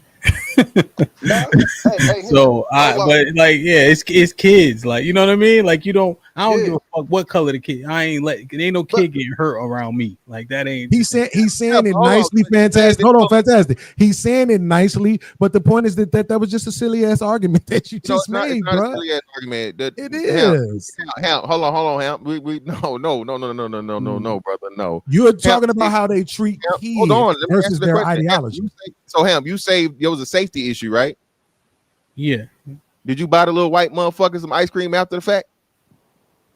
No. What's that mean? Been willing to do it? We talking about safety and spending money. It's two separate things. Okay. The little motherfucker had a floaty on. He might have been. That's what I'm saying. But you wouldn't go buy him no ice cream. You wouldn't go motherfucking pay for no money for him to do no shit. You was trying to save his life. Nah, that's the thing. Like, even when you coaching, you got all types of kids, bro. People do for the kid. Yo, you know what? When Trump this will still minute, right? Did you see when he tapped Lars on the leg? Yeah, y'all was getting out of hand with that. Tap Lars. I told you Lars was gonna do good. He done did the white man too. Yo, just nah, Mr. Fantastic. Nah. He did it to white niggas. I'm talking about what he did to Lars. I don't care about none of that shit. That's right there. All he had to do was grab Lars' head and put it on his chest. It would have been a fucking that. But he didn't though. He might as well have. If he did, you still would have had an excuse for that. No, I wouldn't have. Yo, he should have told. Hey, Mr. Fantastic. Well, you acting like you would have. He should have told Lars to hold his pocket, my nigga. You alright? Yeah, y'all again, man. all right. Let me read these. Let me get key in, because that shit crazy. Jay Shalom was popping with the 10 ounces. If they're talking about all these different type of gangs, then why they keep talking about sending the National Guard to black neighborhoods? Jamal with the $5 says, Will and Fantastic have the cult of personality for Charlie. It's all entertainment. Enjoy the circus. Ally, what up? Ally in the building with a 50 ball says, most black folks don't know him. So, Big Dog again, why you so heated, Big Dog? I still don't get it. It's not like white buddy fighting for equal rights or reparations. To Will, but I think Will don't. DC Slim with the $5 says, Mr. Kirk was a sacrifice to keep the negative energy going. He was the perfect pawn. The plan is working perfect. Shout out to the panel in the chat. 100. John the Baptist with the 10 ounces. Will, I was rocking with you until you mentioned Gen X. Tony Golden with the $5 ounces. Ketanji Brown was just chastised by her peers for not being able to keep up with the discussion. They don't think she's qualified per her performance. Free zone. So the 20 ball says, this is why I asked the question, quote, how much racism could actually live with? To say zero is unrealistic, forever tormenting. What's the line? Structural, residual. I'm with him. Everyone is quote unquote racist.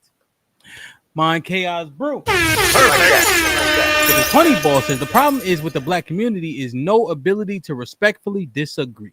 Charlie's overarching point was DEI and programs like it take away from marriage.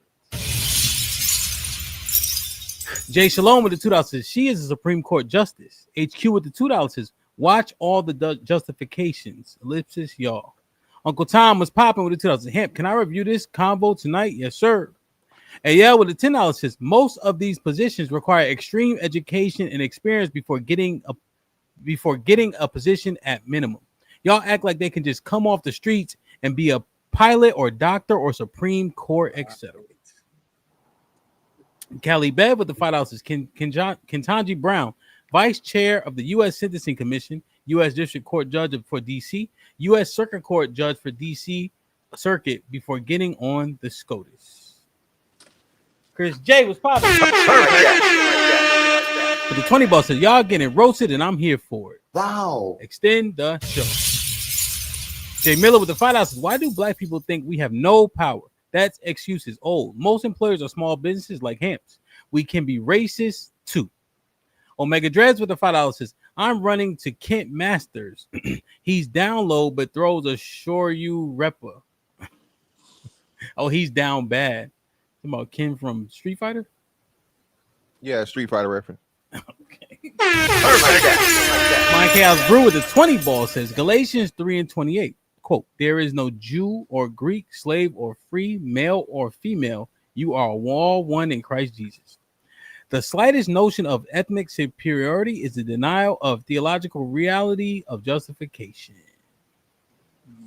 So yeah, this maybe I need to do a breakdown on Galatians 3. I think there's a misunderstanding there for sure.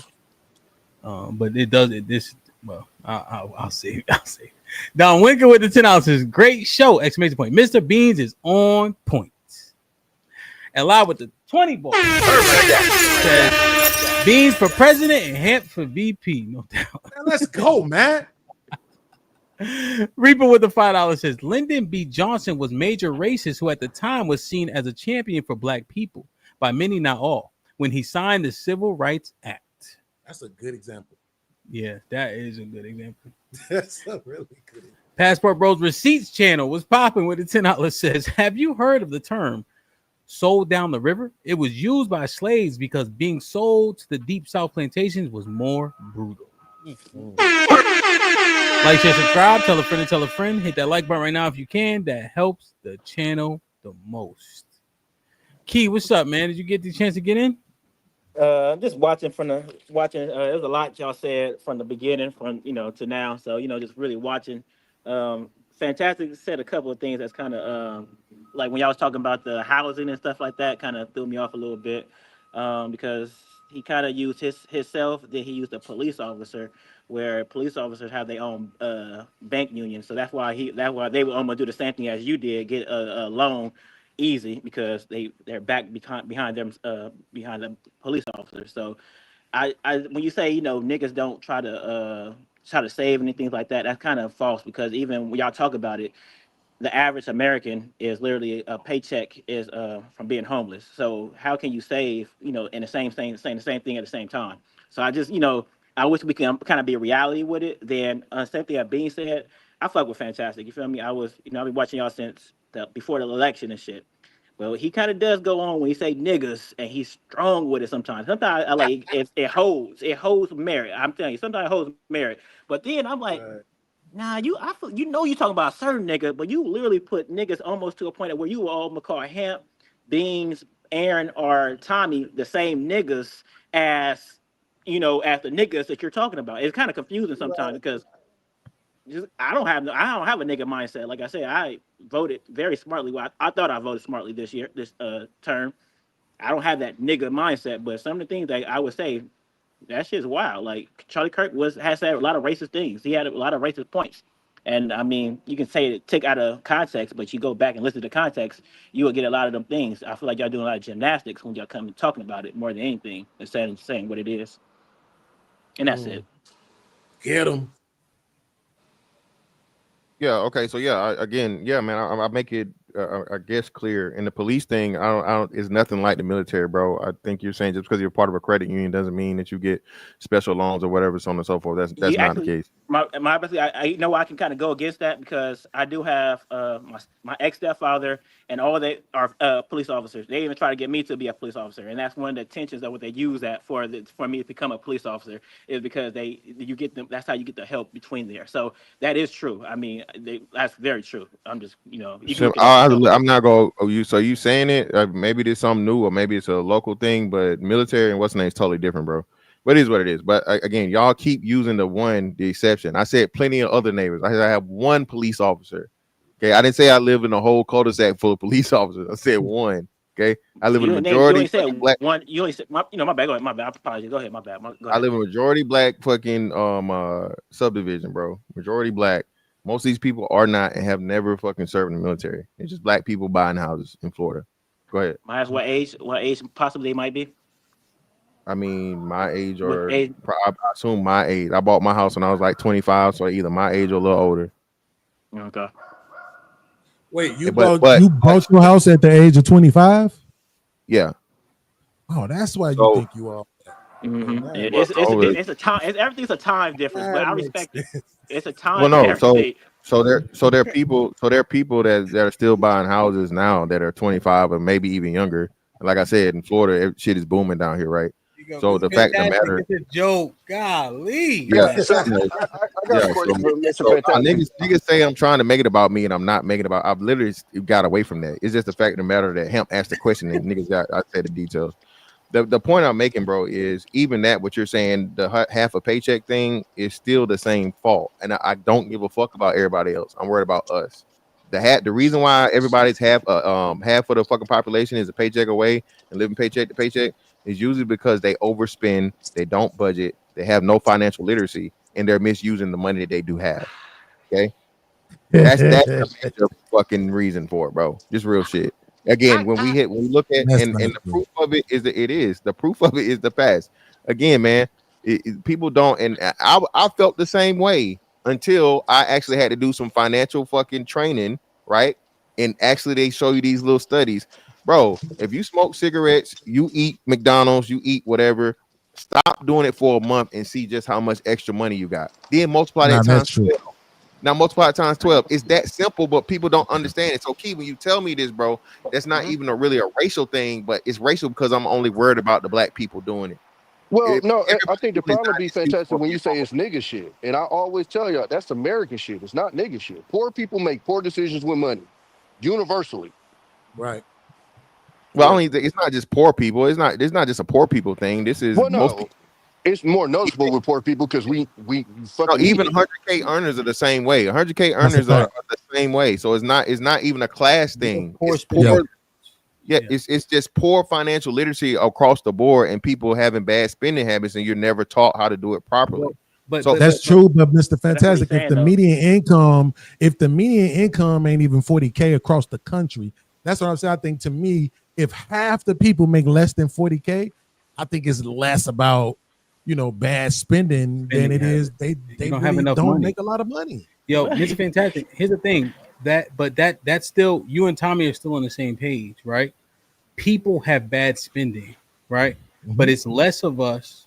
We have less access to capital, so the impact is great. If it looks like a lot of black people have bad spending, but white people got a lot of bad spending too. But they just got so many more people, Like the impact is not as great, So, but I think it's just key that people have bad spending, especially Americans, because we got fast food, all type.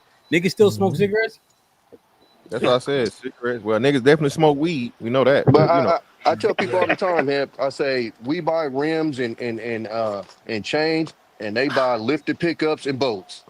Yeah, both poor financial decisions. And if you go to the fights and shit, bro, like they be decked out, a myriad. Yo, I'm like people wear their money. That's another misnomer. Now, one thing that we'll do is we'll wear that Italian nigga name across our chest, right?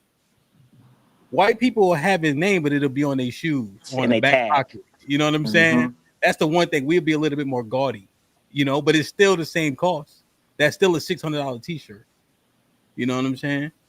So and I think that Charlie Kirk is a bigot. Why you laugh like that? Trigger, what's good, man? What's popping? I can't see. Man, what's popping with y'all, man? Dope conversation. Let me turn this auto play on. Nah, I'm still listening, trying to get context, man. All right, go ahead. All right. Hey, let me do my fantastic. Let me do my Will Smith real quick. Keep poor people's names out your mouth. Stop talking about poor people. Go ahead. I can't see. Oh hell no, I can't see you, bro. Oh shit, my bad, bro. What about now? That better? Yeah, but you like top of your forehead, nigga. He sent you something in the back to kind of explain it. Yeah, I kind of did, bro. Like I be getting contract like big joints from the city. Like I really can't. You dig what I'm saying? Me too, but I'm up this motherfucker for sure. So you gotta be on camera. Yeah, we just got a big contract too. I mean, I just wanted to add my little 2 cents. Like every person, every ethnic group on this earth is racist, and if you can't keep it real with yourself and admit that shit, then you're a piece of shit, and I don't want you around me. Can we just keep that shit 100? Like, nigga, I'm racist of niggas. Nigga, I'm from the slums, bro. When I go in the hood at nighttime to go get my QPs, the green and shit, bro, I take my pipe, I take my level 4 plates with me and wear it and go in there and get my shit, bro. Not because I'm worried about nobody doing something to me. It's just because, bro, like, it's a whole bunch of niggas over here, bro. Like, even niggas is half-ass races of niggas. Like, so to make it like motherfuckers ain't justified to have. Yeah, So that's to how make it, suckers in the hood move, but I got you. Damn, dog. Level 4 plates, my man. Like, damn. Yeah, like nigga. I'm glad I don't know what that means. See, I'm the good guy. No, that's a cop. That's a cop's bulletproof vest, bro. A bad thing though. Hold on. So why are we making that a bad thing though? How's that a bad thing? What? What's a bad thing? I said moving like suckers because he got on fucking body armor. What's wrong with that? That's not moving like no sucker. That's moving smart as shit. He's safe as fuck. Because you're moving up. Come on. All right, Doc. You got it. Hey, listen, man. Listen. I wish I had one now that I know what it is. I mean, I'm be honest. Hold on, Tommy. What? I'm trying to. Can you expound? Bro, 99% of people in the hood ain't getting shot. Like, that's so fucking OD, is ridiculous. Like, what are we talking about? Where you unless from? unless you're in the middle. I'm from Oakland. Oh yeah, I'm from LA, Compton. Yeah, So you know again, what you're talking about. And I'm from unless you're Chicago, so I now got all look, y'all beat. if you're Bro, niggas hyper is in the getting middle hit. of some shit, I would understand level 4. If you minding your own fucking business, ain't bothering nobody, nigga, please. Like, what are we talking about? Big Yeah, facts. I think. Big Yeah, that's. facts. Yeah. And hey, Ham, what you say all the time, Ham? Everybody thought they was gonna come home at the end of the day, right? Yeah, everybody think they're gonna make it. I think that the 99.99% of the time is a nigga that's got them level 4 plates. I can tell you that. Hey, listen to this. Here's what he meant to say. 90% of the time when niggas get shot, they in the hood. Is that what he meant? No, exactly what I meant is when you like, bro. Or if he's saying 90% of niggas in the hood shooting. Listen, I be in Chicago, bro. Like the niggas who be up there raising hell, bro. I know these niggas personally, bro. Like, and about the super chat that somebody sent in earlier, like, man, why is they sending the National Guard to Chicago in the black neighborhoods? Nigga, if I was the president, I'd have been deployed them niggas. When they renamed it Chirac, I'd have deployed them niggas up there. Like, what the fuck is niggas talking about? But according to these gentlemen, there's several other races with gangs, so you know. Listen, and the same thing go for the fucking Aryan Nation, for the Hell's Angels, for the Devil Disciples. But you know why I don't, hell no? Because I ain't heard of a Rico yet. Them everywhere. I ain't heard of a Rico yet to none of them. So it ain't the same. Bro, what you need to read, bro, it's a book by Jonathan Kawiti called The Crimes of Patriots, bro. This nigga read? Bro, it's a book called The Crimes of Patriots by an author named Jonathan Kawiti, bro. I highly advise you to go read that book, bro. Hey man, you are dispelling all. See, and you know why I like him? Because he dispelling all of the stereotypes right now. He sound like Lil Baby, but he read, he get government contracts and shit. Bro, right? This what I'm talking about. And guess what you doing, Beans? Hold on, Beans. What y'all doing? Treat him like a nigga. Oh my God. Wait. No. Let's not do this. We black people, we Jones. We make fun of each other. But I'm giving him his flowers right now, though. He also, you doing? Beans, I'm doing the same. You got to get on camera though, Playboy. I know you want to say something. I'm grabbing these books out my safe real quick, bro. Just put on some shades. Yeah, we also had a conversation about getting so much money over the course of a 1 year period before. Like, I real life read, bro. Like, this shit ain't no motherfucking game, bro. Checkmate. This shit ain't no game, bro. Even the fact of the matter is you gave a great point, right? I really read, bro. Really read. Yeah, like, so I really read, bro. Really read. Okay. What you know about it? Okay. Oh, was that William Cooper's greatest? Cooper, that boy read for real. Okay. All right. Really read, bro. Then if he read that, he got a 10-4 do-rag. I see and he be in Chirac. How about that? Yeah, man, hold the fuck on. I got 1,000 books behind me right now. Y'all never gave me that much fucking applause. Nigga, You know what I'm I saying? had Like 3 books, nigga. I got 200 books. You ain't never showed them, and we know you. Yeah, but to be fair, 66 of yours is in one book, so that don't count. Get the fuck out. Hey, You know, no, but Tommy- on some real nigga shit, bro. Like every nationality on this earth got a gang, bro. Like, yeah. like So I was gonna say something real quick. Hell no, to what Tommy B said, because he may have a point, but like you said, you don't hear about no RICO charges from, man, these white biker gangs be getting RICO charges like crazy. In Houston, they got a bunch of them last year. They got the Aryan Brotherhood of Texas, like 100 convictions last year. They got Hell's Angels. So what I will say, like you might be right, is why isn't that as publicized to take over as because they'll get them. That's why I'm like, as somebody who reads this stuff daily, who, I'll get home, I'll drink my coffee, read the papers, get the world news, get geopolitical news. I see it all the time. That's why I'm a little bit more measured. But you're right. Like, why isn't that the common narrative? In America. Well, we know why though. Okay, well, let me say something real quick, Tommy. Just real quick, Tommy. I was thinking this the other day. This is why it's funny he's mentioning this. Could it possibly be? What do you think about this idea? The reason why it's not as promoted with white people is because they don't want white people to feel like their liberties or their freedoms are under attack.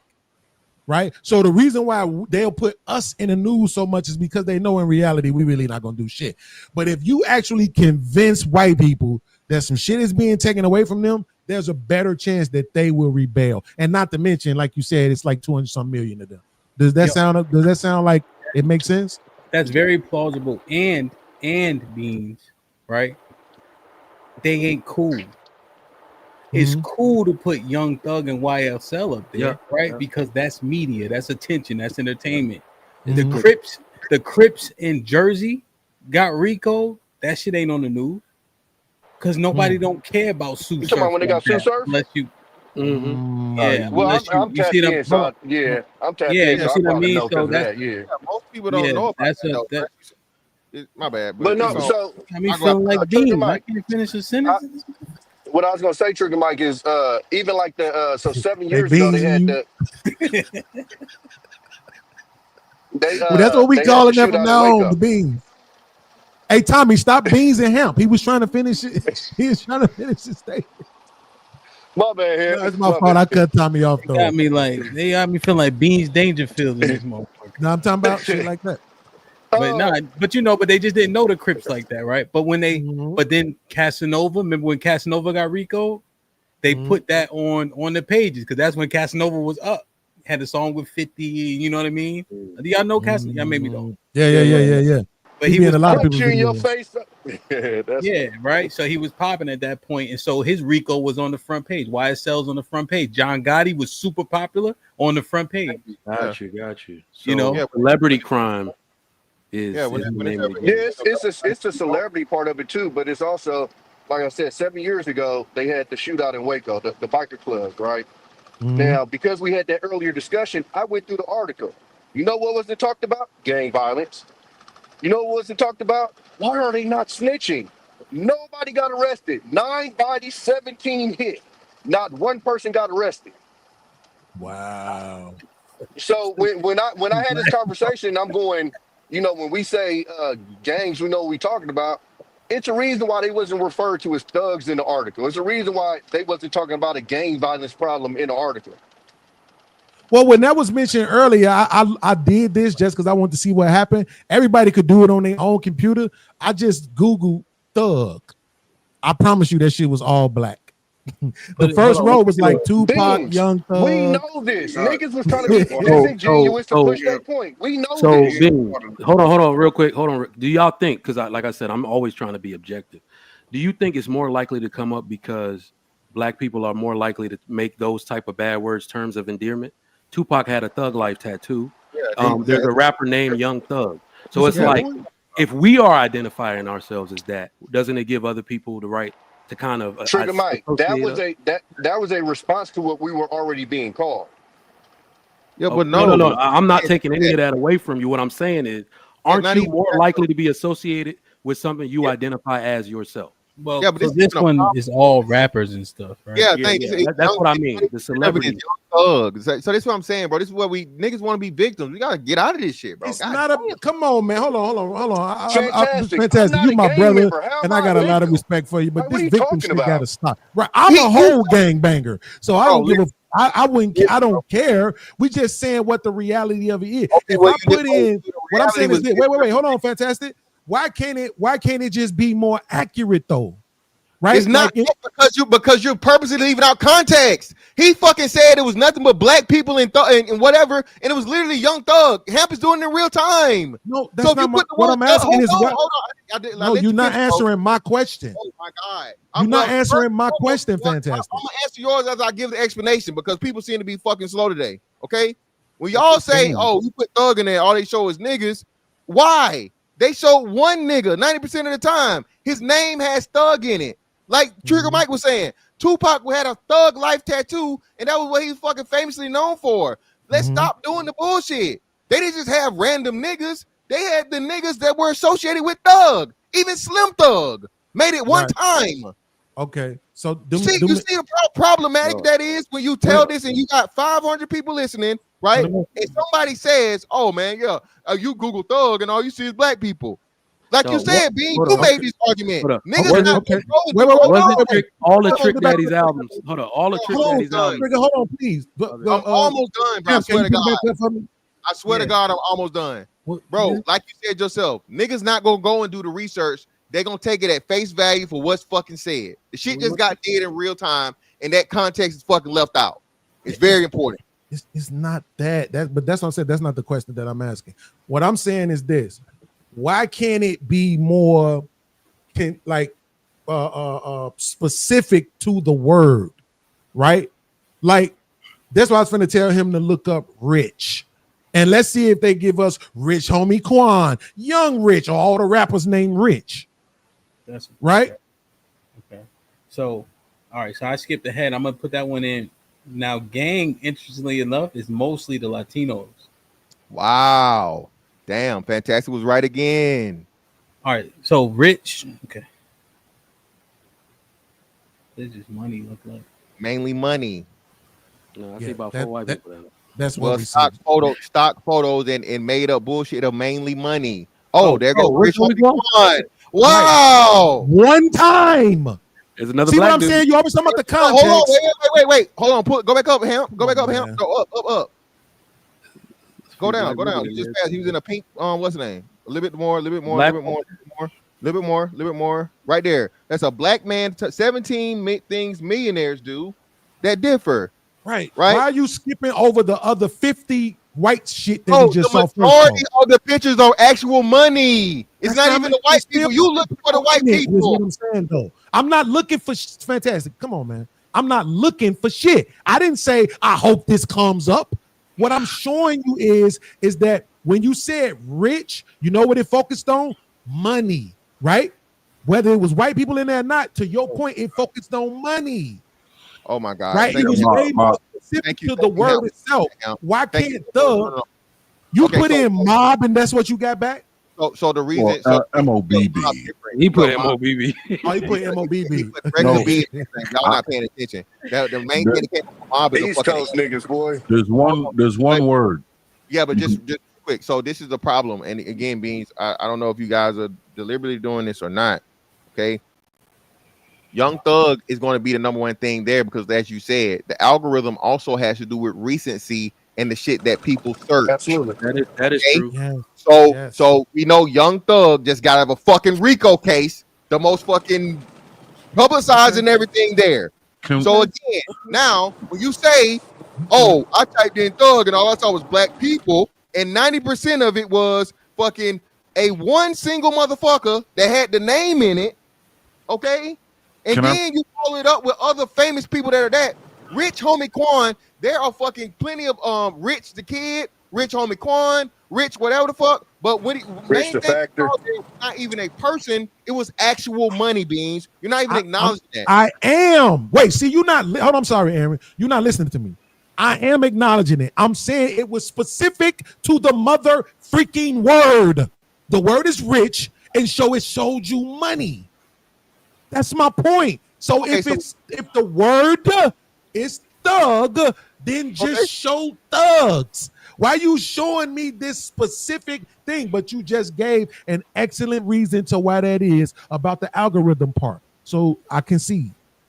Yeah. I was just saying I wish it would be more specific. That's it. Okay. Yeah, you hope it would be like almost things that define the word, not people. Right. Exactly. That's what I'm trying to say. Yeah. There you go. But the algorithm search is king. Yeah. Right, he said that. Great point. Great point. Fantastic.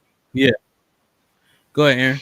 Well, given the nature of the concession, I don't know if this would be beating a dead horse, but the two words I was going to submit as litmus tests would be felon or criminal. But I think we've reached an impasse. The diabolical part of all of this is the baby shark glasses for me. Yeah. Wait. Which one you about to do? Please do criminal first. I think gang Hey, violence. these my daughter glasses, man. Don't Please give help me be a victim. I need to be a victim. Shout out to baby girl. Let's see. Ain't that a bitch? I'm about to in America, man. There's too much mainstream stuff. Yeah. To get a raw. Well, it's hard to do this search now because of the algorithm. So it's like I'm like, said, everything is based off algorithm. It's not based off of like common a knowledge, show I is guess not you'll say. supposed to show up here. You know what I mean? Or felon was the other word. Hey, watch y'all mouth talking about felons. Shout out to all the felons out there. Yeah, they definitely got a show called Felon, so that's definitely popular. They do. Pull that up. It might have Like, Damn, no, felon. this means America's too mainstream. Hold on, wait. A felon is an injury? I didn't even know that. That is I'm- crazy. I didn't know that either. A A finger felon is an felon. injury? Shit. Ew. A finger felon. What the man? Finger felon. Finger Okay then. A pause. Okay brother. then. Shout out to Google for not being racist against black people. So Yeah. let's do Yeah. this. Let's do this real quick because Stay out of the South what I College. took from this was that it's not just like this is one of the litmus tests, like Aaron said, that you could do. But I think you are far more likely to be associated with a style of behavior that you yourself put out to the mainstream, meaning as a group. Okay. So and it could even be a lie, right? So we're talking about negative stuff right now, but when somebody says best athlete, a black person gonna come, ain't nobody gonna say a white person or anybody is better than athletics than black people, right? So we have good things associated with us if we just want to put that out there in the mainstream. So I think this is really just a call to action to be like, what do you want to be known as primarily? So now I'm like, to be honest, I'm like, yo, I'm never even putting out there thug or thug like. I'm not even joking with my son like that because even that word, I just realized like almost every single one of Trick Daddy's albums that I ever had was named Thug something. That's crazy. Right. But I used to love that shit. You know what I mean? So it's like, Please don't tell But me you isn't did not it? But know isn't this it Trick cool? Mike. Isn't it when you argue that it's cool to be a felon right now since the president is a felon? A felon? No. What the fuck, y'all racist. I mean, not to your point about the president, but it's not cool to be a felon. No. Hey, Y'all Trigger racist. Mike. Y'all voted for a felon, but all of a sudden it ain't cool to be a felon. Hold on. You know what? Let me ask one question real quick. But sir. hey, Trigger Mike, let's pretend for a quick second and a quick hypothetical. Couldn't a white motherfucker say that, yo, that's racist? Because anytime you bring up the best basketball player, it'll be a picture of a nigga up there. Couldn't a white It's motherfucker prejudice. from that It's same bias. paradigm be like, that's racist? I was like, no, You it's should've biased. watched the Yeah. NBA. Come on, man. Come on, y'all. Come on, y'all. Stop Hold doing this. on, not really, because that's performance based. Right. So Come on, y'all. that's Stop kind of doing hard to this. say. Like we have eyes, we can see Michael Jordan was better Right. than probably any white person we ever. Like you have eyeballs. Yes. You can There see you that go. LeBron You know what, though? James is Hey. dominating everybody. It Like would that's still performance be based. racist. Tommy, real No, it quick. wouldn't, man. Come on, stop this. Let me tell y'all why that's a good question. Let me tell y'all why that's a good question. And one of the issues that I had with people in this assessment of Charlie Kirk is that you see how one-sided somebody's opinion can be. He exposed his biases almost anytime he had to answer something about black people, right? Anytime somebody say athlete, I'm thinking black. This black dude about to destroy you. My money on the black dude. Who bet on Terrence Crawford on Saturday? Right. I did. He's black. He's probably going to destroy this dude, right? That is actually a bias and a prejudice against other people, but we just know it to be true. So that's why when Charlie Kirk said stuff like the black woman's brain is small, these women are underqualified, I'm like, you think white people are smart. I'm going to show you the opposite is true, right? So even when he had that bias and I hated him for making that statement, I understood why he had it. But I know smart black people. I'm an accomplished black person. I know accomplished black people, and I can prove you wrong if I haven't ever had the chance to debate you. That's why I don't take that stuff the same as everybody, because his bias is exposed by that. The same way we know a black person gonna win in a sporting event, he thinks a white person is smarter than a black person at any given time. Yeah, but so before Steph Curry, when we thought of good shooters in the NBA, they was white. And nobody tripped. You get what I'm saying? So it's again, when you talk in sports, it's performance based. If the black dudes was in there hitting them threes like that, then that never would have became a bias. Even the Terrence Crawford thing, it wasn't just he was black. Some people actually know boxing and saw this coming. It could be that simple. I was sitting next to my homeboy that's blacker than me, and he was going for Canelo. So you know what I'm saying? So that's why I said with sports, it's a lot more nuanced because it's performance based. Hold up. I'm trying to tell you that it's not as different. It's not as different. So when you really look at it, if we're talking about people and their ability to be qualified in the economic and the professional arena, there are far more white anything, right?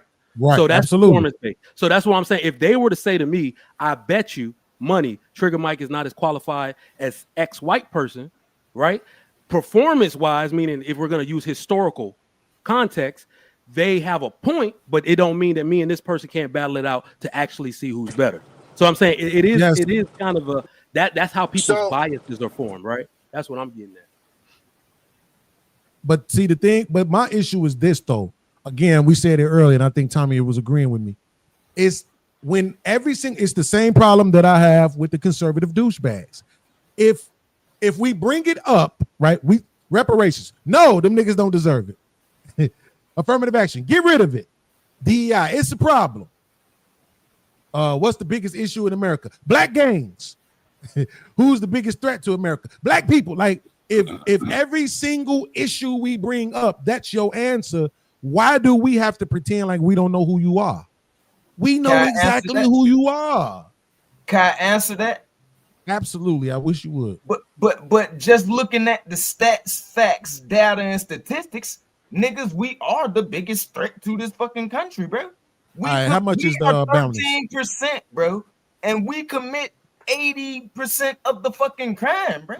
That's see what I mean? I thought you said you read, nigga. Listen what I'm saying. Put him in the fucking bedroom. Get him out of here. Come on. Wait a minute. Whoa, my money here. We're 13%. Get the fuck out of here. Get him the fuck out of here. Put him in the bedroom.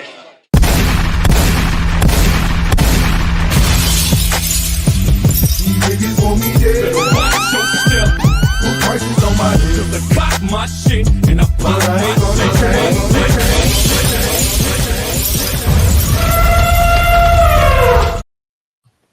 I just want to make note that drop featured about 12.5 white criminals. Right. Oh, wait a minute. Hold on. I know you want to attack what he just said, Tommy, but this is let me do what Fantastic do all the time, right? Argue against people who ain't here. One of the things that's said a lot about quote unquote niggas is that y'all the only ones who promote your degeneracy. Really? How many mafia movies are there? Or let me guess, that wasn't degenerate. Unlimited. It wasn't Bonnie degenerate when they was killing people and selling illegal drugs. That wasn't illegal. That wasn't degeneracy, right? But black people are the only ones who promote their degeneracy. Wait a minute. How many serial killer movies come out every year? But that ain't degeneracy, right? Showing the kidnapping of women and the how many how many realistic shows, not movies, not imitated fake shit, snapped when killers snapped, women who snapped, short people who snapped, tall people who snapped. Well, you were doing well with the mafia thing, but you went south when you went into the serial killer show because those shows aren't promoting it. Yeah, like, I will grant you that the mafia movies definitely glorify and make it like attractive and make it cool, But the snapped and all that, they're not. That's not by that logic. That's some scared stuff. Nothing is entertainment. Everything is promotion, bro.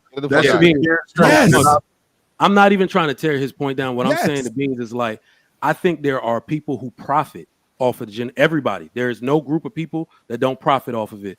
The movies and all that type stuff.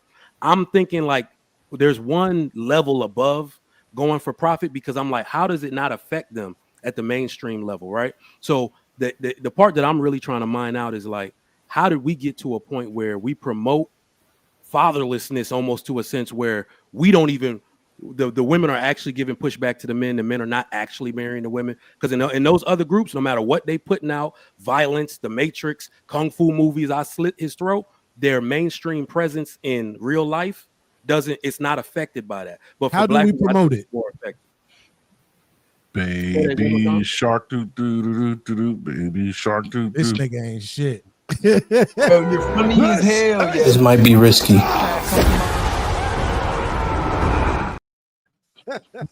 He ain't shit. Yeah, quick. Hey, Camp.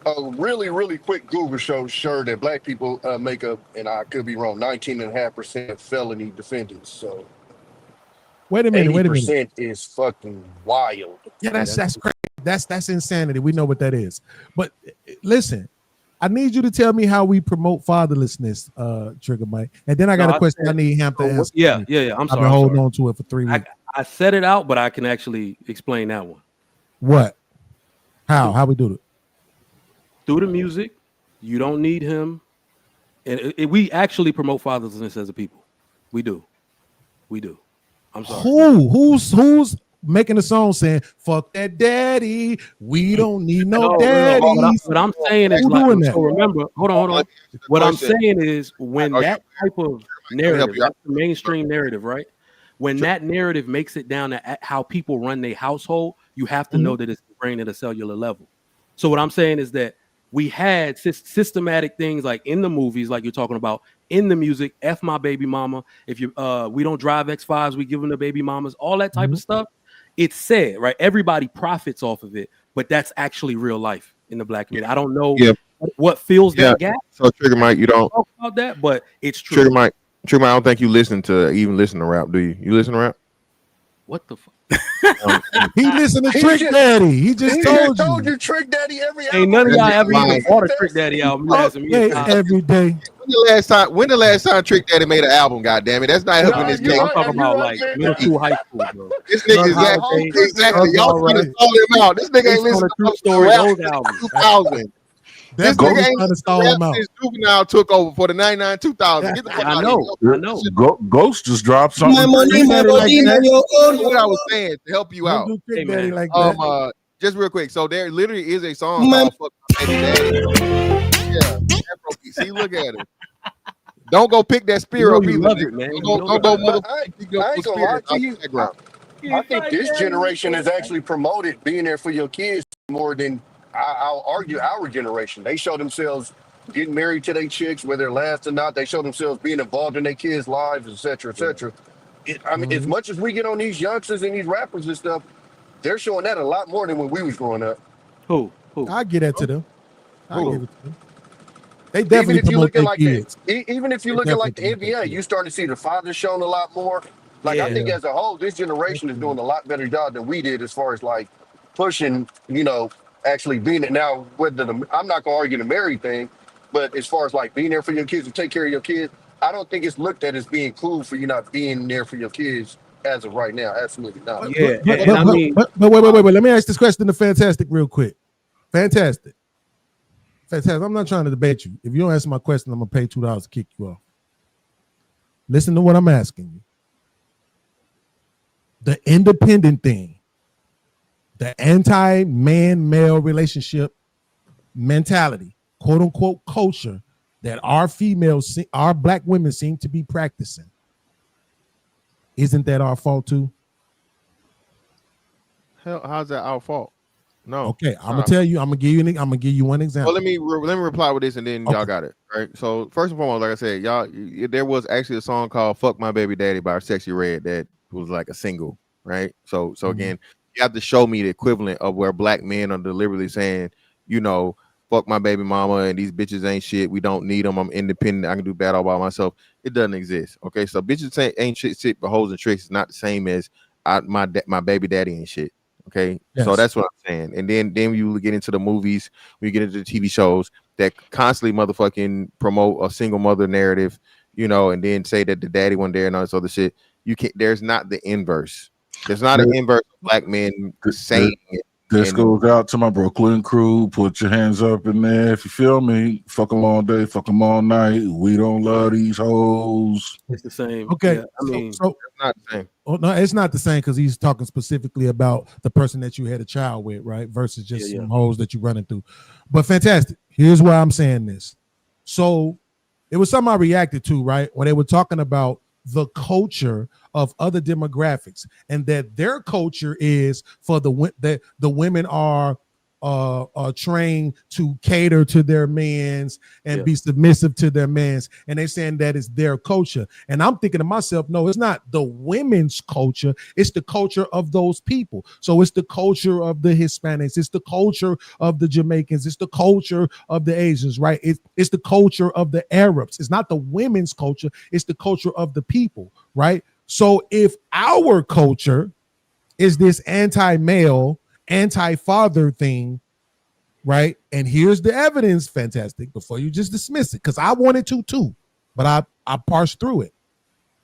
Now we've had a minimum of 1,000 women come on these panels and say they fathers told them, never depend on no man. Get your education, get your bag up, make sure you can take care of yourself. Forget these men, all they want is sex, right? So in some capacity, I'll ask again, because we make this argument about black fathers being the most involved. And we tell the women all the time that they're producing the very men that they complain about. Are we not doing the same thing? Again, no. Let me play this real quick. Yeah, nigga. Ma? 2020, boy. Got a fucked up now, nigga. Baby mama ain't shit. No. She won't let me see my son. Oh, but you fuck with him. Mama pop my gun. Pussy ain't no one-on-one. Nigga, we come from the slum. 30 round, 50 round, 100 round. Yeah, pussy boy, them drunk. How you praying like a nun? I ain't never been an actor.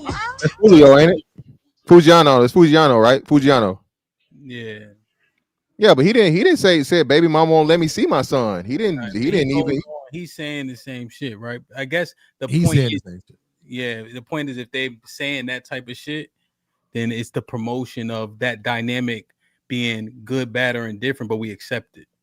Mm-hmm. Yeah, but I want to come back to that, but fantastic. Can you please? Because I want to come back to that because I don't think you believe that, Hamp. Yeah, so the point I'm just trying to make Go ahead. You know, so the point of it is, again, all those other people you named, they have the culture is the culture because they have something behind it. And again, you know, all of those other people come from other places to where it's okay to put your hand on women. All right. So it's ingrained in them. Right. So black men haven't had that authority, you know what I'm saying? Not saying that I promote it or condone it or support it. And also the woman was literally given something to where she could exclude herself from the man.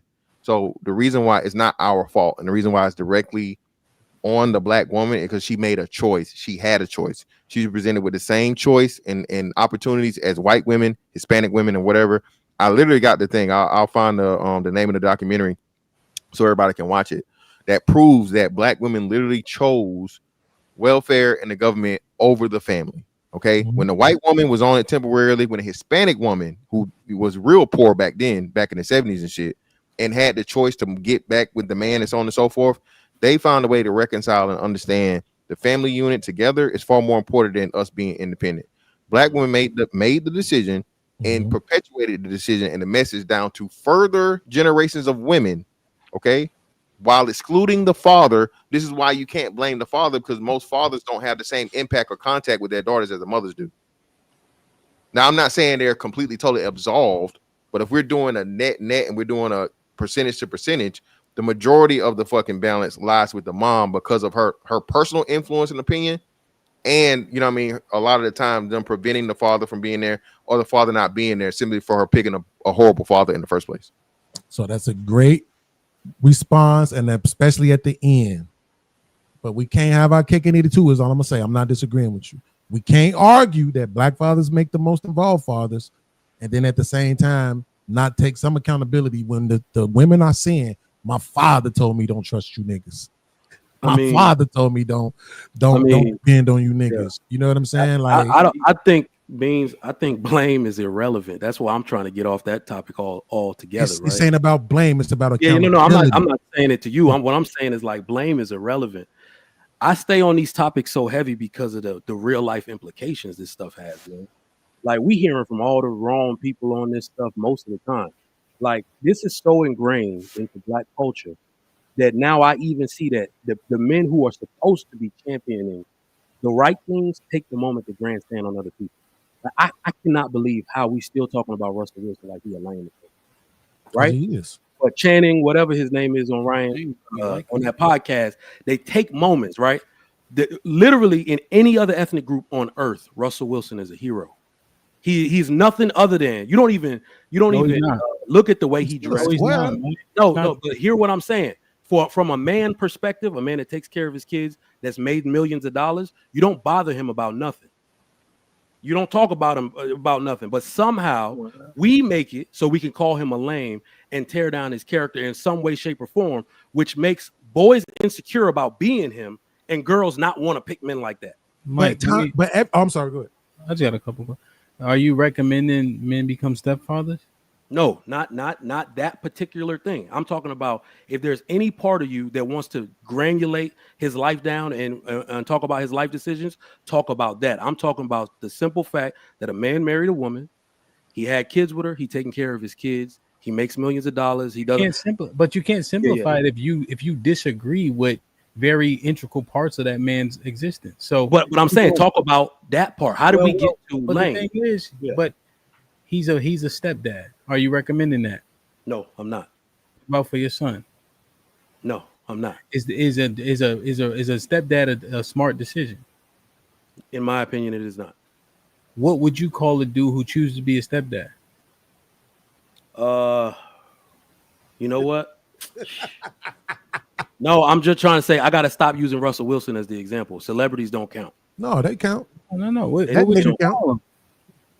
Celebrities don't count. If a nigga has a chance to marry Sierra, Mike, the point is, right? The fact that you're trying to obfuscate proves the point, right? So we understand, right? You look at the same. This nigga's wilding.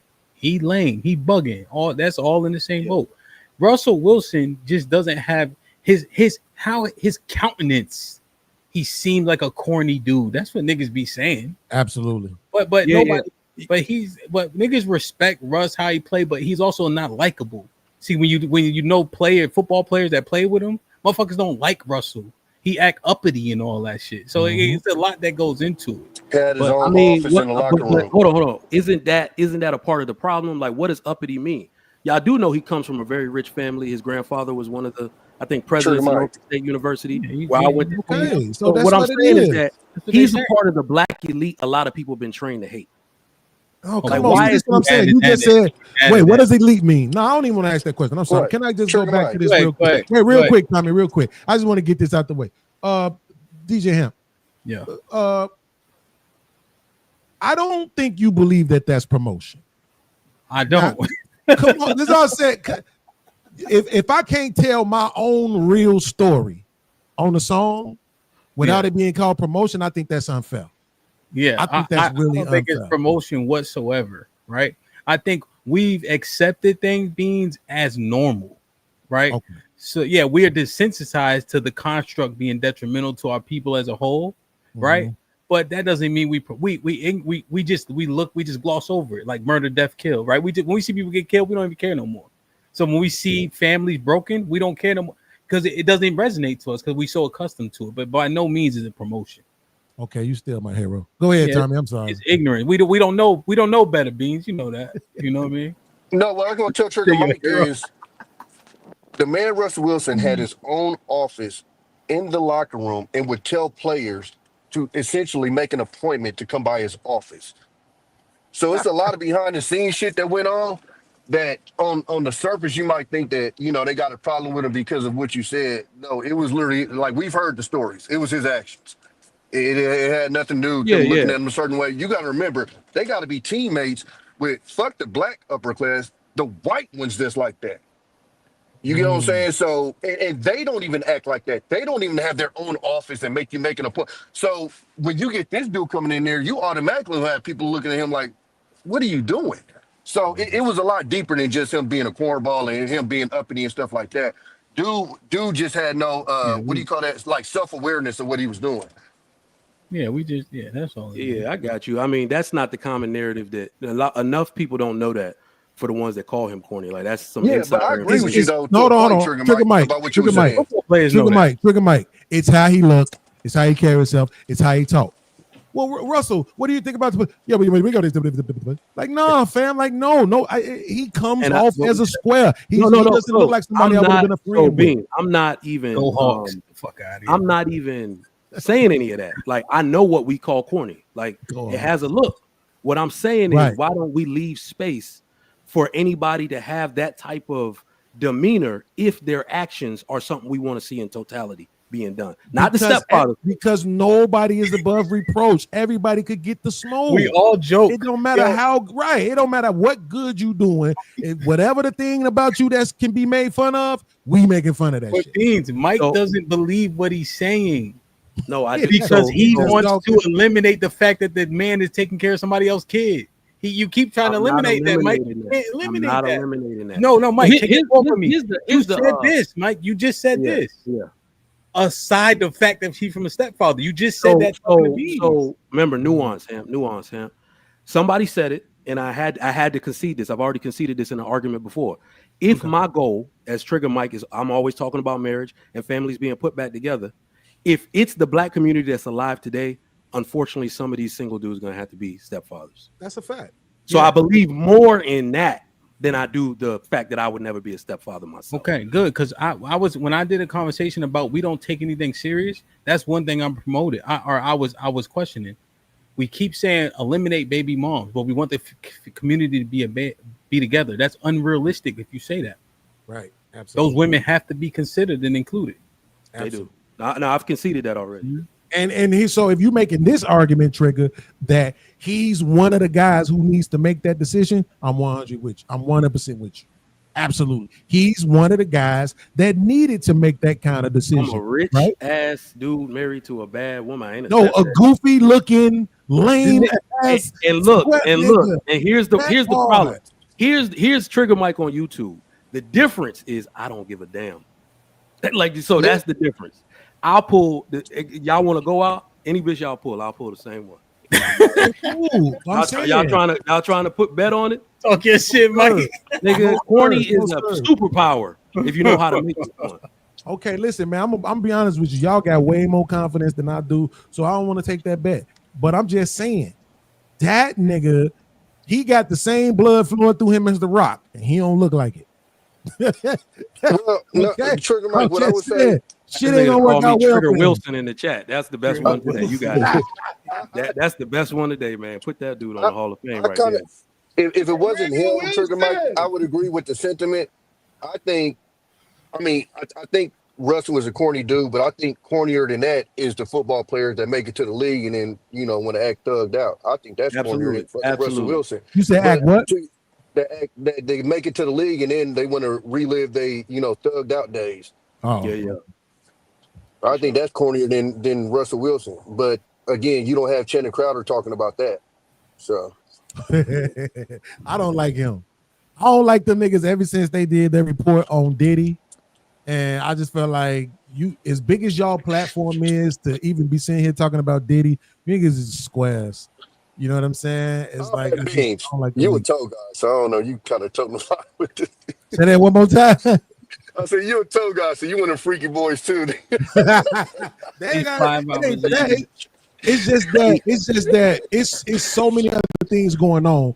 You talking about Diddy because he's popular, but in that same time frame, it was the video of the Mexican chick with the gun shooting in the air in the video with her boyfriend. Why y'all not talking about that shit? Why y'all not talking about what men go through? Y'all men, and y'all don't ever want to talk about what men go through. So that's why I don't like them. Them niggas really the corny niggas. Nah, you know what it is, bro. Niggas alone, man. You know, I might meet you. Just Okay, you right. I'm sorry. Hey man, y'all are the gods of this podcast shit. Like, man, bro. I play football and shit, man. You'd be surprised the degrees of separation. So I like football better now since I know. Like when I'm watching football, it almost feel like I'm watching the game with you. Right, I know this shit more now, and I'm like, I better have like that. Oh, okay. It was a nasty catch this white boy had yesterday that put them like on the 6-yard line. Hey, Beans. That one hit, that shit was so wrong. Beans, don't start liking football because of a Niner fan. No, listen, football ain't what it used to be.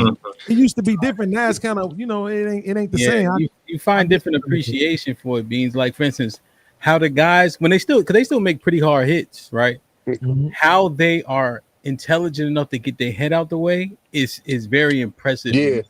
So it gives me a different level of respect because I never ever try to get my head out the way. Never. Like I made a point to hit people with my face. Not you too, Mr. Williams. Y'all notice how they even fall in different from their legs getting broken. Like Devontae falls. Right, man. Falls, so you can't hip drop him. I was like, my brother pointed that out, and I watched it. Yeah, hip drop. No, I tore one person's ACL by horse collaring them.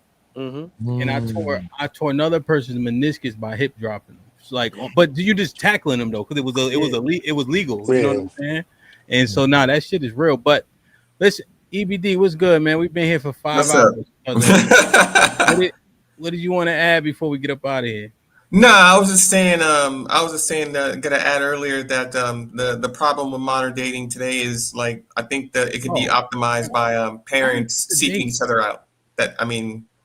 Versus single people and shit like that when it comes to stepdads. You know what I'm saying? How do we get on the? The subject was stepdads. The subject was stepdads, right?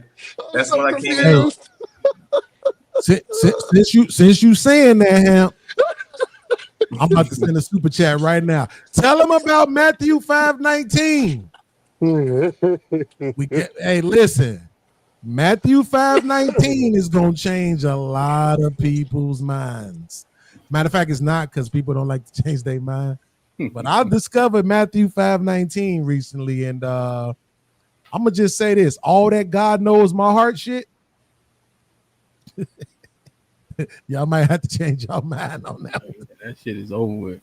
we already all that the Old Testament don't matter no more shit.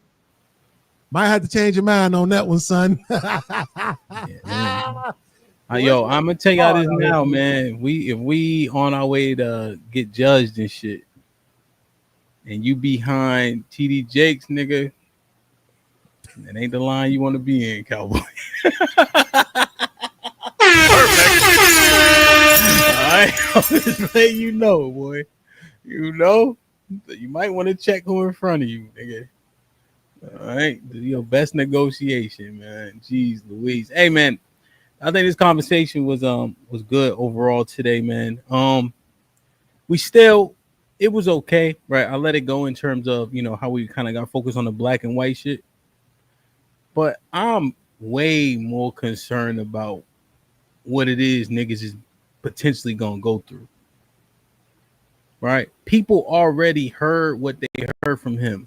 Charlie Kirk ain't gonna say another motherfucking word, I promise. But people have taken his words in context, out of context, and people are galvanized, energized in a bunch of different ways. You have to assume that a level of that energy may produce a level of vitriol, tension, and or even violence. If black people got included just by proxy of being included because people already wanted to feel some way, what does that mean for you and your family potentially? Yeah. So this is the shit that I'm thinking about more so, right? You ain't gonna change nobody's mind that think he ain't racist or he is racist. The motherfuckers who sit on either side, that's where they gonna stay. Yep. So now what though? I asked this question before. Can we compartmentalize messages? So if he's talking about fatherless homes are a detriment to a culture, can we take that and say, well, thanks. We've been hearing that on from JR and Lapeef forever, nigga. So I'm not crediting the white boy. Fuck what he talking about. Right? We've been hearing that shit.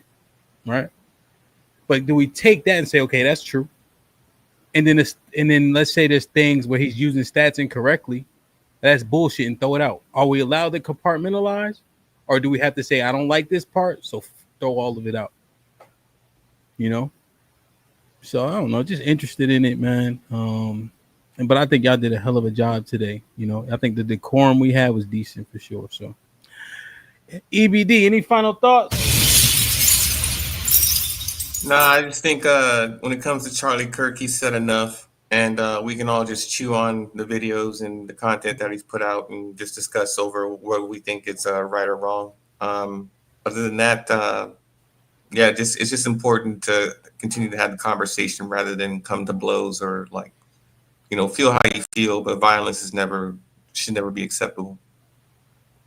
I hope so. Tommy, what's popping?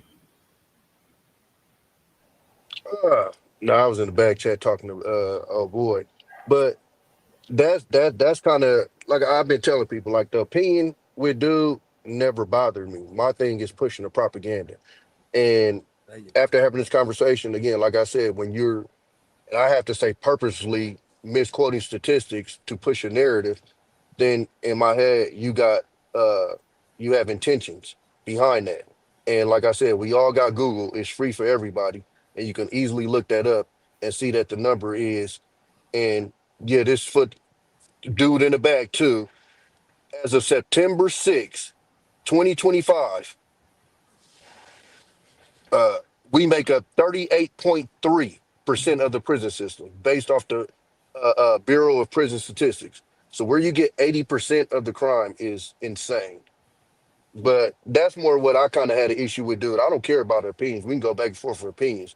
But when you're putting out stuff like MLK is awful, I don't think I like as a man, I don't think I even sniff what MLK did in his life.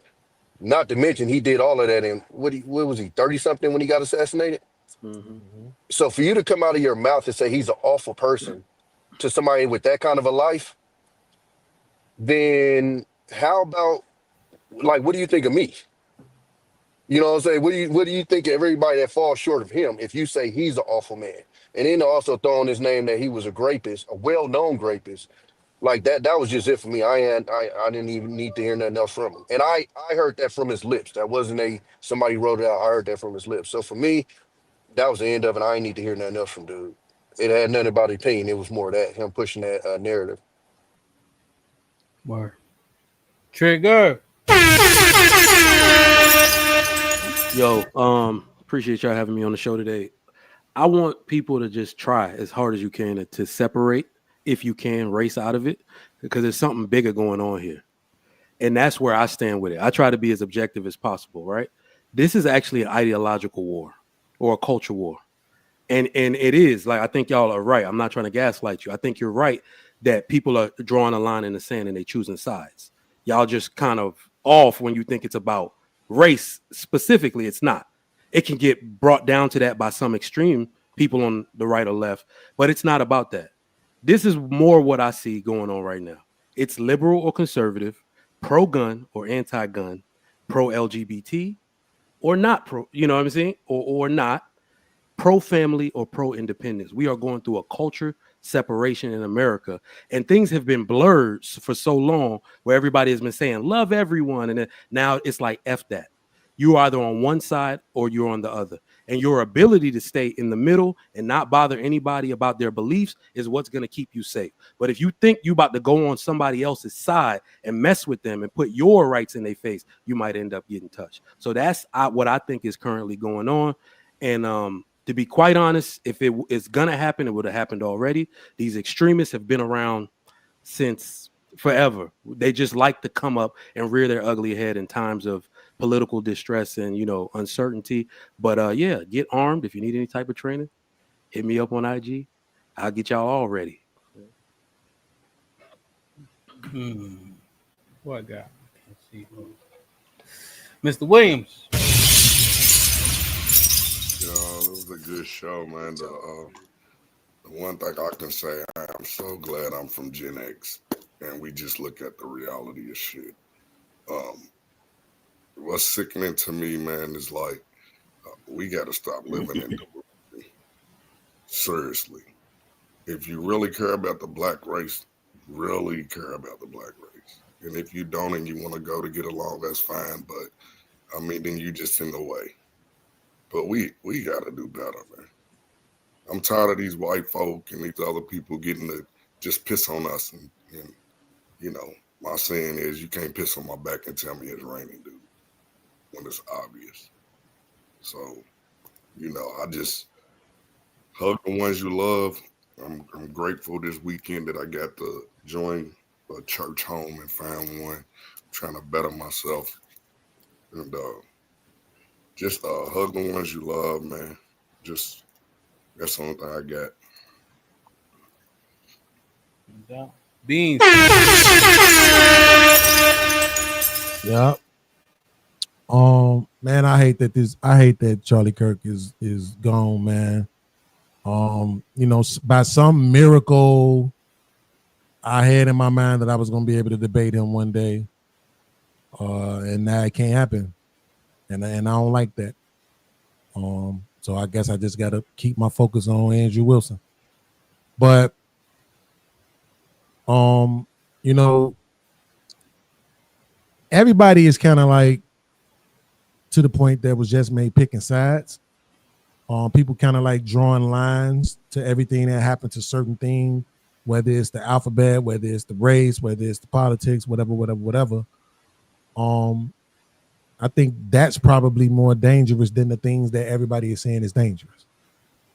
You know what I'm saying? The inability to hear from the other side. The difference in opinion is very different, like I said, than saying unarmed means had a gun nearby or dropped a knife. That's not an opinion. And from somebody with 4 million subscribers, to my man Tommy's point, that's intentional propaganda. That's what that is. So if you want to intentionally spread false information about people, I know who you are. I'm not mad that you are who you are. Just tell these other black people that they don't have to pretend that you're not who you are, because for some reason they think they do.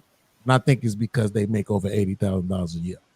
That's all this shit be about with the black conservative douchebags. They lead with their tax bracket. They lead with their political affiliations instead of being like Aaron and leading with their intellect. Shout out to my man Hamp. Thank you for unblocking me from your panels. What? Shout out to my man. Fantastic. I just want to give you your flowers like I did on your show. I'm gonna give them to you here as well and tell you that I appreciate the way that our relationship has grown and the way we're able to communicate and debate and go back and forth with each other, have our difference of opinion, but we do it respectfully. And I feel really privileged, bro, to be able to share the space with you. No matter how much shit I talk about you, I know that your shit ain't malicious. I respect you. And like I said, salute to the success you having on your channel too, because I didn't know you had that much. Get it wrong. Mr. Fantastic. Brother. Yeah, man. So hey, you know, Fantastic was right. I'm glad you niggas care about statistics now. So if we're gonna be mad at Charlie Kirk about giving false statistics and putting false shit out here, y'all need to be just bad and mad at these fucking black women that do it. You know, when they talk about, you know, I've been here at least a year now, right? Did somebody come on your panel and say there's more niggas locked up than 50% of some shit, right? So the same fervor and motherfucking intensity and everything else y'all got for the white man, I need y'all to have for this nigga. Be consistent, okay? You know what I mean? Don't believe nothing I say. Go look it up, okay? The same way. I'm glad Bean said what he said. I'm glad Tommy said what he said. You niggas need to start go verifying information and giving a damn about niggas without the white man having to say something about it, okay? But if this is what it takes for y'all to actually start caring about us getting forward, moving forward, hey, I'll take it. It is what it is. You know, I'm the resident coon, conservative, douchebag, whatever. You know, I'm whatever. But most importantly, hey, pay attention to what is going on. I ain't gonna bring it to hemp shit because it is what it is, right? But there's a lot of deeper shit.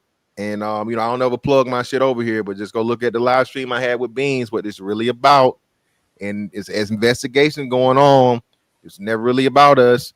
This ain't even political. This is some far more deeper shit that we need to be concerned with because the black community specifically is being overly affected by that too, the ideology and being promoted.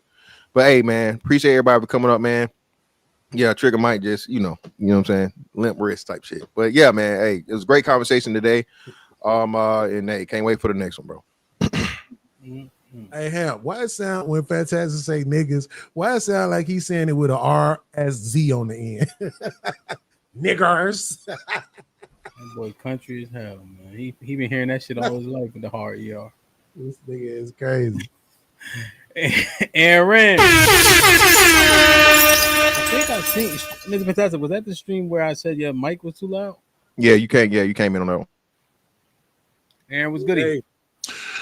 Yeah, so I mean, we gotta continue to prepare ourselves. I mean, there's no way to really be fully prepared and ready. But preparation is ongoing, training is ongoing, it's continuous. Not only do you have to train yourself physically and develop a way to defend yourself, but you also have to create a strategy and a counter strategy. As I was listening to today's conversation, one thing became clear, that the ability to leverage illusion is very real, and they're doing it. If you have a knee-jerk reaction to something, before filing that away as a fact or before reacting to it, study it and figure out why. Every magic trick has a prestige, a turn, and a pledge. Your knee-jerk reaction is a response to the pledge. It's that way for a reason. You're responding negatively so that they can actually implement the misdirection. That way, when the prestige occurs, you'll be fooled because you're responding to your own negative knee-jerk reaction. I'm not saying it's not true or valid. I'm saying study it so you can counter it. And if there's no reason to be upset, then there's nothing to fight.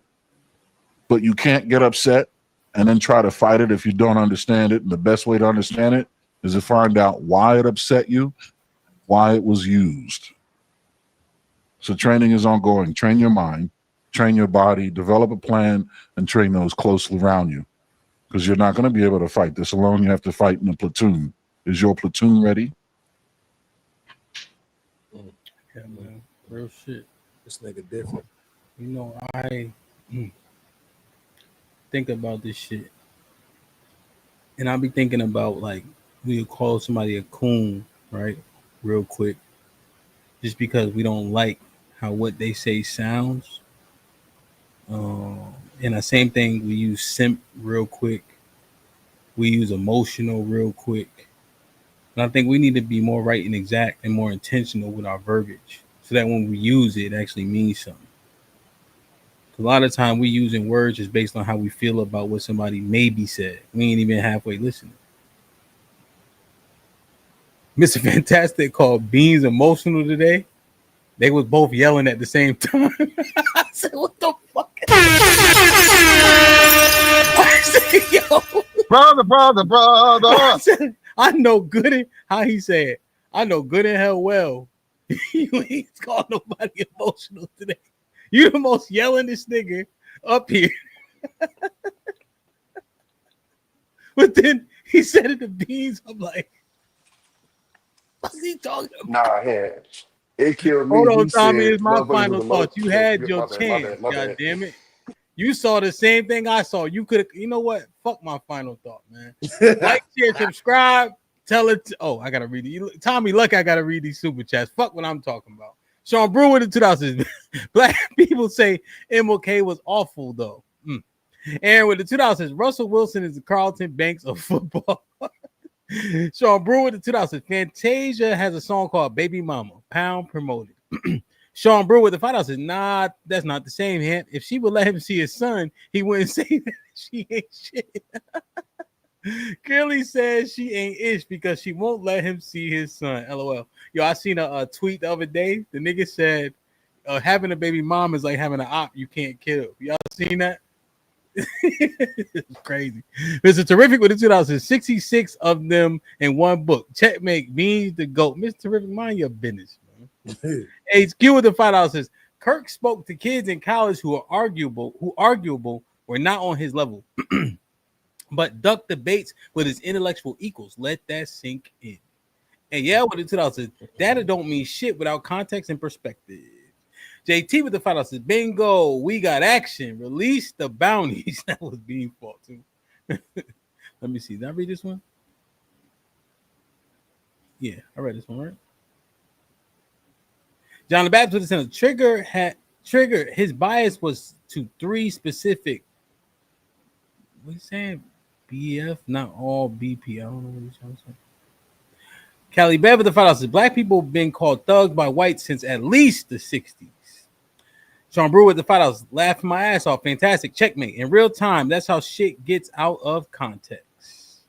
Naked with the $5 says bikers don't get thug tatted on them. They get 1%er. John the Baptist with the $5 says beans that got books. Beans that got books in shy rap. Oh, he meant to say they got books in shy rap. Whatever, mind your business. I don't read. Okay. I skim. Curtis with the $2. If he say bro one more time. Yeah, I read this one. Next level with the $5 super chat said our super Cash App said, do we do what's right or stick to your race? And then I had one more. Sean Brewer with the 20. Kirk in the video saying black people are better at basketball than football. That's why it's about merit, not DEI. Then he asked them, would you watch the NBA if it was led by DEI to be 40 to 50% white? The black dude said no. Look it up. So they kicked off my man Eric Ingram with the 50 euros, right? Perfect. Peace. Salute. Eric in the building, man. We really appreciate you. Let me play these real quick. Weather outside is humid. She turned up her location. She must think I'm stupid. She wanna run the street, so let her ho. She doesn't show signs of stopping. So who am I to be cock blocking? I really hate to see you go. Let her ho. I love y'all. I appreciate y'all. Jump in the Discord to continue the conversation. Most high willing, we will see you tomorrow morning and tomorrow evening. We got a hell of a show on Wednesday that we had to postpone because of the happenings. It is standard English versus Ebonics. Why not? Why is that important? Are we preserving black culture by preserving Ebonics, or are we doing the kids a disservice? So I assembled a bunch of teachers last time. I got to recalibrate them to get them to come back. They like, I canceled on them at such late notice, but you know, things are happening. So should be interesting, man. Be safe and do the right thing. Like, share, subscribe. Tell a friend to tell a friend. We out.